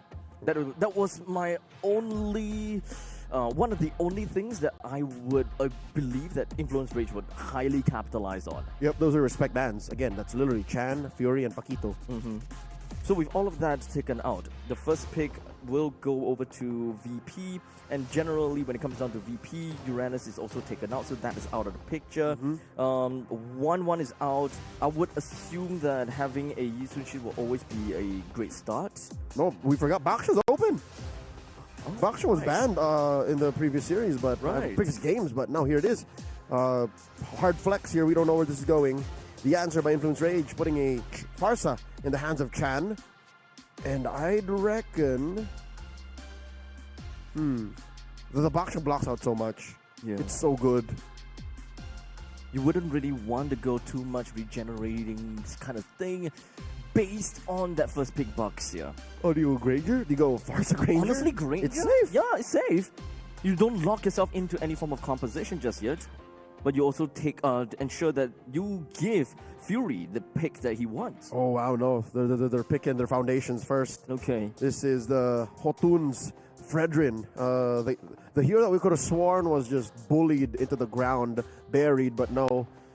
You can hear Linkin Park's music play like it's the ending of that Transformers movie. Come out like he's fine. Apparently he's okay. So how does Virtus Pro respond to this? Maybe Tien is available? Yes, again, a clear answer to the Farsa. And it has always been like a pair, right? So Tien and the Yi Sun-shin. So kind of put the box over to the roam. So there's half of it, and there's the other. There we go. Combo. Okay. If Rage combos, we combo. So we're throw a die. Yep, so we're looking for the Granger here. There's a Granger the Earthel. You often see this. This is such a 1.9.92 pattern wherein red side pick 3 becomes either the Irithel or the Granger. It comes down to that. And then you allow for the other to get the swing back. But no, you're insured to win this matchup because you can ban gold laners after the bans. You take away more bans, more gold laners. So you take the, in this case, take either Irithel or Granger, and then you ban Irithel and Granger. And everything else. And all Like Granger. the Moskov. Moskov, Bruno. Yep. I think Bruno has been quite a bit of priority. Or better yet, you pick something else. You pick a roamer or an XP laner. There it is. There's the Cho. And then you start banning gold laners and force the good one left to red 4. So consistently, Influence Rage actually focuses on banning Bruno in the previous series against Zeta Division. It could be a respect over to Zeta Division for playing the Bruno. Perhaps in this case, they are just thinking, maybe we don't really need to care too much about that. Yeah, looking at Super Igorka, again, he did play in the Brave Draft atmosphere of MCC. It wouldn't really matter. So just let him have whatever. But maybe you can, maybe during the second phase now, you can attack it specifically enough. You take out the Bruno, take out the Granger, end up with the Irithel, force him to play like something like a... Oh yeah, their first pick on the second phase. Yes. Oh no, but they won't touch it. Okay. They would rather not attack hero pools. Okay. It seems like it's in vain. So they might as well just take out heroes that have a lot more impact throughout the entirety of the game. Fulvius being one of them. The next one, I think taking out a glue is going to be generally fine too. Or CC. Or CC. Yeah, because usually CC is the answer, but if you're not sure what your opponent's playing in the XP lane, you would rather not risk it, so maybe ban out the CC. With all things considered, Influence Rage lacks gold lane and a XP. Gold XP, VP, XP, and gold, yeah. So it's weird that gold laners aren't getting attacked here. Yeah. Both sides just want to have a good pickup. Just an open lane. Perhaps they're just thinking, you know what? We'll just leave the gold lane alone. This is something that is not going to be the gold lane in this game. We're going to focus and attack the EXP. We want to win the XP fight. We want to win in early turtles. Yeah. And I think that fits into VP's MO with how they have been playing very aggressively in all of their early games. And with this last ban by Rage, it's all the more clear that gold lane should be wide open. There's the Badang. What is Virtus Pro ban out? The CC, there it is. Okay, it was going to be a trade for either side. Now, Rage, a gold laner. It has to be a gold laner, right? And an XP laner. Yeah, because they'd lose the trade if they let go of the gold now. So they have to pick the best gold laner available, unless that's what they want. Keep the gold laner for themselves. Yeah. Make sure that the gold laner wins that matchup. Understandably, even when it comes down to the XP side, you can kind of use that as an X factor. The moment that you don't pick up the XP, because it is a blind pick after all. Yes, even if it's a comfort pick, it's still a blind pick. You could get ruined by the last 2 from Virtus Pro. Still got over 10. Yesterday there was a Harith, right? Virtus Pro shut that down. But now all the more Harith should be picked up. No way. There's an Arlet. Okay, XP lane first then. Okay, so it is XP. Virtus Pro. This is an XP Arlet. That means that we actually have quite a lot of heroes that we can kind of work with. We've got the Yuzhong. Fulvius is out, unfortunately. Yuzhong, Glue. I mean, if you want to call in for heroes that we haven't seen in a long time, I suppose Benedetta is one thing if you want to add more damage into the mix. Or if you want some more tankiness. I don't think Esmeralda fits the bill. Yeah, no. They have an answer for the Farsa. Glue seems good. I like the glue. There's only really one answer so far on the board. That's the Farsa that blows it up. Okay. But there it is. Yep, that's the glue. Alongside the carry, which I reckon should rock a Purify. So the carry just ruins the Arlet. Cho as well. The Cho and the Redwin. Yes. So what does Rage put in the gold lane against his carry? So long range, right? You want to win by range. Oh, wow! No, they... Oh my god. They decide to play in the paint. Here's the Harith. Yesterday, Virtus Pro ruined the Harith. Kami of Nightmare Esports tried to play Harith. It didn't work out well at all. Did nothing. Close to nothing. There'll be an action later on. I wonder how they're feeling going into today's match, an elimination match. But here, these two teams are one game away from qualifying for the next stage of the wild card, the single elimination stage before the finals. So fill me in. This is a pick-off with a Cho, but they don't have anyone necessary to kill whoever got picked off. Aside from Farsa. Their only source of burst is the Farsa, yes. Or in the ultra late game, the Harith, which is again very fragile. But would they have to wait till the late game? It's so specific. This is what Influence Rage decided to go into, but all the while, Virtus Pro... I mean, it fixed the problem about high ground, but it doesn't fix the problem about winning in the early game. Yes, the high ground issue, Abstract, was something that they had to deal with in Game 1. Yeah. Obviously, not a problem in Game 2 anymore. So it feels like it's retroactively fixing something that wasn't a problem anyways. Okay. But if it wins, hey, who are we to say? Even this glue in the hands of Badcott seems like a long shot. Like, we were asking for it, yes, but what does it do in practice? We're about to find out. Game number 3, the rubber match in this best of 3. One game to confirm who moves on to the next stage. Who gets out of Group B first? Is it Virtus Pro or Influence Rage? We're about to find out. Here we go. All right, so, ladies and gentlemen, what's it going to be? We are down to match point. One team, as you mentioned, gets the first seed. Group B. Dragon in place. Yeah, you were kind of dropping a beat, huh? Yeah. I was about to. I mean, they're running in tempo. Look at that. Not exactly a moonwalk per se, but hey, I'll take that any day. All right. Let's allow our players to gather themselves. You were saying? I forgot what I was saying. We'll let it go then. Some ideas are better left to the ether. If I forget about it, that means it's not something important, right? Okay, back into the action. For reals this time. Influence Rage. They definitely drafted a little spicy. Again, your worries are not without merit, Abstract. Because yes, whoever you pick off, whoever you find with the Final Slash, whoever you find with the Way of the Dragon, has to be led to some kind of damage, right? Yep. Here's what's painful. Both of them are magical type. Both of those damage sources that you want to feed into your lineup are of the magic variety. Oh man, and there's also another thing that I remembered is the fact that Influence Rage consistently played the Fredrin in the jungle for all 3 games. Oh yeah. Game 1, 2, and 3. Yes. So they really like that. Fortune woke up today and said, Coach, I'm playing Fredrin.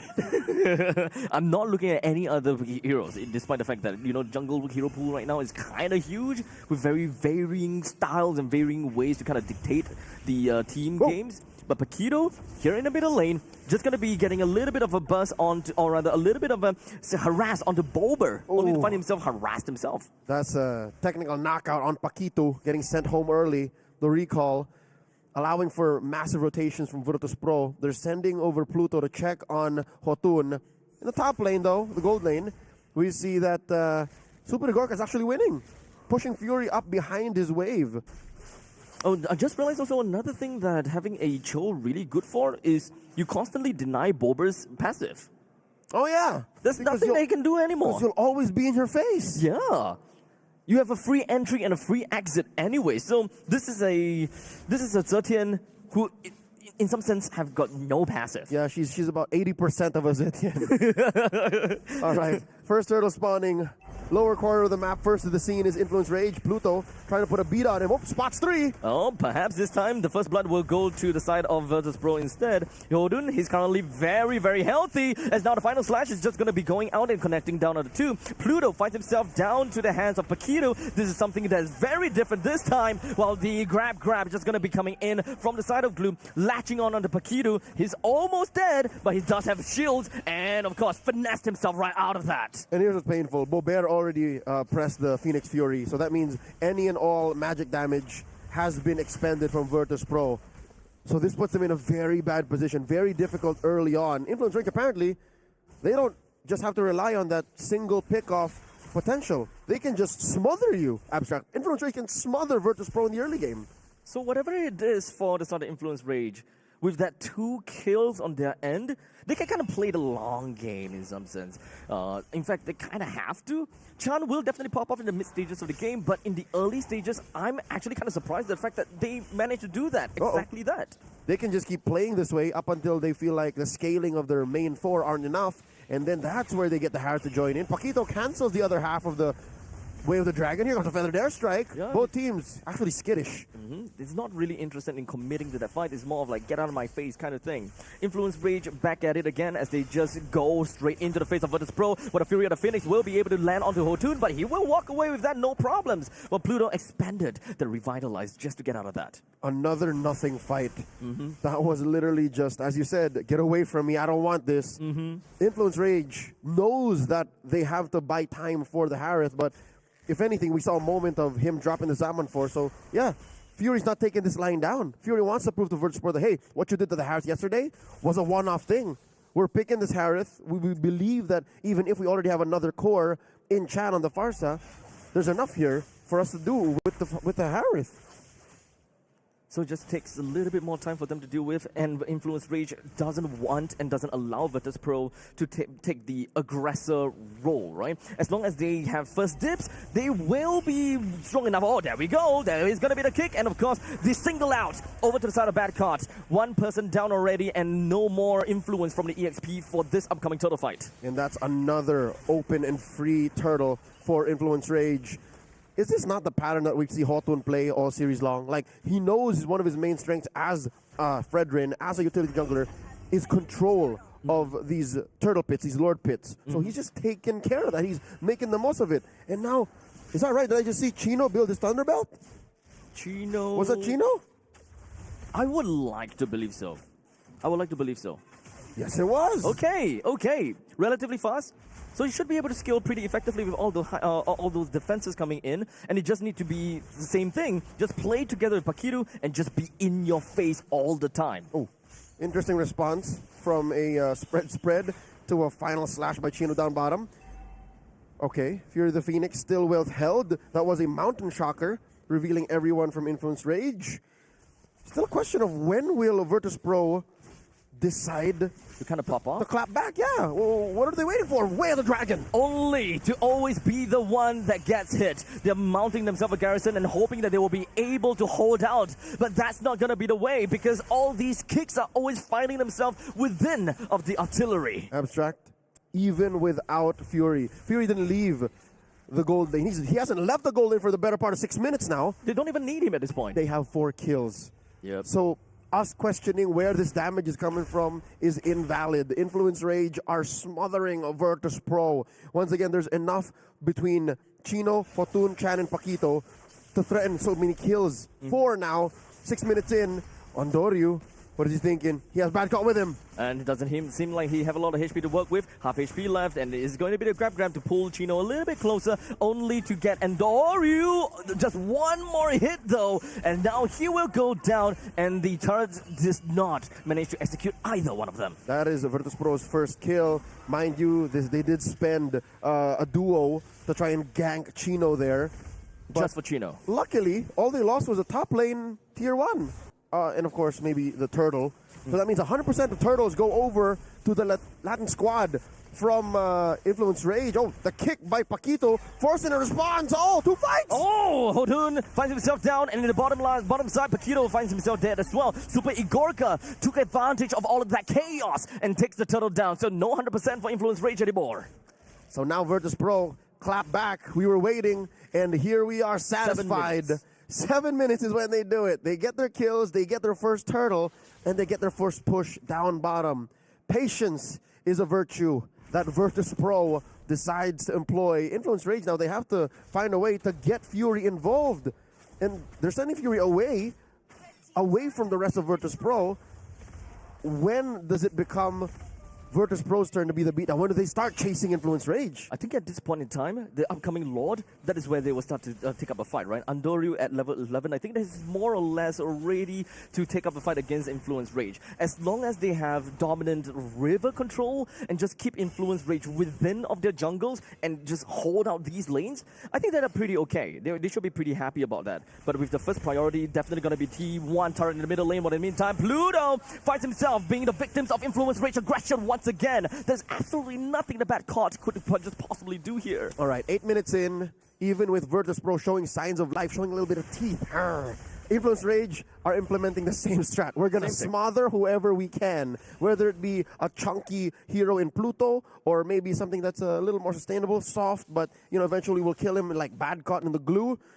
This is Influence Rage's MO, but at some point, you're right, it's going to be diminishing returns. You can't just keep killing the glue and the Baksha and expect returns. You have to find some way. Beber, Andorio, or even Super Gorka, neither have yet fallen. Yep, Revitalize has already been popped. No more Final Slash as well as, of course, the both Lance of the Fury and Chino. Both of them not exactly the healthiest, but they should be fine, as the Lord is only opening up in 10 seconds. So back again at it with the dance of the century for both of these two teams. We're coming and reaching into 9 minutes, where this is probably where things start to get scary.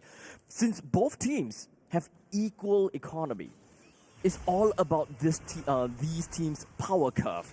When do they pop off? And how they use that power spike. Yes. Can the right target be found by the kick?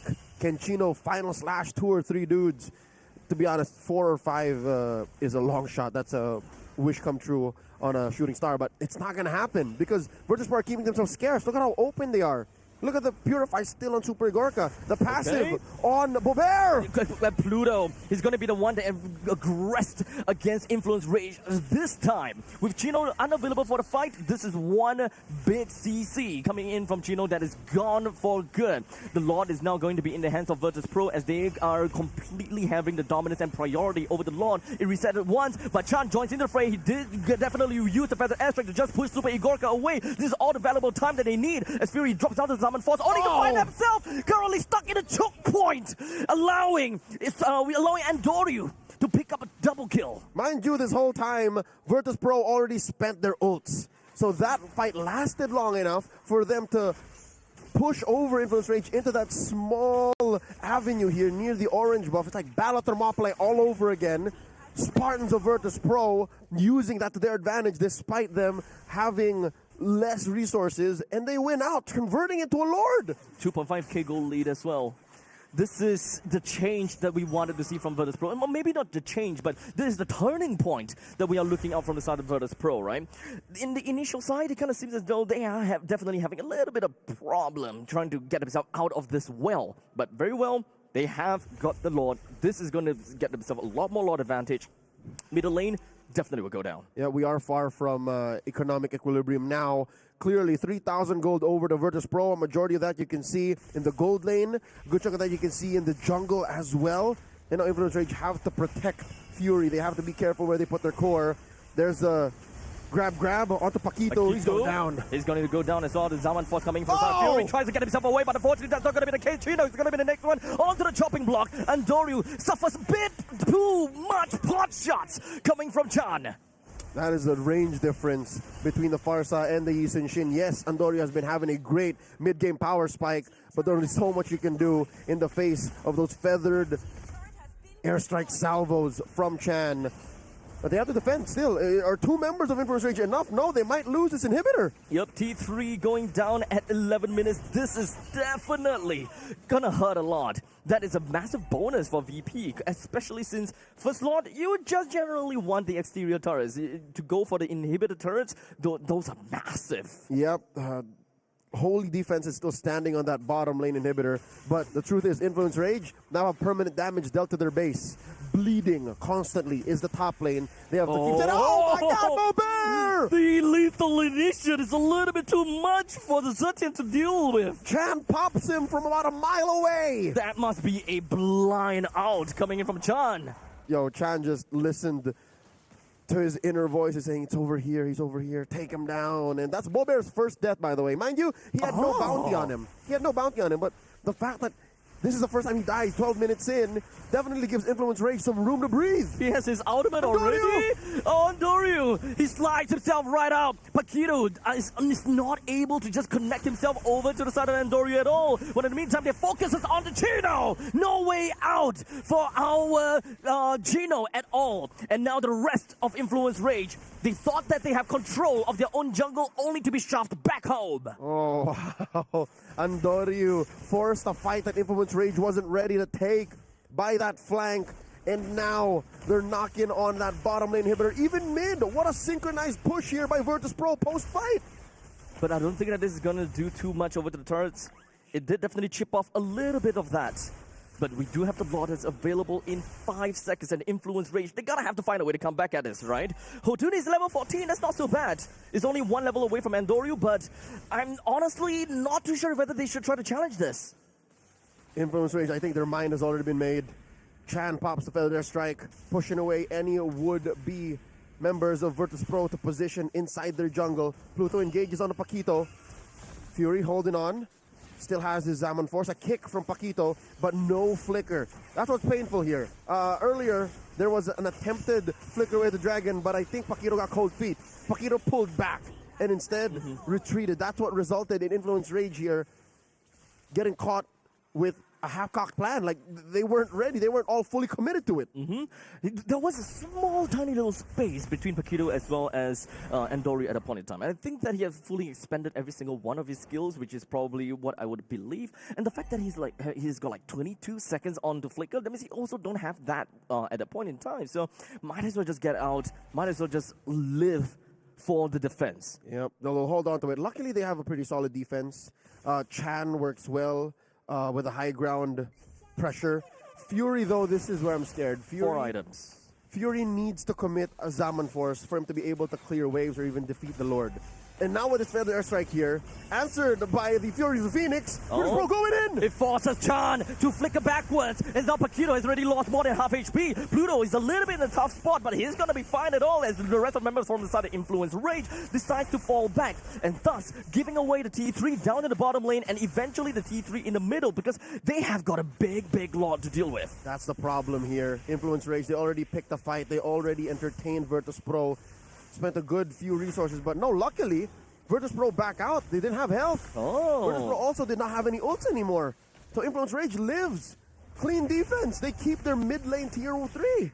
Another 3 more minutes to kind of play around with for Fury. He's already got 4 items, and within that 3 minutes, let's hope that he will be able to get a little bit more. Get himself the final item. I would like to believe the Holy Crystal, if he haven't gotten that yet. He's got to have it now. If not, then all the more they should feel like they're in trouble. 15 and a half minutes in. Chan topping the damage dealt rankings. Again, he's been amazing on this farsa. Might be one of the few reasons why they're still alive. Mount Shocker, Andoryu checking in on everybody. It's clear that Influence Rage don't want no smoke. Real quick, checking in. There's the Holy Crystal. Holy Crystal and Divine Glaive. And they just need one more. This could be anything. What is it? Blood Wings. That could be it, right? To play a little bit defensively while staying alive in fights, I suppose. A dead DPS is no DPS. Tranche. Oh, with the crown. A little extra, yeah, a little extra lightning here. Lightning It's an either or here. Now Chan picks up his Holy Crystal, so he's going to do extra more. Oh, it's Chan that didn't get his Holy Crystal. More extra damage on top of topping the rank, topping the charts. I thought that Chan has already got a lot of damage in his kit already. He could use more. Now he has more. He could use more because again, Pluto still survives these nothing engagements. Badcott also still survives getting a grab on. So I get the incentive for Chan to continue building extra damage. With the lanes at the top lane and the bottom for Influence Rage out, the macro game ultimately is going to be the most difficult for Influence Rage to even get themselves back into this game. It's not as if they were going well into this matchup against Virtus Pro macro-wise, because, again, you're looking at double global, right? You're looking at Zetian, and you're looking at Yusin Shin. But that's what will make Influence Rage's win all the more sweet. If they can turn this around, they're down 3,000 gold. Their base literally in ruins. Only one inhibitor left. So they have to make this work. Lord, they sent the Farsa? They kept the Farsa there. He can wings by wings in. Still has a Feather Strike. Pluto gets blasted. Paquito spotted here by Andoryu. There's a little bit too much damage coming in from the side of Influence Rage's Fury, but none of these two teams are too interested in just pushing right in, because what Virtus Pro is waiting for is that slow push down from the bottom lane, because Farsa definitely wants to focus onto the middle lanes, right? He don't want his T3 to go down just yet. So now Virtus Pro, they found an opportunity because there's just way too much creeps for the Fasta to handle. As such, the Fury on the field is just going to be popping right out. The Lord is just going to be down to 131 HP. As such, Endorio finds himself the Lord kill. Fury had not a lot of HP to kind of work with, as the stick stake is just going to be right onto Hoden. Influence Rage only loses Pakitu, as now the rest of the members from Virtus Pro collapse themselves onto Hodun. No more frontliners, and it's all just left with Chino, Chan, and Fury. It's very difficult for Influence Rage to get anything more out of that trade. Yes, they found Supir Gorka, but their base was constantly being barraged by Virtus Pro's waves. So they had to split. They had to think of two ways to respond to two very urgent causes. One, the Lord. Two, the team fight. The base was secondary. Just only when the fight was ended did they send someone over. Oh my God, Andorio! Where did that damage come from? Even I didn't see that. Was that from Was it Fury? Chan? Was that from Chan? Was that from... He doesn't have his Feathered Airstrike Was right that from now. Chino? Yeah, maybe. I would like to believe that it's Chan. So now, Influence Rage have to defend. And now Virtus Pro doesn't want to fight because Endorio's HP was just way too low. And now we're back to square one. Influence Rage defends a third Lord. Oh, the final slash actually did manage to land on the bad card, but this is only going to be something, the catalyst for Virtus Pro to go straight in. As such, they are going to be losing the T3 turn, while in the meantime, Charlie's also out. So one of the artillery is gone, but Baby Fury is going to be next. Yes, he will be. But Influence Rage, they're not going to be stopping. They're persisting. As now, the way of Dragon is just going to be landing right on top of the bad card. It doesn't seem like the rest of the members from the side of Paquito is just going to be working right out. As such, he gets busted down. Virtus Pro, all 5 men remains, leaving Hoden left. Maniac coming in from Endorio as he sees the game. Not quite the vengeance they were looking for in the Savage. That was scored by Chan game 2, but I think this is just a wee bit sweeter. They are the first team out of Group B to make it to the next stage of the wildcards. Virtus Pro takes the series 2-1. First seed of Group B. And unfortunately for Influence Rage, with 1 series won and 1 series lost, they're now going to be going down over to the second half of the bracket. As such, they have only 1 life left. Virtus Pro, big smiles, and still, series-wise, undefeated. What a recovery. What a recovery coming in from that game 2. They have quite a record, right? For series, a 2-0 victory, sweeping victory. When it comes down to the first game of this series, it was also a sweeping victory. Dominant, 955. Exactly. Even though they did lose in game number 2, but that is also because Influence Rage have got that ace in their sleeve. But unfortunately, once that has been attacked, and Jusin's out, at least game 3, they did put quite a bit of a show for us. Yep, they took away that one thing they could not control in game 2. And they won. They won clean. Kudos to Chan, though. Must give credit where credit is due. Influence Rage's mid laner did play out of his mind. See here in the highlights, over and over and over again. Chan was the game changer. Chan turned things around. Hell, Chan made those 3 Lord defenses possible. There's just so much range coming in. And honestly, as long as Chan is just right within the vicinity with that great amount of burst damage to kind of deal with, in fact, they have been utilizing that Feathered Airstrike time and time again just so that they will be able to play around with that Way of the Dragon. And now watching closely, it seems like the points that we were expecting, right? Again, the Way of the Dragon having the effect that it now in hindsight, I wish it had more. And of course, the Fury of the Phoenix. Chan played around that very well. That specifically. Usually we see the Fury of the Phoenix being used after Feathered Airstrike. Yep.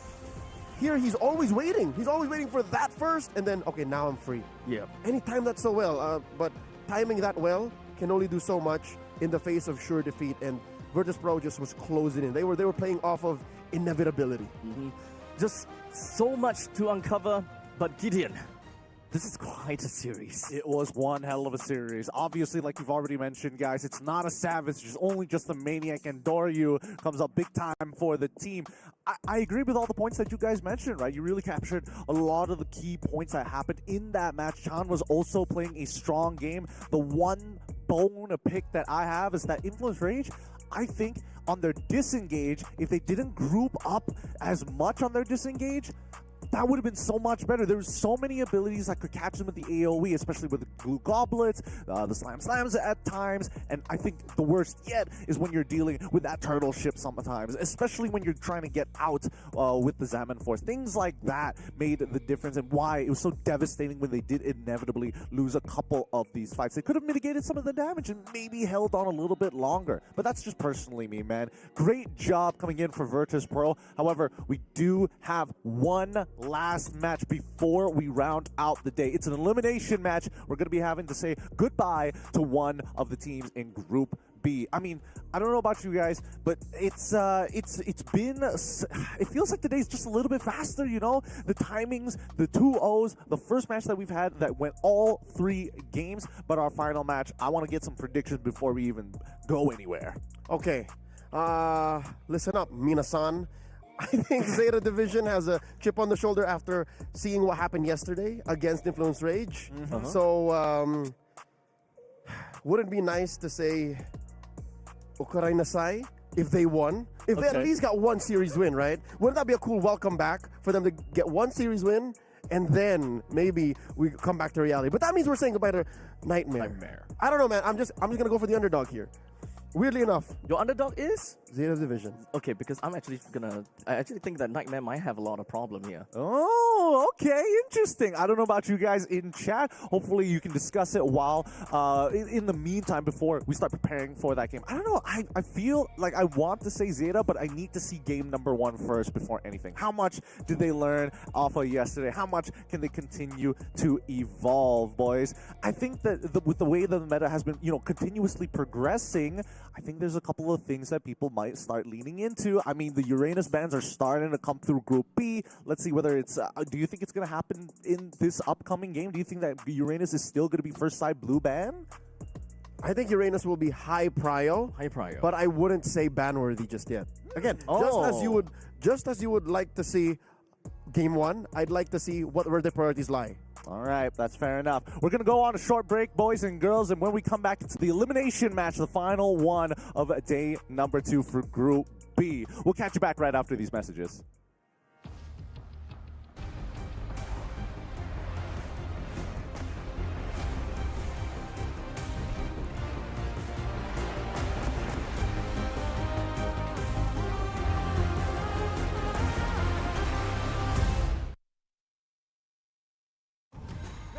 Just trust me, okay?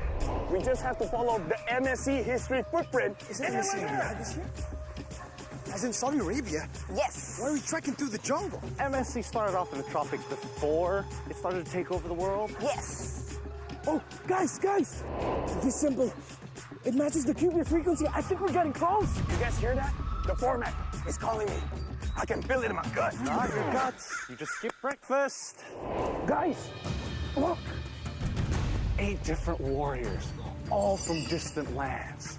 One sacred path. Oh my, Japan is back. 8 teams drawn into 2 groups. GSL format with BO3 matches, but at the end, only one team advances. We have to find the next piece first, because then we get to write the story. Imagine it. Lapels, MSC 2025, Fury Pro Max Plus. Ain't that good? Yeah, I like the sound of that. It's okay. I got this. What's that? Great Scott! It's the group stage format! The MSC 2025 group stages is going to consist of 16 teams broken into 2 groups, each group balanced and regionally diverse. So all teams will be drawn into 2 seeds, and teams from the same region can't be drawn into the same group. Groups will then play a BO3 double elimination. Teams with a 2-0 record and teams that survive with a 2-1 record will then advance. 8 teams will then fight for the ultimate glory. Is this still a group stage or a group elim stage? Well, it's kind of both. It's the best of both worlds. Maybe we're intentionally lost. Oh, you mean like the time a strong team lost to a weaker team to claim it was a strategy to go down to the lower bracket for a more dramatic comeback? Yeah, that sounds right. Yes. Oh, look! That seems like a shortcut to the finale! Perfect! Now we can solidify the format before they even get here. Let's go. Brigida, let me teach you something. When you see something shining, you smash it. I found it! The secret format ahead of everyone else. LaFell! From now on, you can call me LaFell, the great format discoverer. LaFell! I think you broke the format. Oh, we can still fix the format. Thank goodness I'm out with you this time. Don't touch anything else, LaFell, no! Let's look at the knockout stage. The MSC 2025 knockout stage. 2-0 teams will get to choose which 2-1 team they want to face. Will the 2-0 teams just pick a weaker team for a better matchup? Or they could just fight a tougher team just to flex? The real question is, which team gets to choose first? Most game wins or shorter game time? We're gonna have to wait until we get to Riyadh. Until then, let's have a look at the playoff bracket. Quarterfinals and semis will now be best of 5. Oh, and there's now a best of 5 third place clash before the grand finals. Final best of 7 to crown the ultimate champion. There you have it. The MSC 2025 format, wildcards to glory. Yes!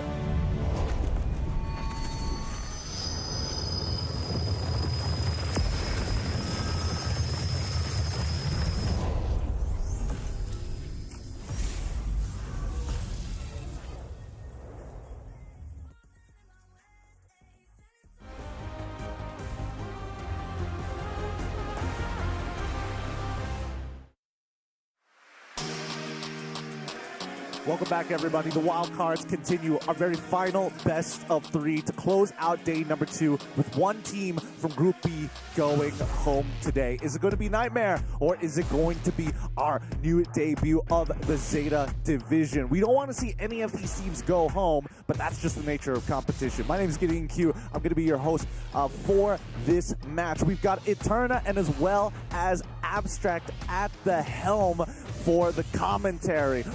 Boys and girls, we've had a long day. We'll pull up the schedule for you guys in case you guys didn't catch any of that action. But so far, I mean, things are shaping up to be pretty interesting for the wild cards.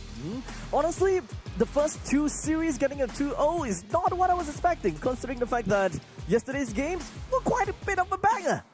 It was going the distance until the very end. But what about you, Eterna? Any big ups and big downs for you? I'm still on the second match. You're still I'm still on the second match. It's just my heart goes out to the MENA region. Thankfully, they do still have another representative, so I hope things will go uphill from here. But once again, why do I have to be on another elimination match? I mean, they just want to see a pretty face before they say goodbye. Look, Eterna, I've already asked Leon as well as Abstract what their prediction was. What is your prediction this time round?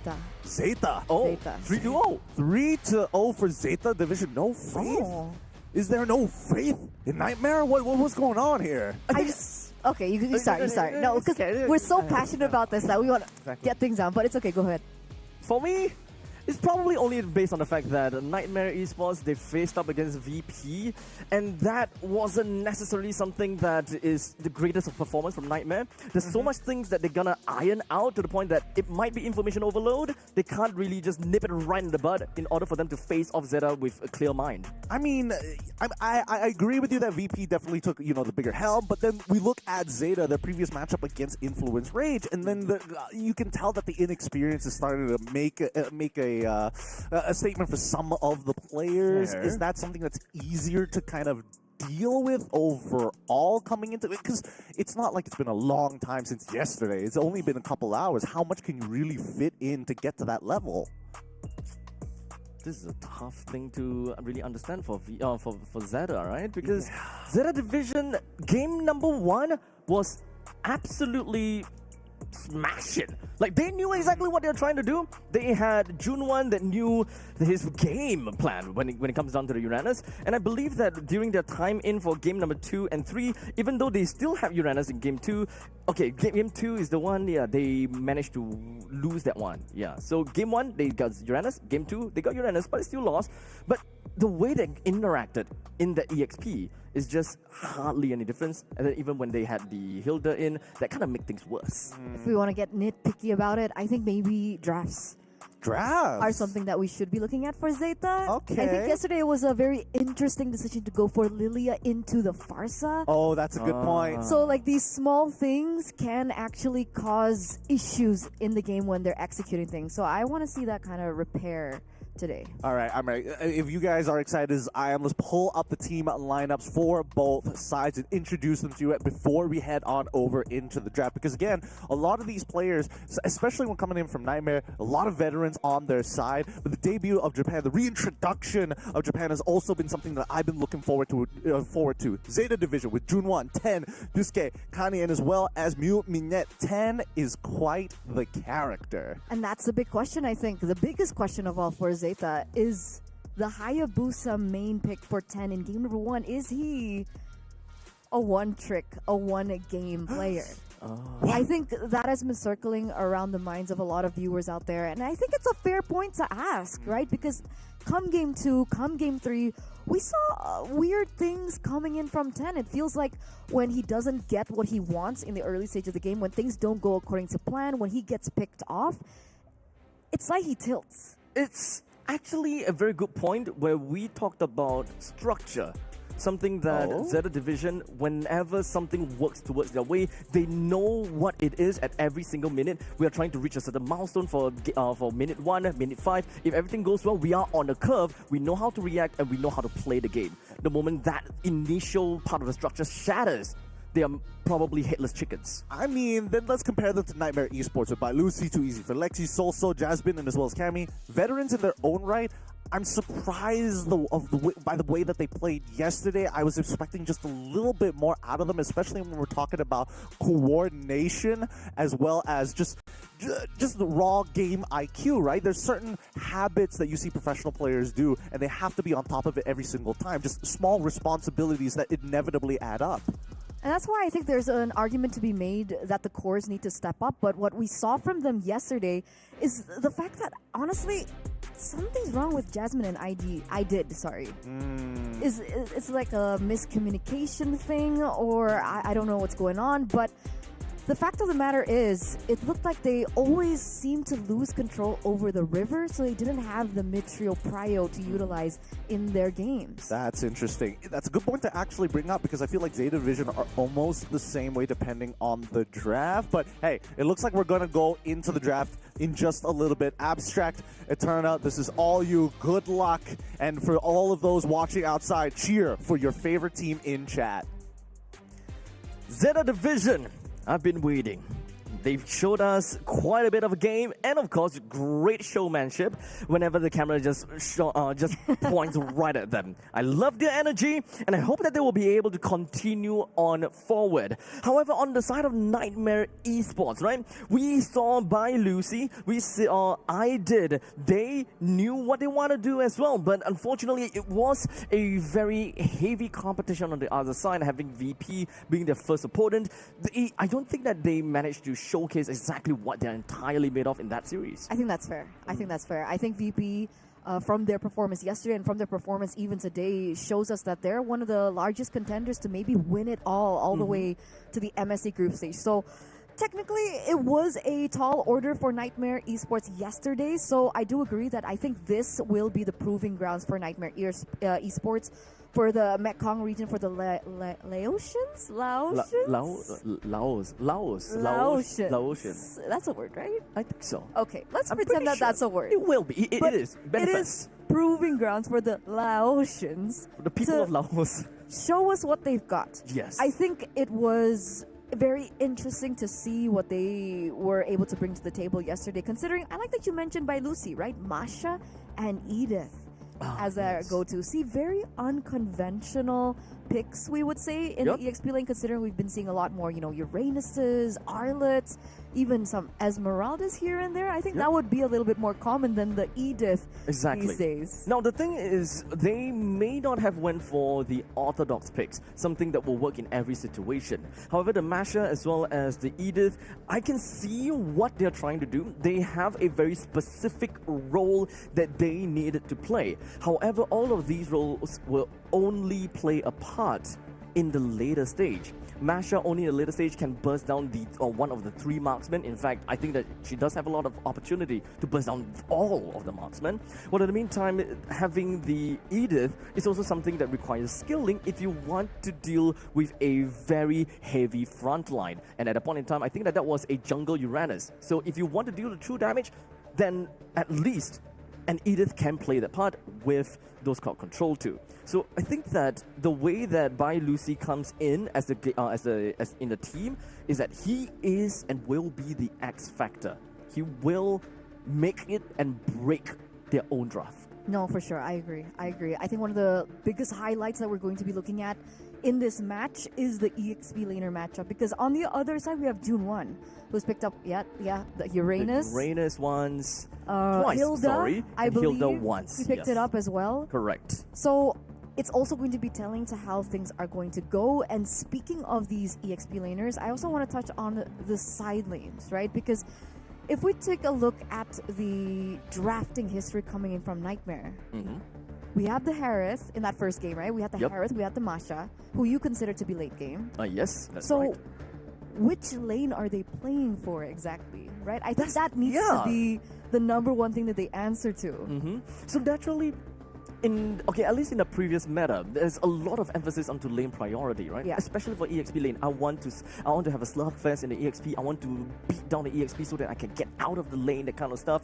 But at this point in time, yes, there's still a little bit of an inkling on that. However, it's not that important anymore, because you definitely will be able to get some influence from the middle lane. As long as we clear the wave well enough, we are able to take a man fight out there, then that's all fine and dandy, right? So, to your question, if we have a Harith in the gold lane, and then we have a Masha over in the XP lane, the initial funnel has to go over to the jungler.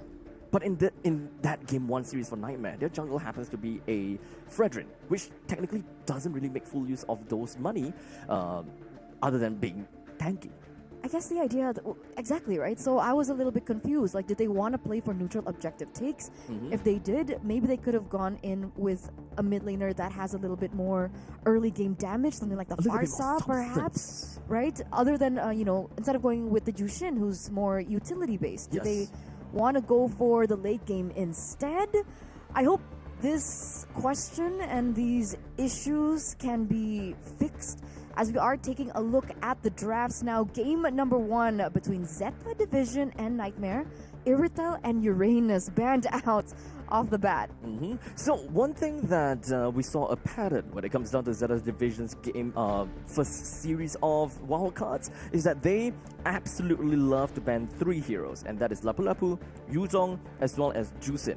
But that, looking at today's games and today's bans, it seems like it is team specific, as they entered this draft with a ban onto Kalia as well as an Irithel. No inklings of what they have done before. Very early as well. Did Nightmare pick up an Irithel yesterday? Nightmare, they did not actually. I don't think they did not right? pick up a single It was Irithel. Granger and Harith, I believe. So unless they are referring to Nightmare's run during the M Challenge Cups at Season 5, then that would probably make sense. However, the goal pool is kind of huge. Even if you do take out the Irithel, that means that you are trying to look into a first pick into Granger, which is something that we actually did not see at all from Mui Minette, because Mui Minette has been forced into playing 2 Moskov and 1 Natan. So maybe that's what we're going to be looking at right now, right? I thought maybe the Irithel ban was kind of a way for them to signal that, hey, we might be picking up the 1-1 this time around. But I think Nightmare picked it up really well, right? The 1-1 was banned out here in the first phase, as will the YSS. So Zeta now, first pick selection. What heroes are we looking at? Are they going to go for the Uranus again? Uranus has been banned, oh, you're right. So if there's 2 ways around it, right? If they want to prioritize onto the Granger, because that's always a safe route to go, while in the meantime, with the Irithel already gone, you kind of ensure yourself to have a pretty good lane. Otherwise, you gotta have to go for other heroes that allows you to be flexible, such as the Badang, which happens to be open still. Okay, Badang is a really good tool for them to utilize for sure. What other heroes are we looking at here? Oh, wow! They want to go for Hayabusa first pick? First pick onto the Bruno.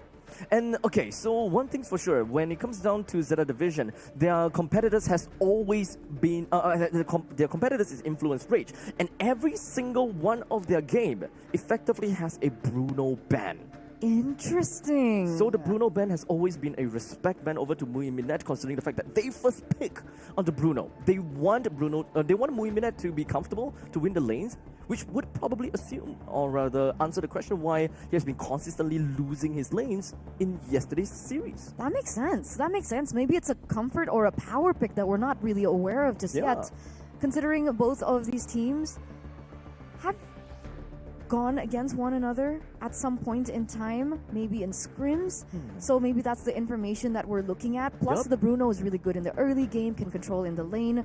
So Nightmare will have to be able to respond to this. The big question is, what will they be putting in the gold lane for themselves? Farsa and Fredrin, very good early game as well. Neutral objective control, and I think rotations are already really looking good for Nightmare here. I think the Hayabusa might be the way to go for Zeta. They want to probably focus on something that is more towards the comfort side, right? With Farsa currently unavailable for Piske to pick up anymore, so they're probably not going to go for that direction for now.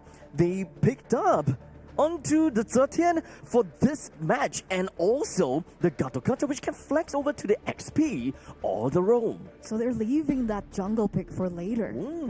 Okay. I mean, technically, 10 has only utilized the Hayabusa and the YSS so far, so maybe there's still a pocket pick that we're not aware of just yet. They want to use that to flex all the way towards the end, and it's a debut pick for Suke there with the Zetian. Nightmare now pick up the Lapu Lapu. So the X Factor kind of thing that we were expecting is effectively gone. They actually had the XP pick coming in for the first phase of the draft. So, okay, we've got both teams that have got some flexibility. Okay, so Nightmare does not have any form of flexibility.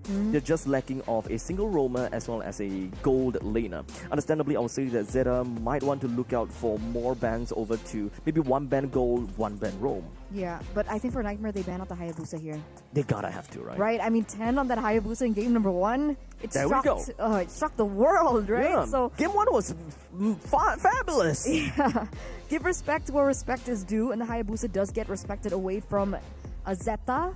But what do Zeta want to take away? Do they want to take away an early game hero like the Granger, maybe, who's still available for Nightmares to pick up against the Bruno? That's a good point. I think Granger should be a point of banning for Zeta, but at this point, I'm just looking out into the horizons, looking for optimal jungle heroes that 10 would potentially pick for himself. Now that we don't have that, Joy could still be something that we can possibly see, especially since it is going to be a Fredrin in the jungle and a Farsa in the mid. You're not exactly that challenged for power spikes anymore against a Fredrin. I guess a Lancelot is also still an option. I mean, back in the day, we know that the Lancelot was countered by the Fredrin, but because of the changes towards the Fredrin and because of the balancing coming in from the Lancelot, they're 50-50. It's a skill matchup between those two heroes. So the Lancelot is also still an option if they still want to go for that assassin way. But what would be the next ban? Unless they want a Roger. But we haven't seen a Roger in a long time. You know what? We talked about this yesterday, it didn't pop up. Not at all. Do you think today might be the day? With the fact that this is the last series, maybe not. I would assume that 10 would want something with absolute mobility. If he plays Fanny. I mean, you mentioned the Ling. Ling is one, yeah.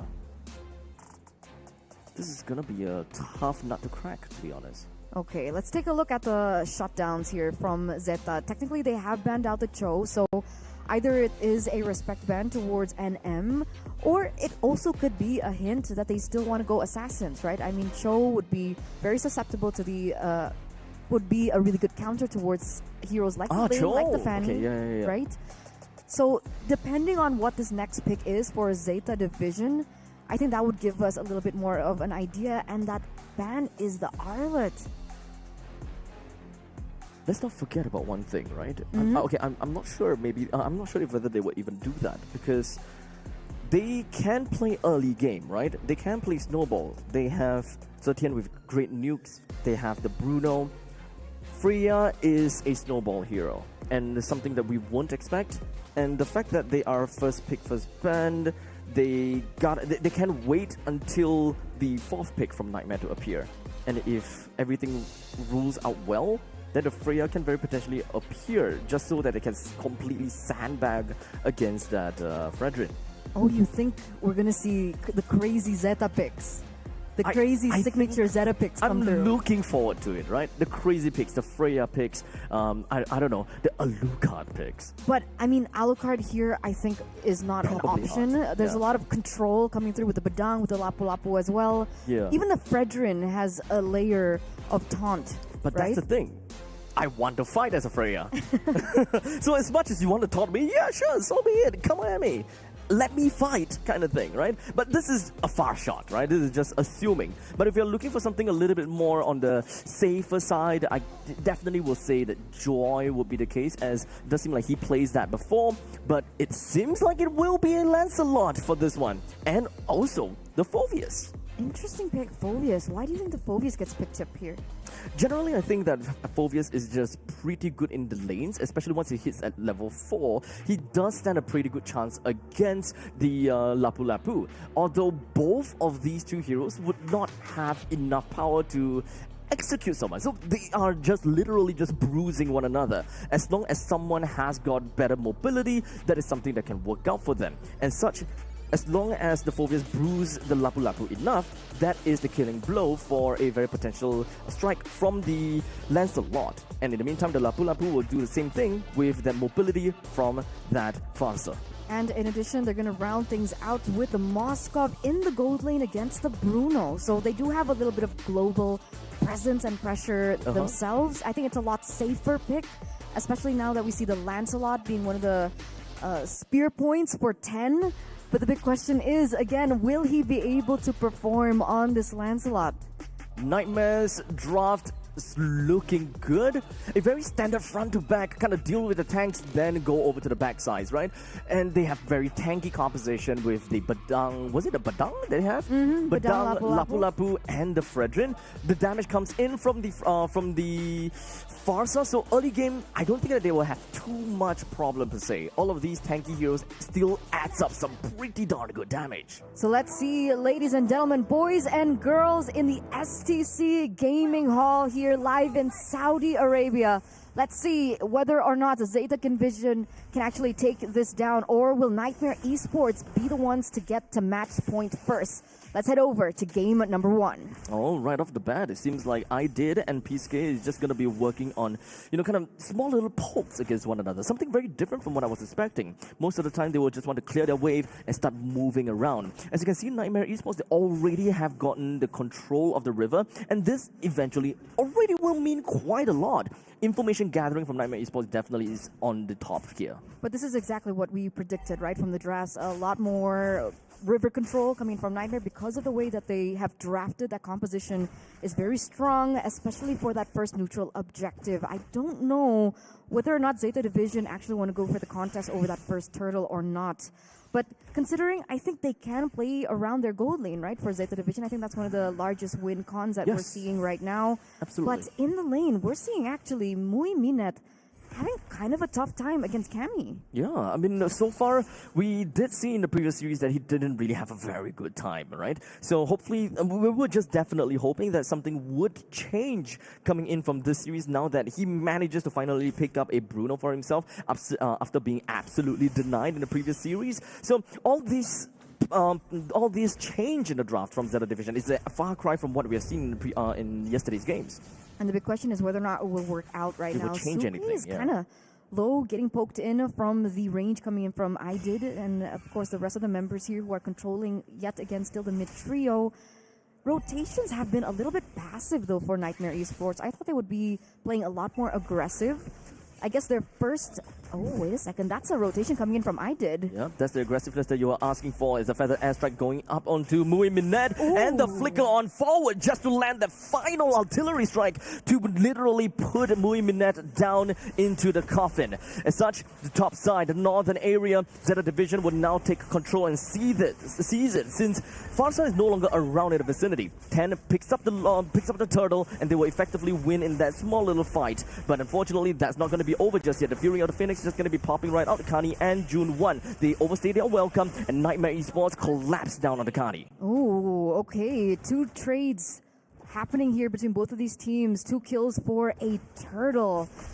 What do you think about that trade? I mean, considering we did talk about the win cons coming in from Zeta Division, the fact that Mui Minette is going to be a very important staple player in this game, the fact that they were able to take him down early means that the Moskov will have a better time to get to his power spike. But they lost control over the turtle. Yep, slightly better time, right? So Nightmare Esports is super value just bringing the Bruno down. You effectively slow his pop-off timing a little bit more. So Zeta Division responded with, okay, since we are already down by value, we gotta have to do something, right? So at least getting the turtle is still a little bit better rather than having nothing at all for themselves. Because I thought they would completely just leave that and let Nightmare Esports take it, but Nightmare Esports... That's a huge risk. That was a decision that they were trying to make, right? Did they want to go for Turtle instead, or did they want to go for the pick into the bottom lane? But they chose the bottom lane. Yep. Personally, I would say that if they're able to stop Zeta Division's Mui Minette from popping off earlier, that is absolutely the direction I would go. To drag on the game a little bit longer, not allowing Mui Minette to hit critical mass. So just yielding and losing the turtle is nothing as compared to getting a kill on the Mui Minette. I mean, it looks like they do still hold on to the gold control anyway, right? 4 minutes in, Nightmare Esports, they have 1,000 gold ahead of Zeta Division at the moment. But again, it goes back to very passive rotations. I think Nightmare Esports are the ones to try to test the tempo here, especially now. We do see I did already in a position. Do they want to go for a pick onto June 1? Oh, I did actually popped himself right out of the brush just a tad a little bit, forced to expand the flicker, but he's in the safe spot as his artillery strike will be more than enough to bring June 1 down. Really great setup now for Nightmare Esports to pick up this neutral objective. We do see some rotations coming in from Kani to give vision and information over to the team. But the fact that they already have that kill in their belts, they have a man advantage. Let's see, too easy for Lexi, get this done. He's going to be right smack in front of the turtle, ready to create some turtle soup for his team. But it does seem like the fist crack is just, or rather, fist break is going to land right on top of Zeta Division. But unfortunately, the Appraiser's Wrath is not going to land on anyone. 10 finds himself taken down, while, of course, Kani had to AOG right out. Look at that. Nightmare Sports finding their momentum here in game number 1 in this best-of-3 series against the Jap rep, but they're not done. This SOD lands on the Mui Minette, and even I did coming in as well. This is some range that Nightmare has. Range and gold lead, right? 2,000 now for Nightmare Esports, and it looks like they're looking for more. Already a lot to say there in the bottom side of the map. It looks like Cammy will be able to pick up that tower as well. By Lucy, also really good zoning control over on to June 1. So things are looking really good for Nightmare Esports right now.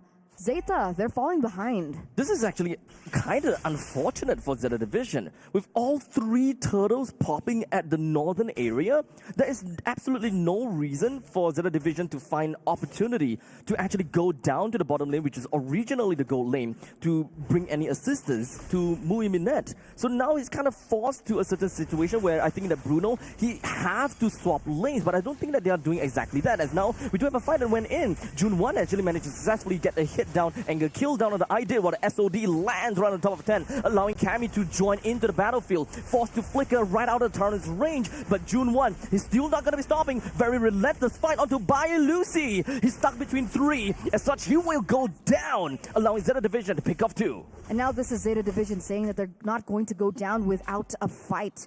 By Lucy gets taken out, and it looks like they're going to get a little bit more here, a little bit more of a trade, as the tower will be the target. Jasmine, though, will be able to clear, so they still have that protected. Now, once again, it would be really great to see how the direction has been for the gold laners, because again, I think that Bruno does really well early game Yes. and then really well late game. Yep. But the mid game is where the Bruno kind of falls off. Yeah, so the problem is Zeta Division's Bruno didn't even hit critical mass at all. He haven't even gotten the items required for him to join into the battles here.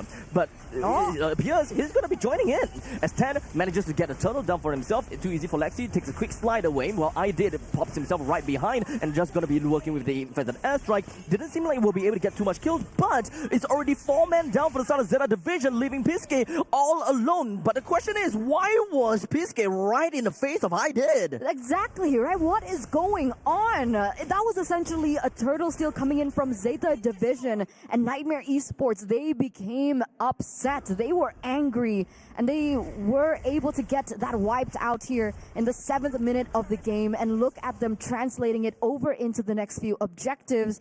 But, ladies and gentlemen, it looks like we are going into a technical pause, but just kidding. No, just kidding. not at all. Teasing jokes, you guys. all good. It's just that. Yeah. We wanted to show you the stage for a tad a little bit. Yeah, you have to see the stage. It's amazing. Exactly, it's amazing. Now, I have a small little theory. I'm not too sure whether that's true. Maybe they already lost that. Maybe they already lost or didn't manage to use the AOG onto I did. So they thought, hey, we really need to do something about this feathered airstrike. He's really painful. And Piske is just like, you know what? I have passive. He flickers forward and try to bump him out of his feathered airstrike. What is that damage? The abstract Suke gets completely obliterated from that feather airstrike coming in from I did. Oh man, I did. This guy has got damage. Lethal Nation, 6 kills, 1 death and 5 assists. Nothing is realistically going to be stopping I did at this point in time, really. Most of the members coming in from the side of Zeta Division is stuck because they are 5,000 goal behind. This is a problem. This is a problem. And on top of that, right, Lethal Ignition as well to just, I would say, amplify that damage. We're looking at the damage dealt rankings here. Look at that. Bai Lucy is actually the one on top. Oh! Jasmine! Catching 2 when it comes down to Fizz Bang and Crack plus the flicker combination, and it just seems like things are going great. As Nightmare Esports, they did suffer a little bit of damage, but it's not going to bring anyone down just yet unless Bai Lucy actually goes down there. Net picks up that kill, but it does seem like too easy for Lexi. He is well on his case against the soccer player, earning him that triple kill. The game's not over, the fight's not over, because now Nightmare Esports have a pushing lane, and that's the holy defense popped off with I did getting himself the flicker and the 7th kill of the game. That is some crazy damage that Nightmare Esports are portraying here in these team fights. And unfortunately for Zeta Division, it has been a little bit scrappy. The positioning coming in from Wingminette earlier on, unfortunately, as he went into the right side of the map, gave Nightmare Esports the opportunity to take him down. That's a free Lord in for Nightmare Esports, and that's some damage coming in from I did. 718 right now, with only 3 items, Abstract. And speaking of which, items. Bruno's only got 2. He's not even there. And we are currently 10 minutes into this into the game. We are almost approaching late game, and he's still in early to mid game kind of equipment. And as a marksman that thrives in snowball, this is not going to their direction.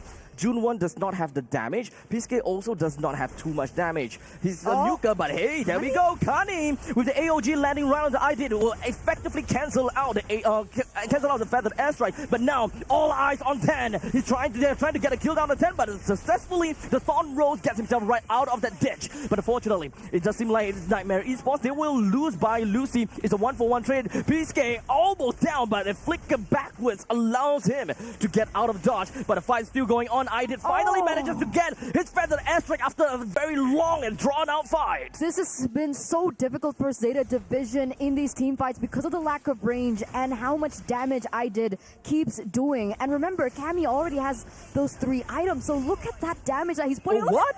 That's half health onto Suke, and to make things worse, he has a Malefic gun, so additional range that they can utilize as they go for the siege into the final inhibitor turrets of Zeta Division. As the creep marches down from the top lane, it does seem like the Phobius wants some tea. As such, he's almost went down to the Appraisal's Red, but in the end of the day, he's still down over to the side of Cammy. At least they managed to get a shutdown on too easy for Lexi. They managed to defend the T3 up top. But remember, that shutdown is still onto Suke, right? Oh, yeah. I mean, at least he got some nukes. He can nuke. Okay, we'll see how this progresses. But as it stands, I mean, Zeta Division are so far behind. This is an 8,000 gold lead for, wait a second, that's the damage coming through. Muiminat already at half health. That feather airstrike is a problem. Okay. But Fourth item already built in. We do see the lightning truncheon come to play now. But I think that at this point in time, the more and the longer that this game lasts, the less effective IDID will be from this point, right? We gotta have to also remember that Muiminat may not be very strong in the mid stages of the game, or rather on a normal curve, mid stages of the game. However, we are of course approaching the point in time where Muiminat can get full item, and once he's fully item slotted, he already have the Malefic Gun as well. He can be a menace in the end game. I think it really depends. Because at this point, even if Muiminat gets to his power spike, will we even get to that point is number one. And number two, if IDID keeps looking for positions like this, angles like this, to take Muiminat down even before they go for a team fight, before Muiminat is able to even dish out that damage with the basic attacks, then I think IDID will still be a very important, imperative factor in these team fights. I mean, look at the way that he's positioning now. I think his positioning is actually going to be key. If Nightmare Esports is able to kind of push Zeta Division down to the middle lane, which is exactly what they're trying to do, right? They clear out mid-wave fast enough. The moment that someone expends every single one of his skill, then that's probably going to be their time to pop out. But this is actually going to be a little bit risky as well. But hold on a second, take a look at this. We do have a free creep wave just going to be marching in from the middle and the bottom lane. There we go. Thorn Rose, Phantom Execution, all of them are used. Even when it comes down to SOD, unfortunately misses. But this guy is a man on a mission like possessed only to be sandwiched out by the members of Zeta Division. Finally. Farsa's dead. I'm glad that happened, right? Because that man shouldn't be able to do that, right? This is a Farsa against a Lancelot, for crying out loud. That's a plain disrespect. Biggest disrespect I've seen in MSC Wildcard so far. I mean, what is that? All right, he finally gets shut down, and unfortunately, it will go into the hands of 10. Earlier on, 10 was quite behind in farm and EXP against Too Easy for Lexi, but luckily now 10 is actually caught up 15-15. But still, they do need to clear out these waves as soon as possible. The Lord is still marching in the mid lane, and remember, Nightmare Esports are working with that much range. And now is the AOG joining into the battle, but unfortunately June 1 is a little bit too deep now. They are trying to bring down Too Easy for Lexi, which they will be able to successful to do. June 1, he bought enough time. They managed to push everyone else away and keep the main core members from Zeta Division at home. And luckily for Zeta Division, that inhibitor turret that they had still standing has not yet fallen. And considering that the Lord is going to be spawning on the opposite side of the map, this is something that they can utilize in the next Lord dance. But it looks like Nightmare Esports are still looking for something. It does seem like things are going to be pretty awry for the side of Zeta Division. It is, of course, the Feather Airstrike that's already been gone and done, but there's still another good defense from Zeta Division. They can drag this. All right, they go for the disengage. All right, they don't want to make mistakes here. They don't want to give the momentum back into the hands of Zeta Division, considering that gold lead that we were talking about has actually shrunken, right? Earlier it was, what, 8,000 gold lead for Nightmare? It's now, I can't count, 5,000, there you go. Now. It's 5,000 now. But right now, honestly, that Feather Airstrike is practically free. We're constantly seeing that Feather Airstrike, and even for Piscay that's playing as the Zetian, her Fury of the Phoenix have got a way longer cooldown as compared to the Feather Airstrike. So they gotta have to stagger a couple of some of these skills. Someone gotta have to be the one that stops Farsa, or someone else gotta have to, kind of wait for the next one. Let's see what happens here. As such, Fury of the Phoenix gets themselves some vision. They're focusing themselves on the Jasmine. Takes one down. Great start. As now the Lord will be popping down in 30 seconds. Perfect timing, because Jasmine will not be here in time unless both teams decide to dance it off. Yeah, they need to buy time now, right? They don't want to go in for a 5v4. We can see that Cammy is trying to buy a little bit more time by pushing out that top lane as well. So things are still looking okay for Nightmare Esports, but they have to be careful with these things, right? It takes 1, 2, 3 moments, and we've seen actually only one moment for things to turn completely around for them. So Nightmare Esports have been holding on for the control, but they need to stay consistent. Too Easy This is their window. This is the only one of the only point in time whereby the Lord is not on the opposite of his hard lane. As such, I did! One of the core members from the side of Nightmare Esports has already been blasted into oblivion. Now the Lord is currently lower than half HP. Currently takes the stride and is going to be put himself right in the center. Gets a good taunt down on the Jasmine. As such, with break and crack down. Mui Minette, the next one that will go down. 10 picks up the kill over to the Lord. And now he slides himself right out of the battle, only for himself to puncture through the wave of creeps, trying to buy a little bit more time. But what will that do for him? This is crazy, right? 10 single-handedly, despite him getting taken down, kind of improve the odds for Zeta Division to stay in this game. They still have the Lord, so they do have a little bit more control over these next few waves, but looks like Nightmare Esports want to end this here and there. Not the way that you want to go down as Biscay, as now you will have another one of these stars that will land out of the June. Unfortunately for the start of Zeta Division, they may have the Lord, but Nightmare Esports is literally threatening their power right in their homes. The Lord will be shut down this quickly, and Nightmare Esports is right in the face of Zeta Division with Kani coming into the next one. He's going to be melted down almost instantaneously, and the next wave of creatures is going to be coming down to the bottom side real quickly, and Nightmare Esports will shove it right in their face and take game 1. Match point in for Nightmare Esports, representing Mekong there from Laos. What a statement. Wow. What a game. Nightmare. At one point in time, I really hoped and thought that Zeta Division could have done something, right? Because we were coming to the late stages of the game. Everyone that needed a farm already has the farm. And it's all about the execution. And they even managed to get a kill onto I did. Early on to the Lord's fight. They don't have to lose any more members. We've got 10 that managed to take the Lord. However, he decided to kind of like swing all the way backwards and kind of buy more time against Too Easy for Lexi, which I think didn't really quite do anything. I agree, but I think, again, it was very difficult to execute without the proper tools. Yeah.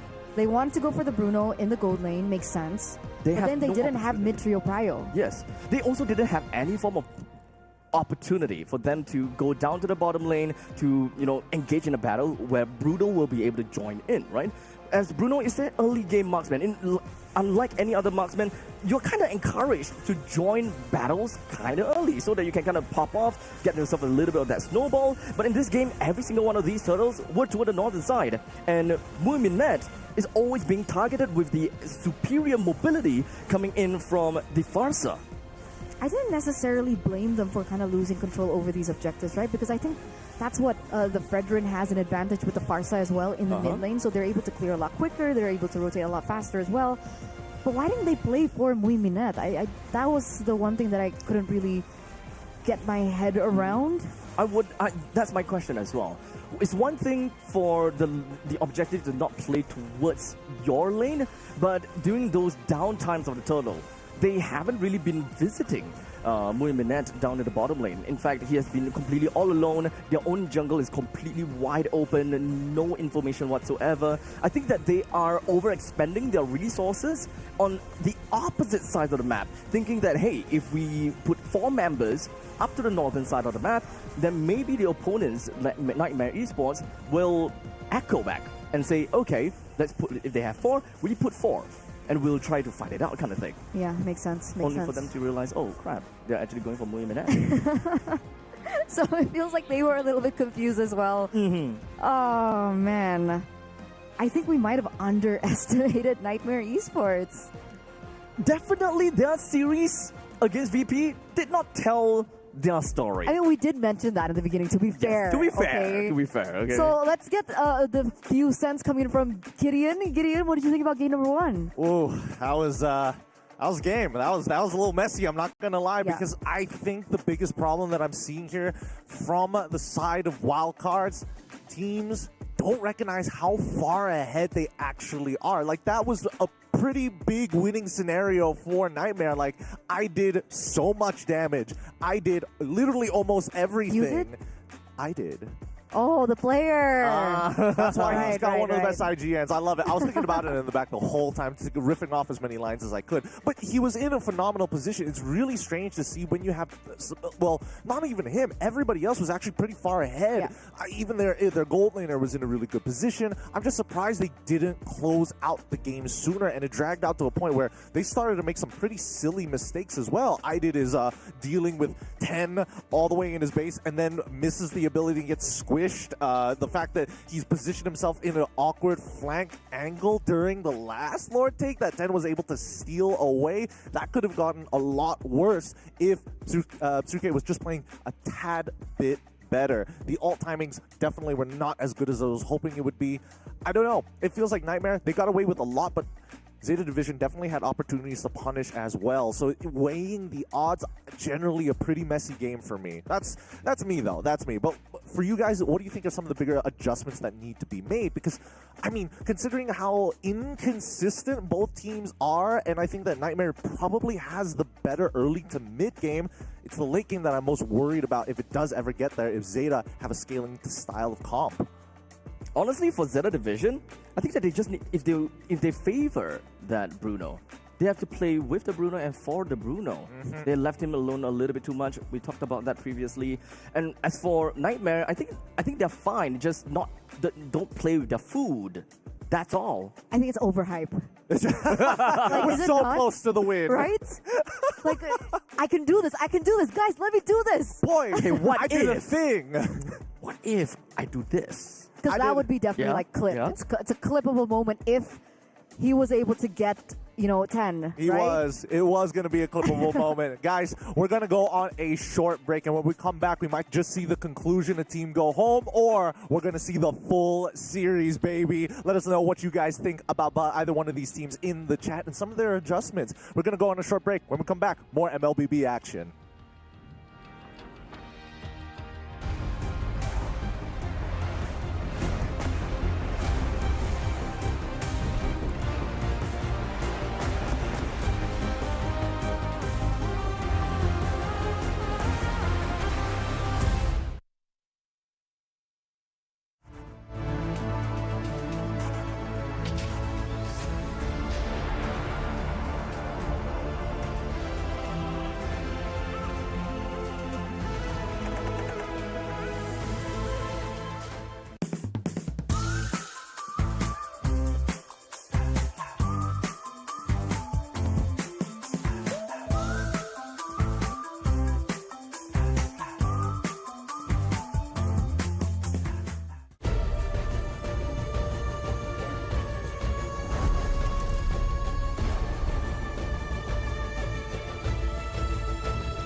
This land is calling.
We now come to match point for Nightmare Esports.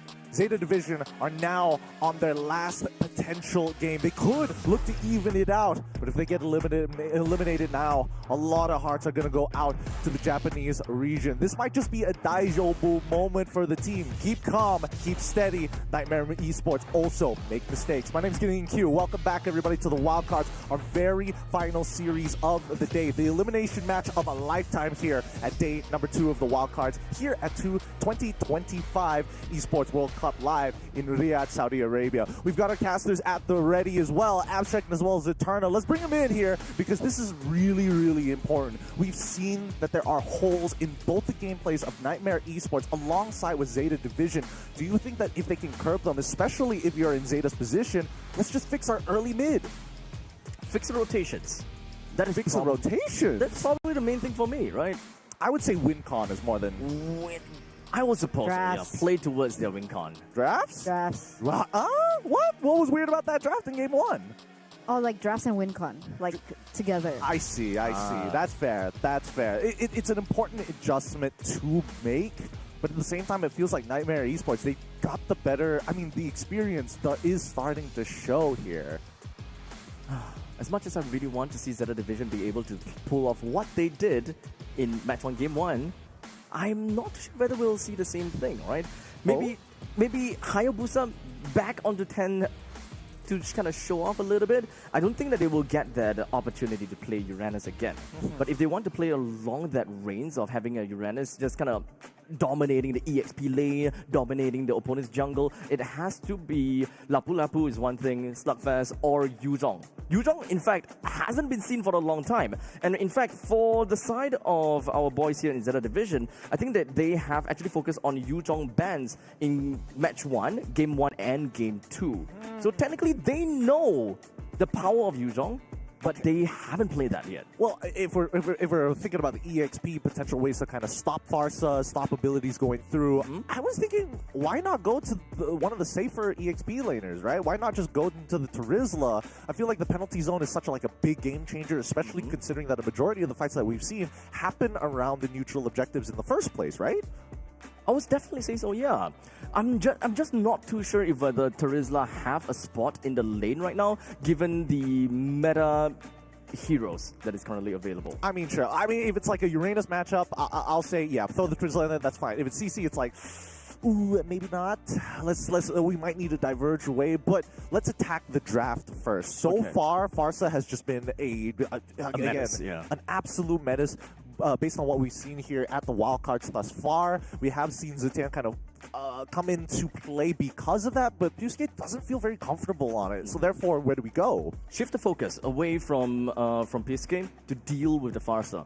Back to the XP, as you were mentioning, I think, okay, Terizla, one thing, Yuzhong, the next one. Anyone that have a very reliable stun to kind of deal with a stationary target, take that burden away from Piske. Let Piske be the one that deals damage a little bit more in order for them to kind of encapsulate the early stages of the game. But I think in order for that to happen, we have to go back to the basics. We have to go back to the draft. So let's say Zeta still come into blue side, which that's what I was about to mention. Why the Irrital? I mean, it'll be interesting, but it's up to you guys. I'll let you guys handle the jab. I'm walking away from this. Good luck and goodbye. It's a turn up. Abstract, please take it away. Thank you so much, Gideon, for helping us out there earlier on. But it looks like the same bans are still going to be rolling through. I think one of the main things that will be different this time around is the Jushin ban from Zeta. It's not the Boxia. So the Boxia is still up for grabs. I think they're putting Nightmare in a spot here. What do they want to ban out? Because technically, if they go for ban onto the Farsa, they're going to be able to pick the Boxia. If they ban out the Boxia, they can pick up the Farsa for themselves, perhaps. Quite a lot of heroes is currently open, actually. The only few things that we really gotta mention is the fact that June 1, or maybe June 8, I'm not too sure which is the right one, but the Uranus is not possible. But instead, for the side of Zeta, they have decided, you know what, let's pick up the Farsa. Let's get ourselves a couple of high ground and just force Nightmare into us, and we'll answer the question later afterwards. I like this, yeah. So now, we have the Boxia. Exactly what you were kind of loosely mentioning about having the Boxia, having the which one kind of goes in first. How are we going to tackle into the crux of the issue? Boxia is still a 3-role flex hero. doesn't really tell us the full story. But there are a lot of ways to counter it, right? We've seen the CC being a big problem for the Baxia. Kimi is an option, but technically they've already went in for the Farsa instead.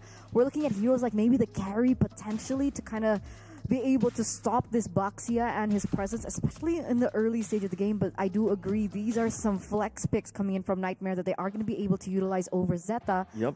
With the Arlet, who technically is still also flex. Yep, it's a very difficult question. It's a very difficult thing to ask, right?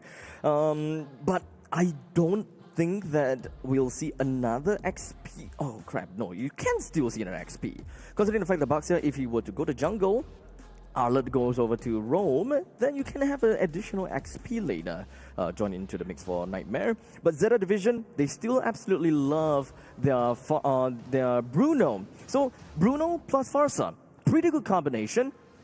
I kind of have a feeling that they might want to play a Fredrin here. It kind of feels like it has been a natural combo, having a Fredrin plus the Farsa. It makes sense. I like the adaptations here. I like that you mentioned it as well, right? Because last time it was very difficult for the Bruno to get to the point where he was supposed to get because they didn't have mid-trio prio. So now with the Farsa in the helms, they didn't have to ban it in the first phase. Turns out they take it for themselves. With the Lapu Lapu, this shows that if the Lapu Lapu can get that level 4 ASAP before the turtle, they should be able to have control over the neutral objective take 2 if they have the Fredrin. So for Nightmare, I think Fredrin might be banned out in the second phase, depending on what this next pick will be. Do they go for something like the Valentina, the Zetian, to kind of... Oh! They deny away the Hayabusa and pick it up for themselves. And it's a considerable threat to Bruno as well as the Farsa. Yep, so backlines, be wary. How are they gonna be dealing with this Hayabusa is ultimately gonna be the main question. Now, the fact that we still have flexibility on the side of the Baxia as well as the Arlet kind of forces Zeta Division to a point that, okay, we definitely gotta ban mages, because it's kind of tough to tackle the next one, right? There is actually, gold lane. Yeah, never mind. So it's already decided. One of them will be XP, one of them will be Rome, so they're lacking of mage and gold lane.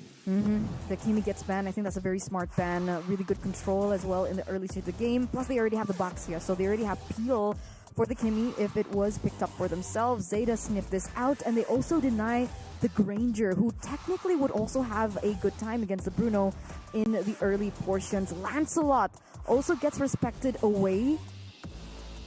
What do Zeta want to do here? Do they want to go for something crazy like the Fanny?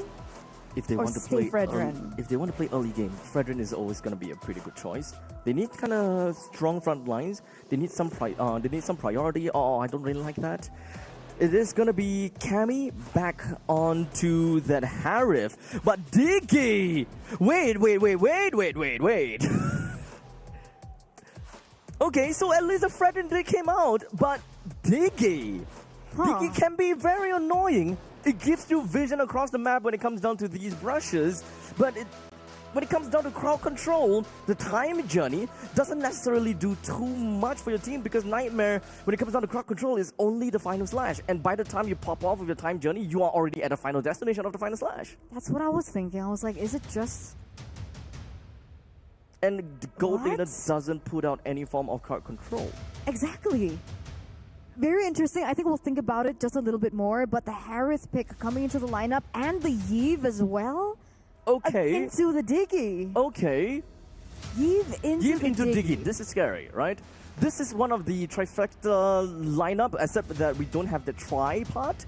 Having the Yves or a Juicin playing into the Harif will always be good, because they just want to play area denial. Just deny as much area as much as possible. But one thing that we need to remember is that real world manipulation lacks the range against the feathered airstrike. So whoever pops their ultimate first ultimately will be the one on the losing end, mage to mage. Hey, we wanted an entertaining game, right? So we are going to get an entertaining game with the Yves. I like that, because I agree with you. I think right now, Nightmare are in a position where they want to play with their hitboxes, right? So if Nightmare can create a team fight where Zeta are caught in their boxes, both the box of the Shaman Force and the box of the Real World Manipulation. Yep. This could go in favor of Nightmare, but the problem still remains. Harith, 0% win rate, takes a lot of time to get to that power spike. So let's just get straight into the Land of Dawn. Okay, so at least for the start of Zeta Division, I can kind of understand and see why they favored the Diggy here. Because whenever they saw that Cammy picked up that Harith, they understand, okay, Aerial Denial is probably going to be the way to go for Nightmare Esports. That means locking down onto crowd control and all that kind of jazz is going to be something great for Nightmare. As they can't react over to the final pick of Nightmare, their blind pick would to pick up that Diggy in order to always get themselves out of very clutch situations such as choke points. It's always guaranteed for them to run out with CC immunity and shields. I agree, and moreover, I still think that the Yves pick into the Diggy is Wait, what is he odd. losing in lane? Fasa shouldn't be losing in lane against Yves that much, is she? I mean, technically, they do have a little bit more spam ability, I guess, from coming from the Yves. I think maybe the way that they've been mobility and playing it all. has been a little bit better, maybe. But look at this, too easy. Already looking for something here in the bottom side of the map, but doesn't commit onto it. Forces out the Retribution from the side of 10, also leaving 10 at level 3. So that is definitely going to be a small little problem for Zeta, but it's not too bad because they can always enter into the next fight, or rather enter into the turtle fight with a level 4 Fredrin anyways. The only problem is if they were to drag out for level 5. There's, you found out something. I had a eureka moment. Oh. This is the classic Bruno-Diggy combination.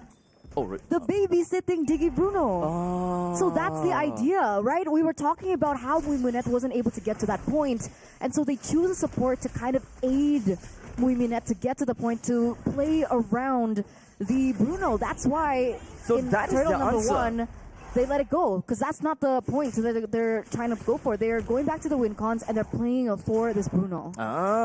Okay, then that sounds very sound, in fact. The fact that Muiminette has never been able to win in his lanes in the first series and the second, and the fact that they played the Bruno now, they need to definitely put some resources up in the goal lane. And we were even talking about for the fact that, look, they didn't send any reinforcement over to Bruno. So why not we keep one person in the goal lane? Okay. But then everything else will suffer. So, because we haven't seen this in so long, Abstract. I think it's been a couple years since we've seen this combination. I don't even remember this. Exactly, right? I know about so babysitting long. service, but not exactly onto a Diggy, because in this case and in this game, the first thing you think about is crowd control, immunity. That's the first thing whenever you look at a Diggy. Because technically speaking, if we want to take a look at a babysitting, there is Rafaela, there's Florin, which actually will work pretty great for this team, actually. And funnily enough, coming into the MSC wildcards, we haven't even seen any of those support heroes. Exactly. Which were actually, top on the block. But wait a second. RWM is just going to be popped right out, but unfortunately for the side of Nightmare Esports, PSK as well as 10 ran away pretty effectively, even when Nightmare has expended 3 out of it. So they haven't been able to pick up anything other than that neutral objective, right? Rotations still not working into their favor. I think there's something going to be happening here in the top side of the map, but no, too easy. He doesn't commit. No bueno. No catch coming in from 10. But speaking of which, this is still kind of like an early game thing that we want from Zeta Division. They can, of course, drag as much as they want, but they are still technically going to be on a tad bit of a timer. But unfortunately, too easy for Lexi, looking for an opportunity on the PSK. Not getting it, though. Just going to force a wings by wings there as another rotation happens here for the side of Nightmare. And again, that's their main focus here. They're going for the neutral objective again. Turtle number 2, which should fall in favor with them with absolutely no contest coming in from Zeta, who meanwhile on the other side of the map are looking for a cross-map play, looking for a pick onto Cammy. If they do have a babysitting Diggy for Muiminette, then I really hope that Muiminette goes for the Berserker's Fury's first item, just so that they will have that power spike super early into the game. As such, it is going to be the time rewind. It's just going to be connecting down onto Jasmine, takes him down pretty effectively. In the meantime, we also do have got the time journey popping right out. Not going to be enough for Kani to stay alive, though. Cammy is completely untouched throughout the entire ordeal. June 1 joins into the fray. He does have the Bravest Warriors going about, but unfortunately, I don't think that they have enough damage. Muiminette actually flickers himself right into the RWM, but that is quite a bit of kills that Zeta Division managed to net for themselves. Very aggressive flicker there coming in from Muiminet. Luckily, at this point, I think IDID's damage is not quite there. Not there. So, not punished, and yet they were still able to take control over the kill onto By Lucy. But remember, those were a lot of resources expended by Zeta Division there just to get By Lucy down. Meanwhile, Nightmare going to be able to pick up that turret in the bottom side of the map thanks to Too Easy for Lexi. Yep, IDID still have a lot of farm to his name as compared to the Farsa. Farsa having only 2.2 thousand gold, and damn, the Yiv with 3.4. So in terms of the power spike, IDID definitely will still be a lot more valuable. We'll see. That's the Filipino experience showing through here from the side of Nightmare Esports. They're still gonna put some pressure here onto the top side of the map.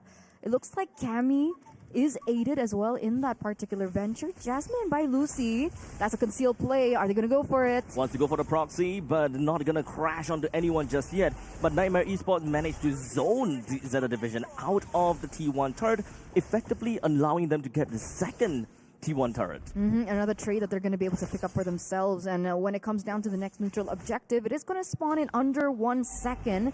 And Too Easy for Lexi is at level 10. Oh so no, wait a second. Muiminet! He got caught, but never mind. They managed to turn things around. Managing to get a kill down onto Cammy. A little bit too quick on the trigger. It was a mistake from Muiminet, only to turn it otherwise. That's a time journey for you, right? The ability to go for the cover. That's why Muiminet went in for Flicker instead. But look at this. It is the turtle that will be going to the hands of 10. Nightmare Esports realizes that, okay, we lost the turtle, we gotta fall back. He's a level below of Too Easy for Lexi. Still gonna be able to get that retribution down. That's very interesting. This is kind of rough for Nightmare, but it's okay because they still have pretty good skilling over to the later stages. The timer is actually more on Zeta Division, in my honest opinion, unless they go late into the game where Piske as well as June has, Piske and Muiminet has enough farm to kind of max themselves out. I wonder what happens, right? Late game Bruno, late game Harith. Let's say both get to that late game power spike.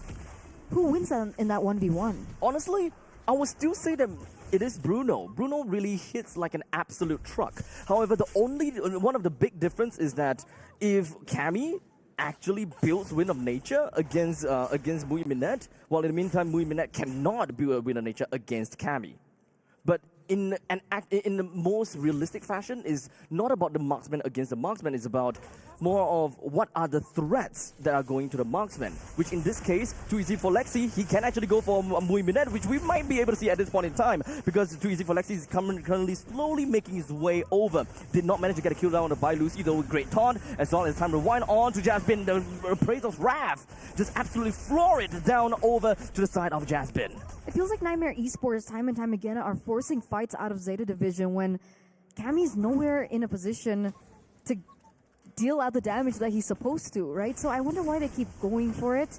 Technically, there is damage coming in from Too Easy for Lexi, but I think maybe a little bit more time would be warranted to get to that point, to allow Cammy to get to the power spike. By Lucy goes in again. They really want to take down the T1 turret here. It is going to be By Lucy that overcommits into that fight, just hoping that he'll be able to throw his body just to ensure the survivability of the T1 turret. I don't know, but this has happened more than once, Abstract. By Lucy going in first, no backup, no follow-up. It has been a consistent pattern, right? Funny timing as well. I think that he's undervaluing himself.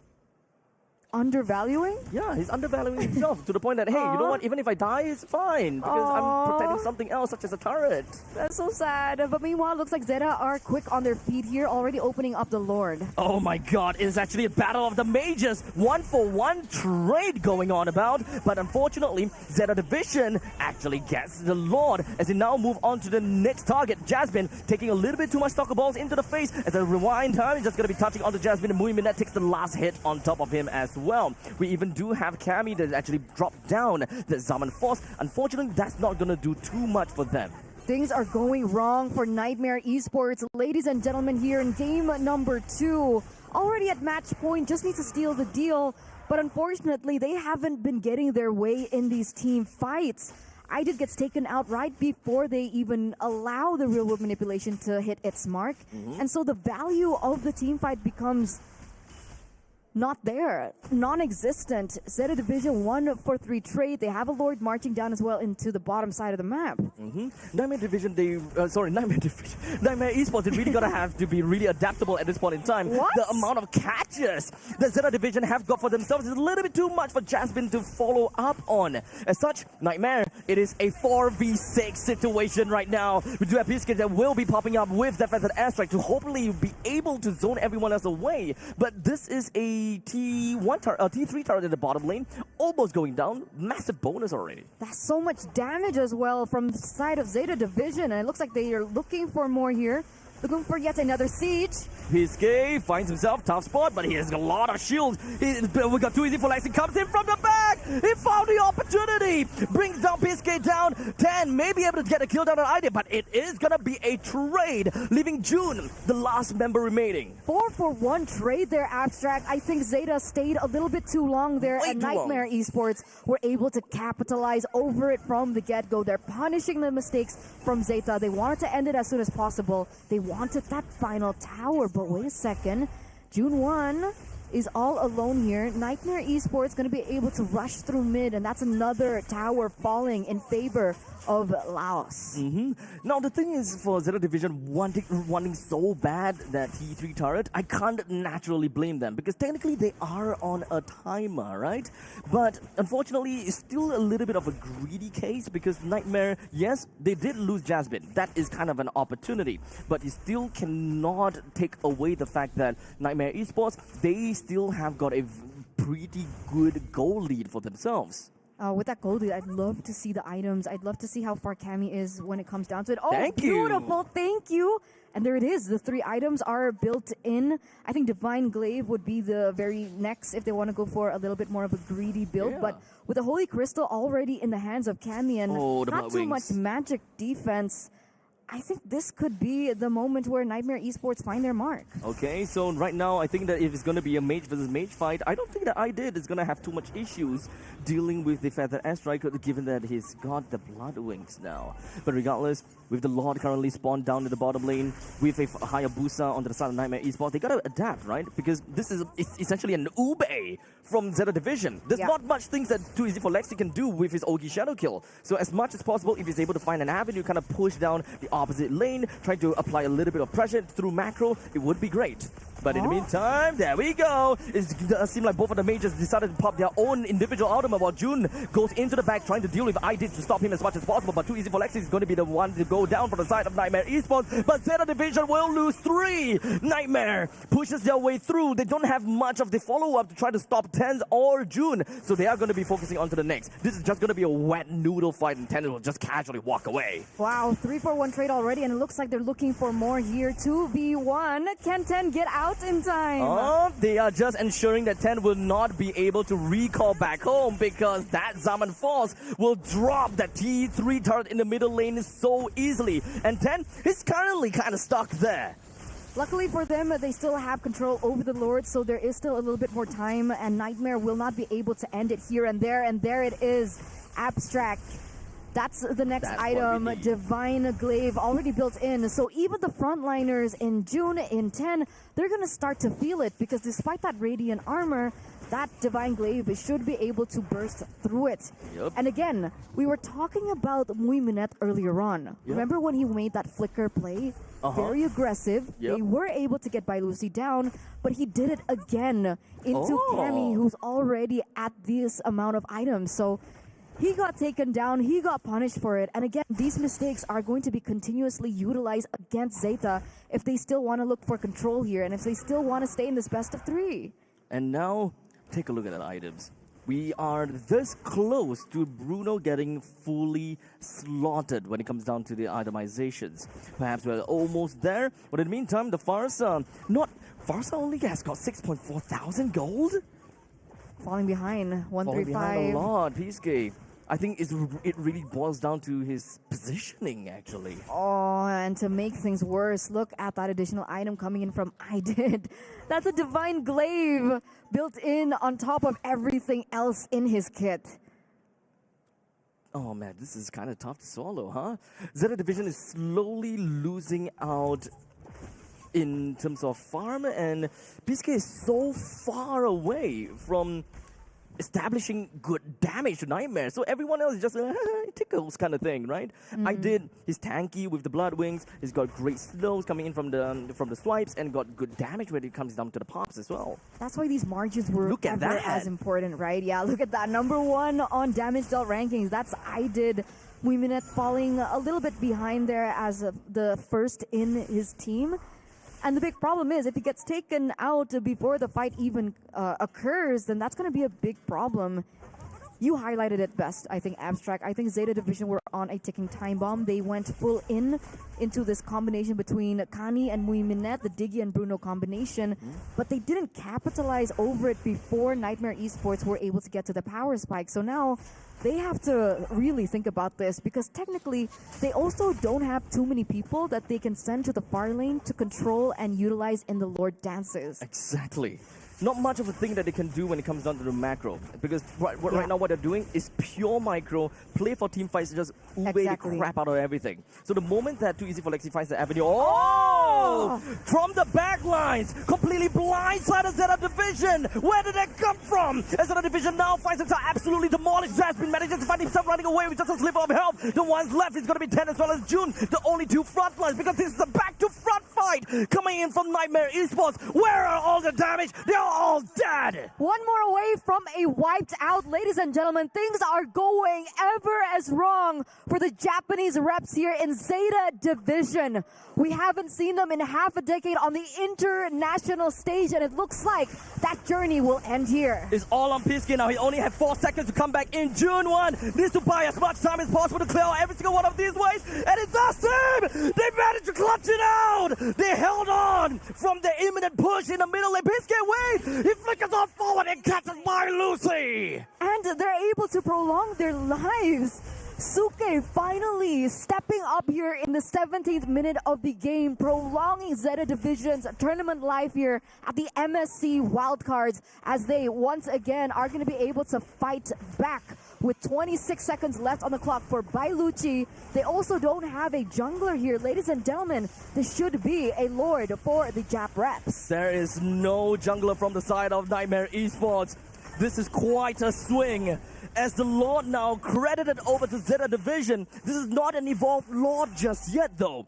The only thing that Zeta Division could possibly be able to get is this T2 turret in the middle lane. If they're able to kind of force everything, if this Lord actually lands the charge, then there's T3 down. What a turnaround, Abstract. What a change. Man, this has been an up and down journey for both of these teams, and I think timing was just so good for Suke, right? Finally able to get that Holy Crystal. Yes. We saw the damage, and unfortunately, from the side of Nightmare Esports, they were clumped up as 3, so the damage went in full throttle. That's 10. That's not good. Taunting down, and now they manage to lock down over to Jasmine. He's trying to walk away. However, the damage coming from Muiminet is just a little bit too much. The Lord locks on over to the turret. Kami loses half HP. June 1 focuses and drones him away, as now the bravest warrior will be taking up to the front line, while Audi opens up the RWM to hopefully zone everyone else away. As June 1, he lost his immortality. They tried to focus down onto the turret in the middle lane, but they don't have got any creeps because they also didn't manage to bring down the T2. The creep wave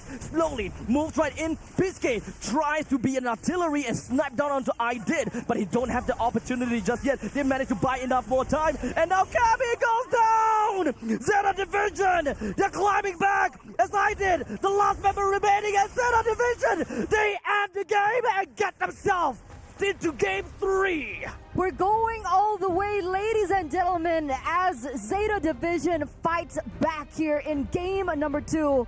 They're not going to go down without a fight. What a way to end this day. Woo! Zeta Division. I can't, man. Oh my god. To be right at the doorstep of exiting MSC Wildcards 2025, only for June to say, let me hold on the door for you, and kept it shut. PSK joined back in, and you know what? He may only have 3 items, but he got the job done. Finally showing up in those final moments. We were even talking about the Farsa, right? We weren't feeling the damage, we weren't feeling the impact, the influence. Meanwhile, this was a Farsa first pick. But it turns out he was just a sleeping beast, right? A sleeping giant, finally able to get that holy crystal, being able to dish out the damage, was able to protect that base and prolong it for things to turn completely around for Nightmare Esports as they lost the ball as it was rolling for them. It shouldn't be the case for Nightmare. It truly shouldn't. The fact that they lost the timing into the middle lane, I think that they don't really have a choice there. I don't blame Nightmare for not being able to end the game. The timing from June, buying time and allowing PSK to come in and get the kill, I think that that is fine because they have one shot and they will take that shot. But what happened to Jasmine? I think that turned the game completely upside down. The fact that he was in their own jungle, in the small little pixel brush, to gain information for something that they don't need because the Lord is already marching down to the bottom lane. You would expect an escort team for the Lord because that is a guaranteed T3 takedown. Yeah, this was the moment, right? Jasmine gets taken out first.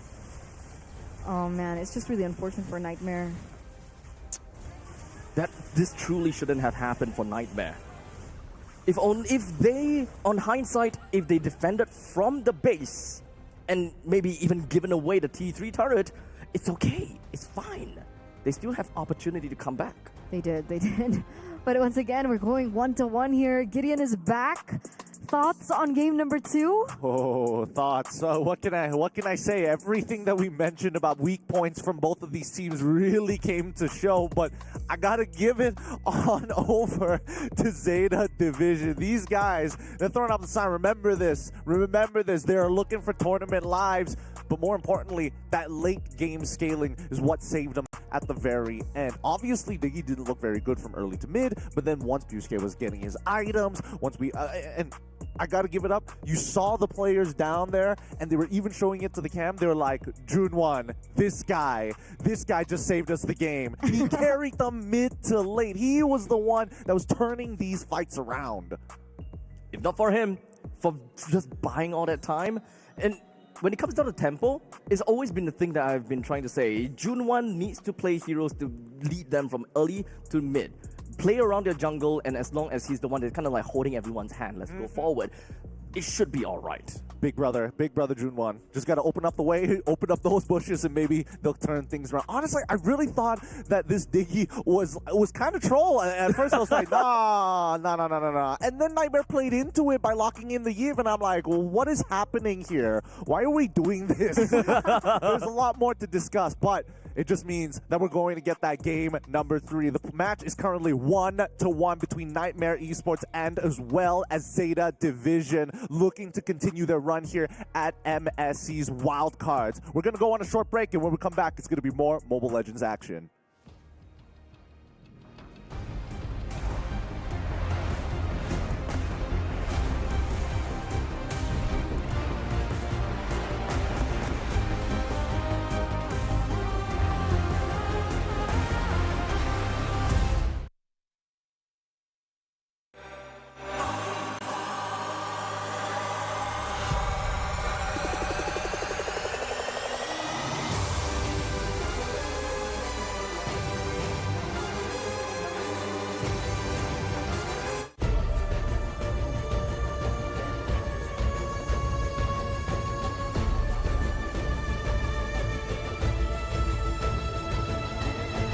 This land is calling.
With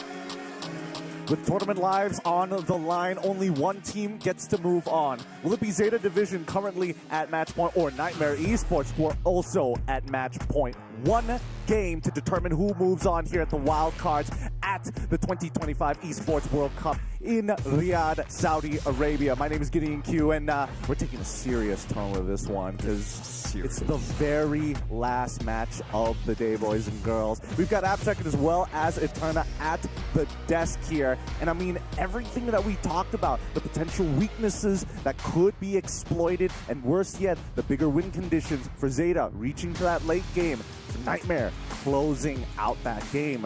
How do we fix this at this point? Because we were talking this beforehand, Abstract. You're saying that, like, Nightmare, they look like their mentals have broken there after that one. Honestly, if I'm in their shoes, I don't even know how I can mentally recover from that.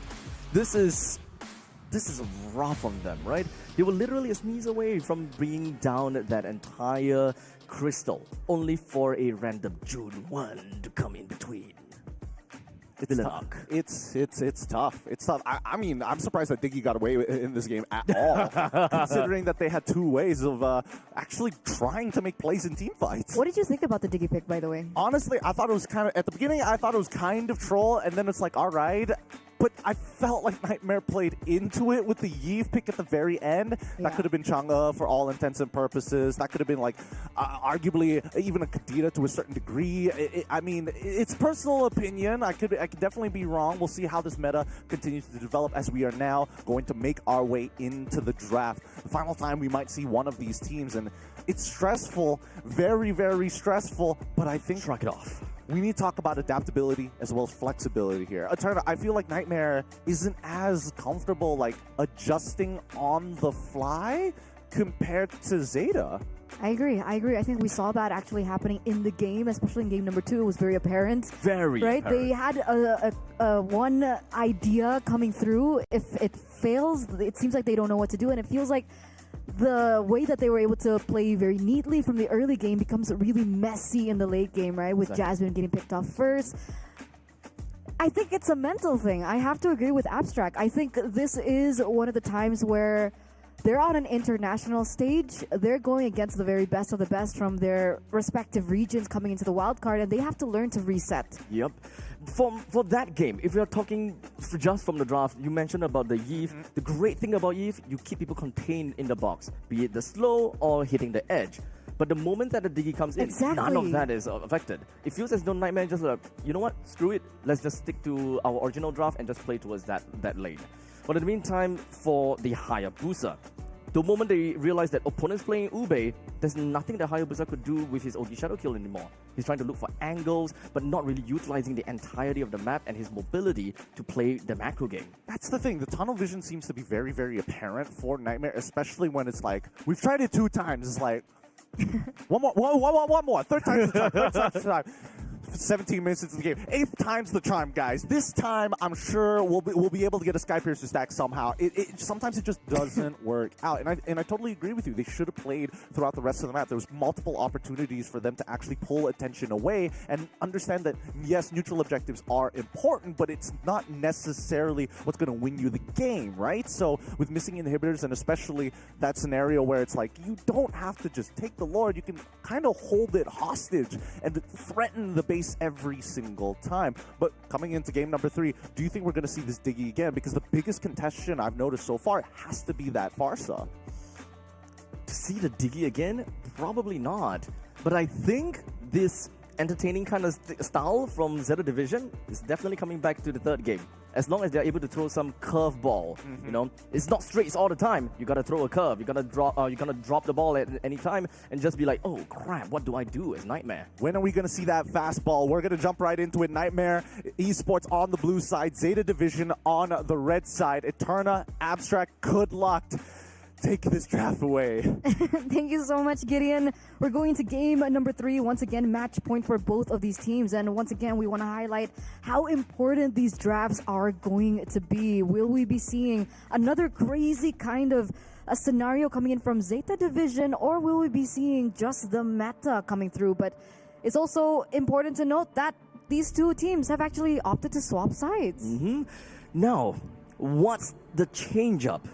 That is the question for the side of Zeta. I know that this is going to be super intense coming into this draft, but the teams, they're taking the time, they're making it slow, right? And that's completely understandable. I do want to break the air a little bit. Take a look at the player portraits. For this whole time, I always thought that every single one of these players have the same exact earrings. They're boxes, aren't they? Yes, boxes. But I thought that they were I also thought they were earrings. I'm gonna be honest with you here. Bye-bye. Wow.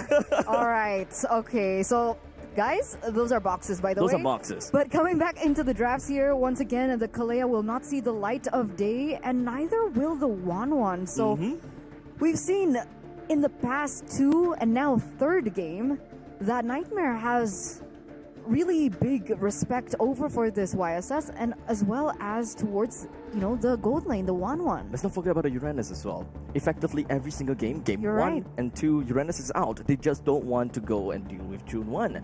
In fact, I think from the previous game, they know that June 1 is exceptionally the exceptional player, the key player of the team. As much as possible, try to probably deny his picks if his picks are just not viewed or picked up in the first phase. Uranus has to be the 3rd ban here. If Nightmare don't ban the Uranus, I think that it's gonna be in the field of Zeta Division.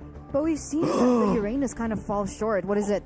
They didn't ban the Uranus. No, they didn't. They But banned out the Bruno instead. Nightmare, they have first pick, but they have never had the opportunity to, or rather they have never picked Uranus first pick, even as first pick, first ban in their previous series. So you don't think that they will pick it up here? I don't know. I mean, technically Zeta still have the opportunity to ban out the Uranus. That is if Zeta thinks that they don't have the answer to an opponent's Uranus. Do they want to take the chance? I think that this is a very difficult choice to make. Zeta, do we want to risk it for the biscuit? Give the Uranus? Or don't give it? Nope, they decide not to. They don't want to risk it. They don't want to take too many risks here in game number 3, where everything is on the line for them. Once again, an elimination match here, boys and girls. Now Nightmare have the pick of everything. Technically, Boxia is available if they want to go for that. Really good flex. We've seen the Boxia work out here and there. Technically, it did lose in the previous game, but still that flexibility is quite important. Yes, the flexibility was definitely the way to go. But Jasmine needs to change the way he plays with that Boxia. Time and time again, he got caught, and it has always been the same layering of skills, right? The Frederick goes in, locks him down with a couple of knockups plus the taunt, and then the D holds him in place. They just gotta have to do this. Zeta just needs to draft the same thing, right? Having the Juicin available, this might just be a Juicin Fredrin pick if they really want to.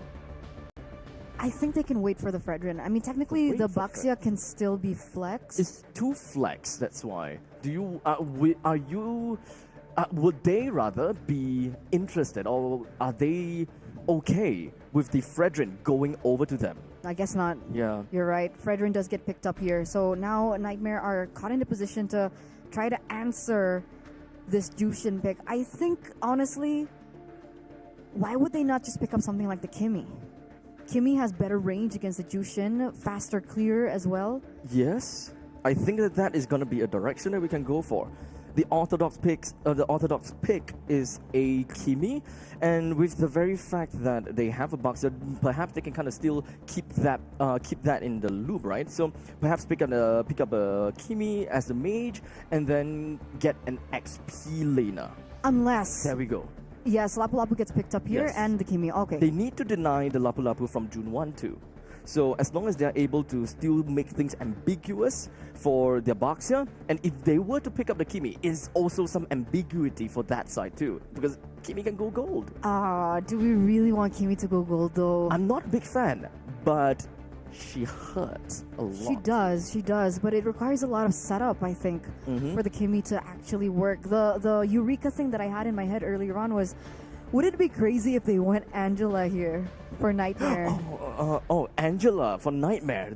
I think that is a viable option for both of them. So this can very potentially be an X factor coming in from both Nightmare and Zeta.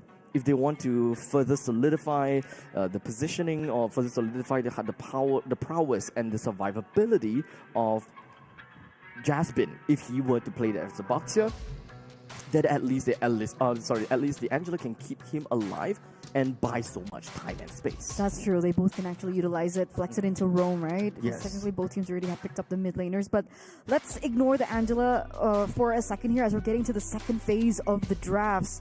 What bans are we looking for from the side of Zeta?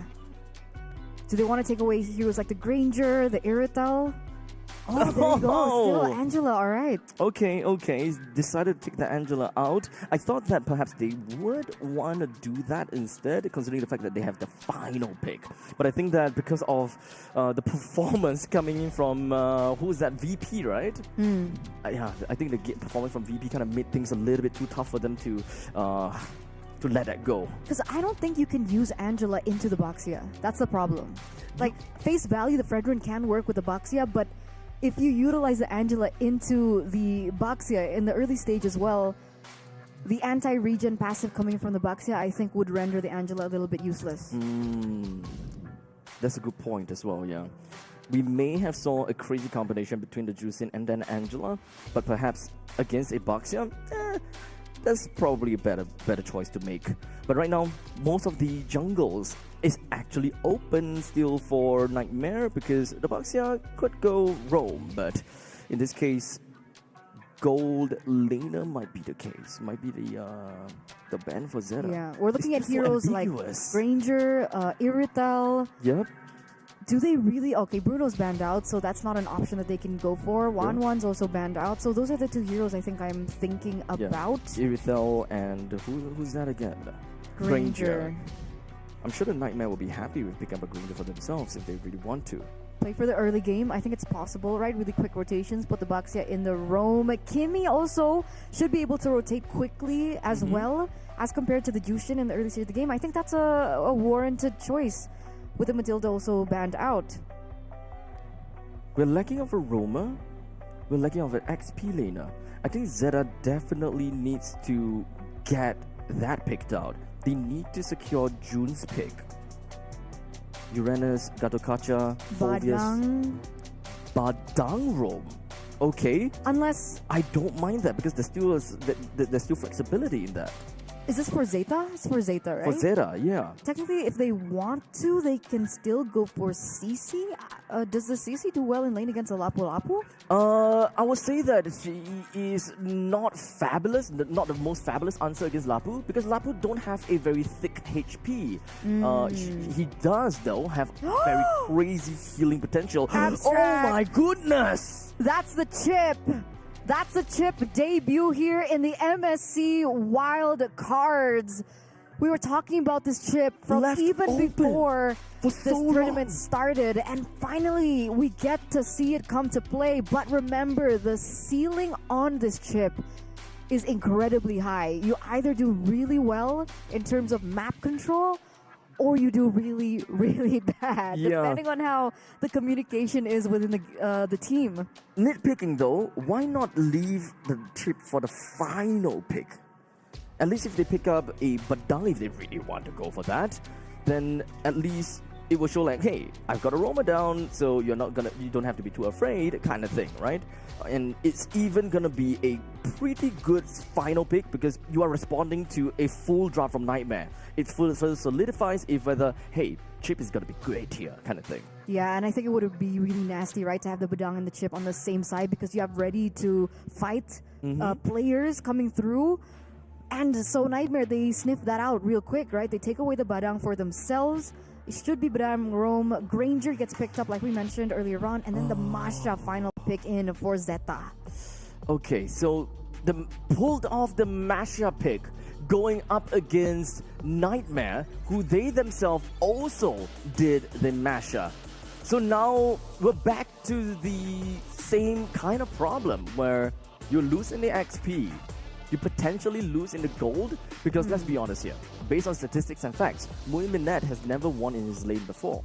I think if we're going back to the Masha point, I think it really depends. Again, we were thinking about ready to fight heroes, right? So the Budan came into mind, but the Masha can also replicate the same thing. So what if the Masha just clears, waits for the portal, and looks for pickups around the map? I think that's pressure that we might be looking at. As, ladies and gentlemen, it looks like we are ready. Elimination match 1 game away. Will Nightmare continue their journey here in the wild cards, or will it be the Japanese representatives in Zeta Division? Let's jump in to game number 3. Both of the junglers is going to be starting onto their purple buff first. So Zeta Division have got a bit of emphasis over to the gold lane, while Nightmare Esports down to the XP. It does seem like we are having quite a bit of party here, as Jasmine by Lucy as well as ID has already shown themselves down at the bottom. No reason for the Chip to further involve himself, but it does seem like the middle lane Zeta Division is there first. So if they want to hit themselves up to the top lane, they can definitely do that. See, I think taking a look at the emblems here, they are looking for that kind of strategy, right? Because if we're looking at it, that's Lethal Ignition. We also have the Assassin emblem coming through for June 1. So he's looking to one-shot. We'll see whether or not he'll be able to get to that point, because as it stands in the lane, it looks like Bai Lucy is having a little bit of a better time in controlling in these waves. Bai Lucy can definitely clear out the waves a lot better. Well, in the meantime, June playing as the Masha have got very weak clears. And it's only on later on where he could just jump 3 times, as every time she expended her HP bars, then we'll be able to see that kind of burst, right? Because June has picked up the Lethal Ignition. So he has one job only in the late stages of the game, and that is to burst the marksman. As long as they are able to take away Cammy, then all's well. That is their current structure, and that is their current game plan. Cammy and I did. Both of them, right? Both of them are going to be problems in the late stage, which is why I think that's why they went, you know what? Let's just go for it. Let's just go for the Masha, because at some point they do need a way to kind of counter these 2 marksman heroes. But both teams already centering around the next neutral objective, the first one of the game, rather. It looks like it will be given over to Too Easy for Lexi for free. They are not really interested dealing with Baxia's tankiness and, of course, the early game raw damage that the Baxia brings over to his kit. So Zeta Division, with their draft, they can kind of play things a little bit slowly. They don't have anything that plays that allows them to work out in the early stages. So as long as they kind of keep themselves afloat, they are gonna be fine. And both the Moskov and Masha can pop off online later on, roughly about 15 minutes into the game. I agree. I think they just need to buy a little bit more time here for the rest of the members to get to that power spike. So meanwhile, Nightmare, they're the ones kind of on a ticking time bomb. Technically, they do have IDIT to kind of go into the later stage of the game, but because of the control that they have over the river, I think maybe play a little bit more aggressively, right? I think the idea of the invade was already great, but now it seems like Zeta are the ones that are rotating a lot quicker. They do have got the chip. So as much as possible, if the chip wants to be at the top lane or the bottom lane, it can definitely do all of that. June is actually taking this fight pretty well, putting Bai Lucy in the tough spot. Kani rushes right in, pops off the shortcut. Everyone came in. This is a whole family in here. However, is going to be following up with the traction pulse. Jasmine just going to be putting June right into the coffin. All right, a 1-for-1 trade from that particular skirmish. June 1 for Bai Lucy earlier on. Unfortunately, that kill went over to IDID, so I think it's IDID. Yeah, it's a little bit more worth it for NM in that particular trade. I would say it's still relatively equal, since June himself also wants farm, right? Yeah. So, practically nothingness. whatever that they have got for each other is pretty much nothing. It's mostly all about what we have throughout the map, because right now Nightmare have got a well under 1,000 goal lead against Zeta Division. Perhaps this turtle is going to tell us a little bit more of a story, as it is going to be a completely uncontested turtle. Yeah, they're not going for it at all. They're leaving it completely wide open for Nightmare to take for themselves. Zeta Division looking to play around the EXP lane a lot more. I think you're right here. We do see that there is rotations coming in from Nightmare here towards the bottom side of the map, but June 1 already got a little bit of gold there from that shield turret. Slow and steady is going to be the name of the game for Zeta Division.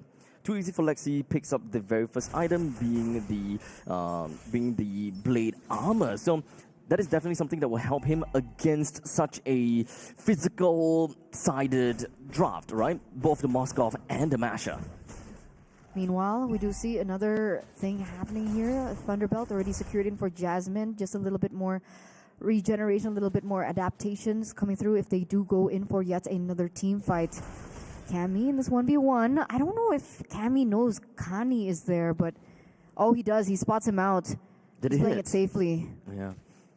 Both teams, it feels as though both teams have got a very similar power spike, actually. The only thing that I'm really afraid of is the potential of By Lucy, right? When he pops off, is definitely going to be scary, right? But the fact that Too Easy for Lexi is unable to take control or the reins of this game in the early stages, because that is just what's great about Abaxia, right? The possibility of early game invasions with the mobility that you have for yourself.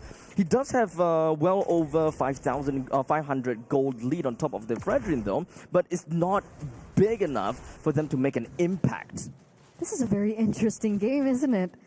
Interestingly slow. Interestingly slow. I think both teams are really afraid of making a mistake. As such, it's going to be Jasmine finding himself in the top spot. As such, he will be able to get himself away, but in the meantime, the speed of destruction will land on the Cammy, allowing Junwan to pop him off. IDIT is also going to be the next one down for the count. This is one entire family that just decided to take the portal up to the top lane. And that's the chip power coming through. Jasmine going to be the next one on the chopping block. As it doesn't seem like Jasmine is able to stay alive. Too easy for Lexi. Why did you come in? Maybe he will be able to get a kill on the Mui Minette, but he misses the shield. He still manages to get a kill on down the Mui Minette though. But right now, Too easy for Lexi takes a double. No way, you're not supposed to be able to get away with that. That was a 1v3 kind of situation. We thought that was a blunder. Yeah. But Too Easy made that kind of equal for them. Granted, Zeta were still able to pick up the turtle. Wait a second, Suke. Yeah, jumping on the Fiske, bringing him down. A good taunt down onto IDIT, almost being able to do enough damage on the IDIT.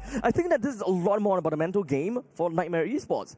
They were afraid the whole time. Only when Too Easy for Lexi took those 2 kills up top, he's just thinking, hey, wait, I have a lot of damage. What am I afraid of?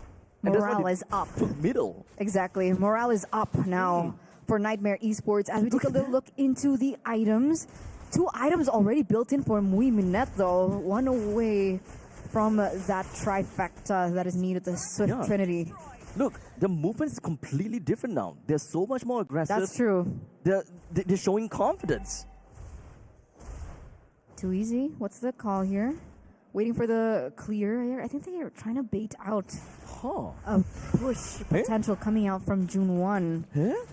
Did I pick up a roam boots? I think I did. Wait. It could be. It could be. Oh, maybe it's just visual. Perhaps it's just visual. It could be, right? Because usually we do see some swaps in the roam. But I saw Cammy with the icon as well. I think if they fall far behind, that's something that is usually done. We can actually ask Gideon, I think, to break that down a little bit further later along the line. But we have seen that before. We've seen it a lot in MPL ID. That's a concealed play. They did get 4 roam boots. Esports. They did get 4 roam boots. Oh, but hold on a second. It does seem like we do have Kani coming over to the back line, so this top cut is just going to be popped right at the backside. Cammy finds himself going to be taken down. IDIT is just going to be holding himself on over to the backside, so it doesn't seem like things are going to be great for her though. But Piske finds himself taken down. Jun is still looking for an opportunity though. 10 as long as Mui Minette realizes, hey, look, this is not our fight to take. Let's back off now. 2-for-2 trade from both sides. Wait a second, June 1. Too easy for Lexi. He's gonna be the funnel of this team. The entirety of Nightmare Esports bought themselves Rome boots, and the funnel will entirely go over to the box here. Even Cammy. Let's hope the items come out so we can actually verify that. There it is. Every single one of them has it. You're right. It's only the Bucks that have the jungle boots. Because usually we see either, the gold lane pick it up or even the mid lane pick it up, but this is all 4. I would understand XP laner picking it up because they want to funnel it over to the gold lane, or the mid laner is like, oh look, I'm a pause 4, not a pause 3. Let me just give it to the pause 3 and just allow someone else take it, like the SP laner. But in the meantime, by Lucy jumps himself over to the back lines. Muiminet taking some free shots, but unfortunately, I think his positioning is a little bit tough. As Too Easy for Lexi will drive himself right in his face, getting himself a killing spree. This is actually pretty gonna be big. By Lucy finds himself taken down. Aiden is gonna be the next one down as well, as Jasmine just flickers himself forward, getting a kill down onto Aiden. 3-4-3 trade so far, but it looks like they're still looking to gain some more here. Suke goes in for the control over to Too Easy for Lexi, but misses. The Lord is still going to be given over to Nightmare Esports, but unfortunately, with so many members taken down, the big question is, will they be able to extract the utmost potential from this Lord take? I would say that this is likely concerning if they want to funnel all the farm over to the box here. How long would his power spike be, even if he gets all these items? He can be really tanky and all, but I worry for Cabby. We'll see how that goes. Maybe survivability is more important for everyone else, or rather survivability is more important for Buxia in order for them to win this game. As middle lane, T1 finds himself taken down, and Kani has been spotted out. Traction Pulse didn't land. Either or, right? Too Easy for Lexi is 2 levels ahead of 10. So when it comes down to neutral objective contest, and in this particular regard, the Lord, Zeta Division are falling quite behind. Should not be able to go for the contest unless they are able to wait a second. It's gonna be 10. Soaking up quite a bit of damage. SOD lands over to the back line. Piske is actually in a very, very aggressive spot. Kani taking a little bit too much damage. Pops out a shortcut, only for Kani to be taken down at this point in time. The Appraiser's Wrath unfortunately wasn't able to do too much, but he will at least stay alive. Aiden's down. Muiminet managed to catch that 1 kill, as now Zeta Division, they're moving on forward. Yes, and they're going to be able to still defend the base as well, not losing a single inhibitor turret with 3 members down in the ground. Despite everything, despite Zeta Division falling behind, it's only a 1,000 gold difference, Abstract. So at this point in the game, I still think that this can sway either way. It actually might go towards the side of Zeta Division a little bit better. How are they going to do this? So if they're trying to get income, you know what? I'll just let Nightmare Esports play this out. We do have Granger that can farm pretty effectively in lane, so even with that, with the roam boost, it's not going to be that big of a deal.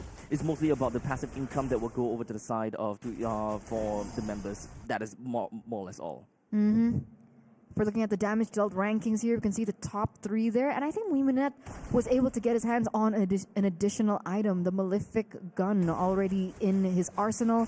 Gonna have a little bit more range to play with, more so in these team fights, which I think will be very important because we saw in that previous skirmish the fact that he was able to jump into the back line, take Ida down. I think that was huge for Zeta Division to come back in this game 13 minutes in. The Lord finally has spawned in the Land of Dawn. 10 is catching up, level 14, but he is still a level below of Too Easy for Lexi. So how are they going to play this? I think that Muiminet is more or less online at this point. June 1, yeah. I gotta have to look up for him if whether he's got more than enough burst to realistically be able to do anything to Cammy, or I did. He's currently disappeared from the map. He's not going to be showing himself down at the bottom just yet. Nightmare poses himself for this dance against the Lord. Oh, that's a spear. It's going to land. The Lord is currently still not going to go anywhere just yet, as now June 1 flickers straight into the eyes of Aiden, slams him right down. There's nothing that Akimi could possibly do. Kami is still alive only until now. Exactly what they wanted from June, to snap right onto these 2 marksmen. And what's left is going to be the frontliners of Nightmare Esports. That's exactly what the Masha was built for, and that's why Kani was standing so patiently in that top side of the map. They're gonna go all in here, 3v2, and look how much damage Muiminet is doing into this. Can they look for an end here?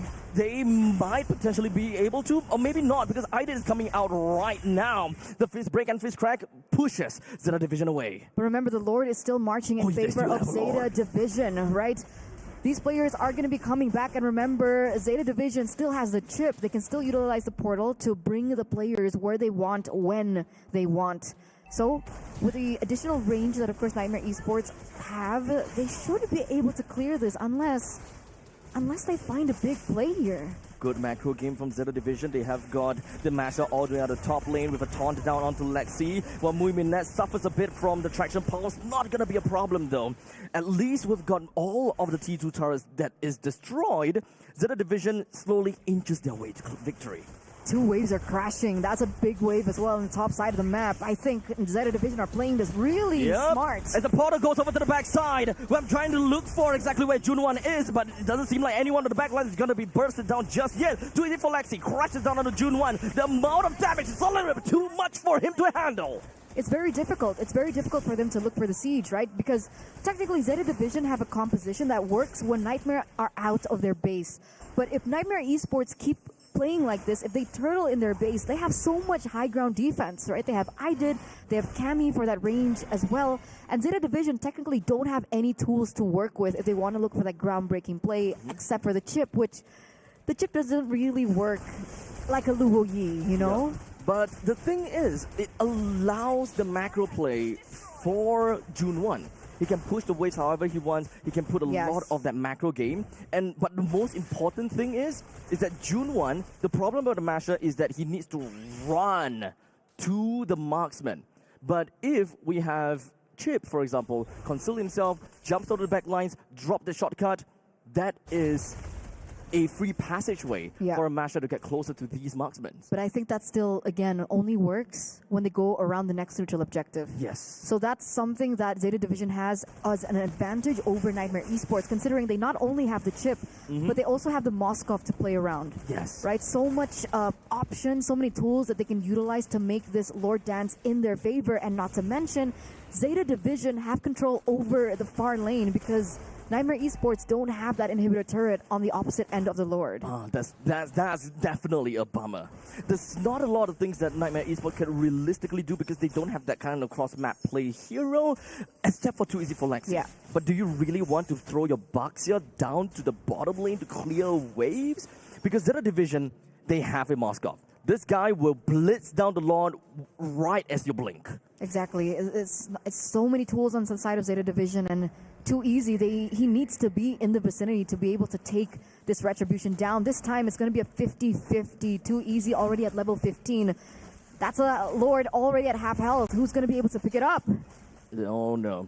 The Lord is ready now at 14,000 HP. They will try to go for this. Attraction Pulse is not going to hit anyone. PSK currently being just locked down by Jasmine, allowing the kill down for the Cammy. But then he actually manages to get a kill down to the Cammy, and it does seem like Chen is going to be the next one onto the block as By Lucy brings him down almost immediately. While Idid brings Muiminet down. This is a losing fight coming in from Zeta Division. A huge loss.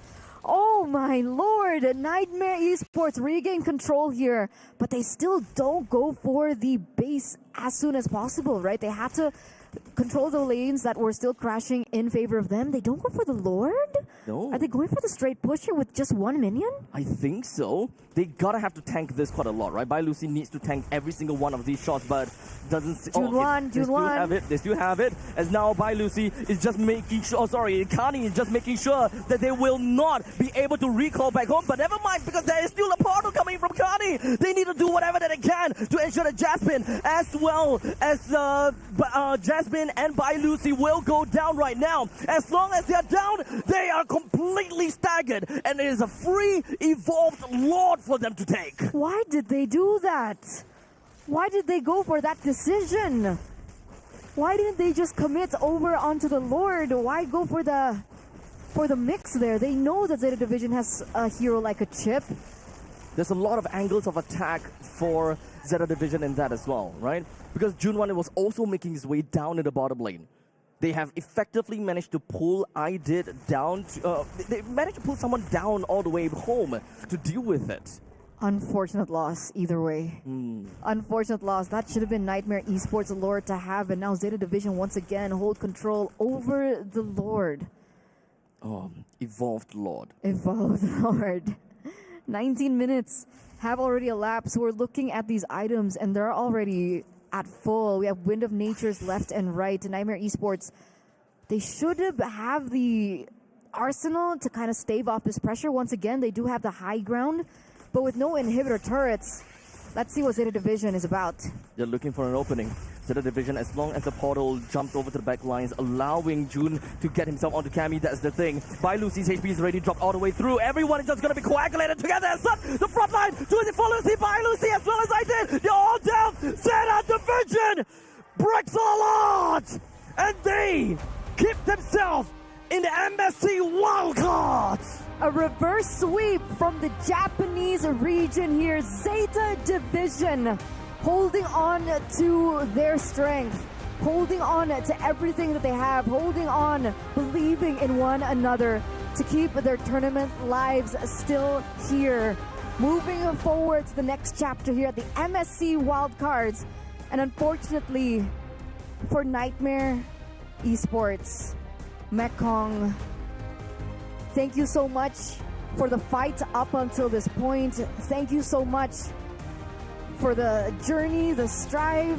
But unfortunately, we will have to say goodbye to Nightmare Esports here at the MSC Wildcards 2025. Let's take a moment and of course thank By Lucy, Too Easy for Lexi, I Did, Sosol, Cammy and Jasmine for their time here in MSC 2025. They have done what they could. And right now, we celebrate the victory of Zeta Division. Wow. I thought it was going to be heartbreak from game number one, seeing them lose in that fashion, right? It was a victory that we thought that maybe Nightmare might just be the better team, but game number two, game number three told a completely different story. They weren't afraid as well to experiment with the draft, with the chip coming in game number three, with the Diggy coming through in game number two as well. This is a statement coming through from Zeta Division that, hey, we're not just utilizing the meta, we're not just strangers to everything else. We also have a set of cards that we will utilize, and we have a strategy of our own. This is kind of scary, isn't it? All of these, we have Ube and then a chip that join in, and Nightmare have got no answer. They don't know what is in front of them. They definitely try to do something of their own, popping off all of those roaming boots just for themselves. In the event that anyone is too far behind, they get themselves a passive income, not only to the roamer and all, but in this case, I guess it's just kind of tough because remember, whenever you buy the roam boots, you just kind of starve yourself out from the initial 5 minutes. Yeah, I actually want to know what that was all about because I don't think I've seen that. I only believe it's passive income for whoever is fourth, right? Fourth on, on the fifth on the gold chart, right? From the team, but not all of them, especially not the gold laner. That's not something that I myself know about. Huh. I think we can ask Gideon here. What? Throw the ball right at him. Four roam boots? Hey, when you throw eye catch, the 4 roam boot strategy was developed 3 years ago. The main idea of having 3 roam boots, if not most of the time, as we've seen in MPL ID, PH, as well as MY, picking up roam boots for your side laners. Yeah. Abstract, you're absolutely correct. It always goes to the person with the least amount of gold. It is passive EXP and as well as gold. But here's the kicker. When you're getting it towards the 8th minute of the game, the active of the passive, the active of the blessings of the roam boots usually only applies specifically towards your supports, your roamers. They've probably already activated it at that point of time, while the rest of the members will look to activate it later if the game drags out long enough, but mainly through assists, because assist gold also contributes to the active stack. Well, is it really called stacking? I wouldn't call it stacking. I wouldn't call it stacking. Towards unlocking the active ability. Sometimes it's concealed. Most people go for the passive routes. In this case, when we look at the items, we do see see that at least for Cammy, he was going for the dire hit because he's got CCs, the only way to proc it. But now we look at today's schedule, a full sum up of everything that has happened here at the wildcards. At the very beginning, Rare Adam moves on with their 2-0 victory against Legion Esports. Falcons, unfortunately, dropping 2-0 against the Mongols, and we have to say goodbye to them. Influence Rage also dropping 2-1 against Virtus Pro, and Zeta Division with a reverse sweep against Nightmare Esports, who we have to say goodbye to. Our hearts go out to them, but Zeta Division moves on to the tournament. The nature of the competition gets more intense and the clutch factors are kicking in. I'm glad to see that Zeta Division, they stayed zen, they stayed peaceful, they stayed balanced, even though they were pushed right to the very edge of the cliff. I have but one question. Yes, sir. Do you think it was mental? Do I think it was mental? I think that... Look, if you really want to get my thoughts on this game after watching years of professional gameplay, oh boy, I probably get kicked off a broadcast faster than you can probably put a sentence together. But generally, based on what we are seeing, we're talking about potential. And I think Zeta Division, they know how to push buttons, but more so, they're a lot more flexible than what we initially thought, and better yet, they do not crumble under the pressure. Nightmare, unfortunately, we could see in all three of those games, when things don't go their way, gets a little dicey, That's something that they're going to have to learn, and it sucks because they're technically the veteran ones. Yep. Well, that's how the cookie crumbles, I guess. Yeah, that's just how the cookie crumbles. Hey, but that being said, we are coming towards the closure of the day. How you guys feel about day number 2 of the wildcards? Because for me, I'm definitely seeing that some of these competitors are starting to realize that this is a harder tournament than what most people imagine. Honestly, yeah, I would absolutely agree. When it comes to wildcards, all I'm thinking of is there is going to be a huge disparity with some of these teams, especially teams that, for example, Zeta Division, they have been absent in the MLBB ecosystem for the longest time. I thought that Zeta Division would be like, okay, they're going to be so behind. But no, they knocked out Nightmare. I think despite the disparity of levels, I think what I'm looking at is more just like the progression of these teams after just a day, right? We've seen a lot of teams improve, adapt. I think Virtus Pro as well in that particular game was very... It was really good. It was very entertaining to see the adaptation that they were able to make, not just from yesterday's matches, but from their matches today within games have been quite impressive. So I like that you mentioned it. We're looking at potential here, and there's definitely potential. And hopefully for the next few days, we will be seeing more potential and more progress from all these teams that did come over here for the wildcards. For sure. I mean, day 2, I was expecting a lot of potential for these teams. We got to see it. However, I think that day 3 and as well as day 4, we're going to start to see the divide in the skill level, right? Because I think that right now Virtus Pro is really showing that they are a cut above the rest, and I think that's the scary part. But hey, that's just me. With that being said, once again, thank you, Abstract, and as well as Eternal for casting the game. We want to shout out to Leo as well. He's already enjoying his time back at the hotel. He had a long day of games. And also to you at home, thank you so much for watching the wildcards here at the 2025 Esports World Cup live in Riyadh, Saudi Arabia. It's been a great time, but there's more MLBB action to be had. More teams who look to qualify for the main stage of MSC groups. Only one of them can make it through. And with that being said, goodbye and good night. Thank you so much for watching.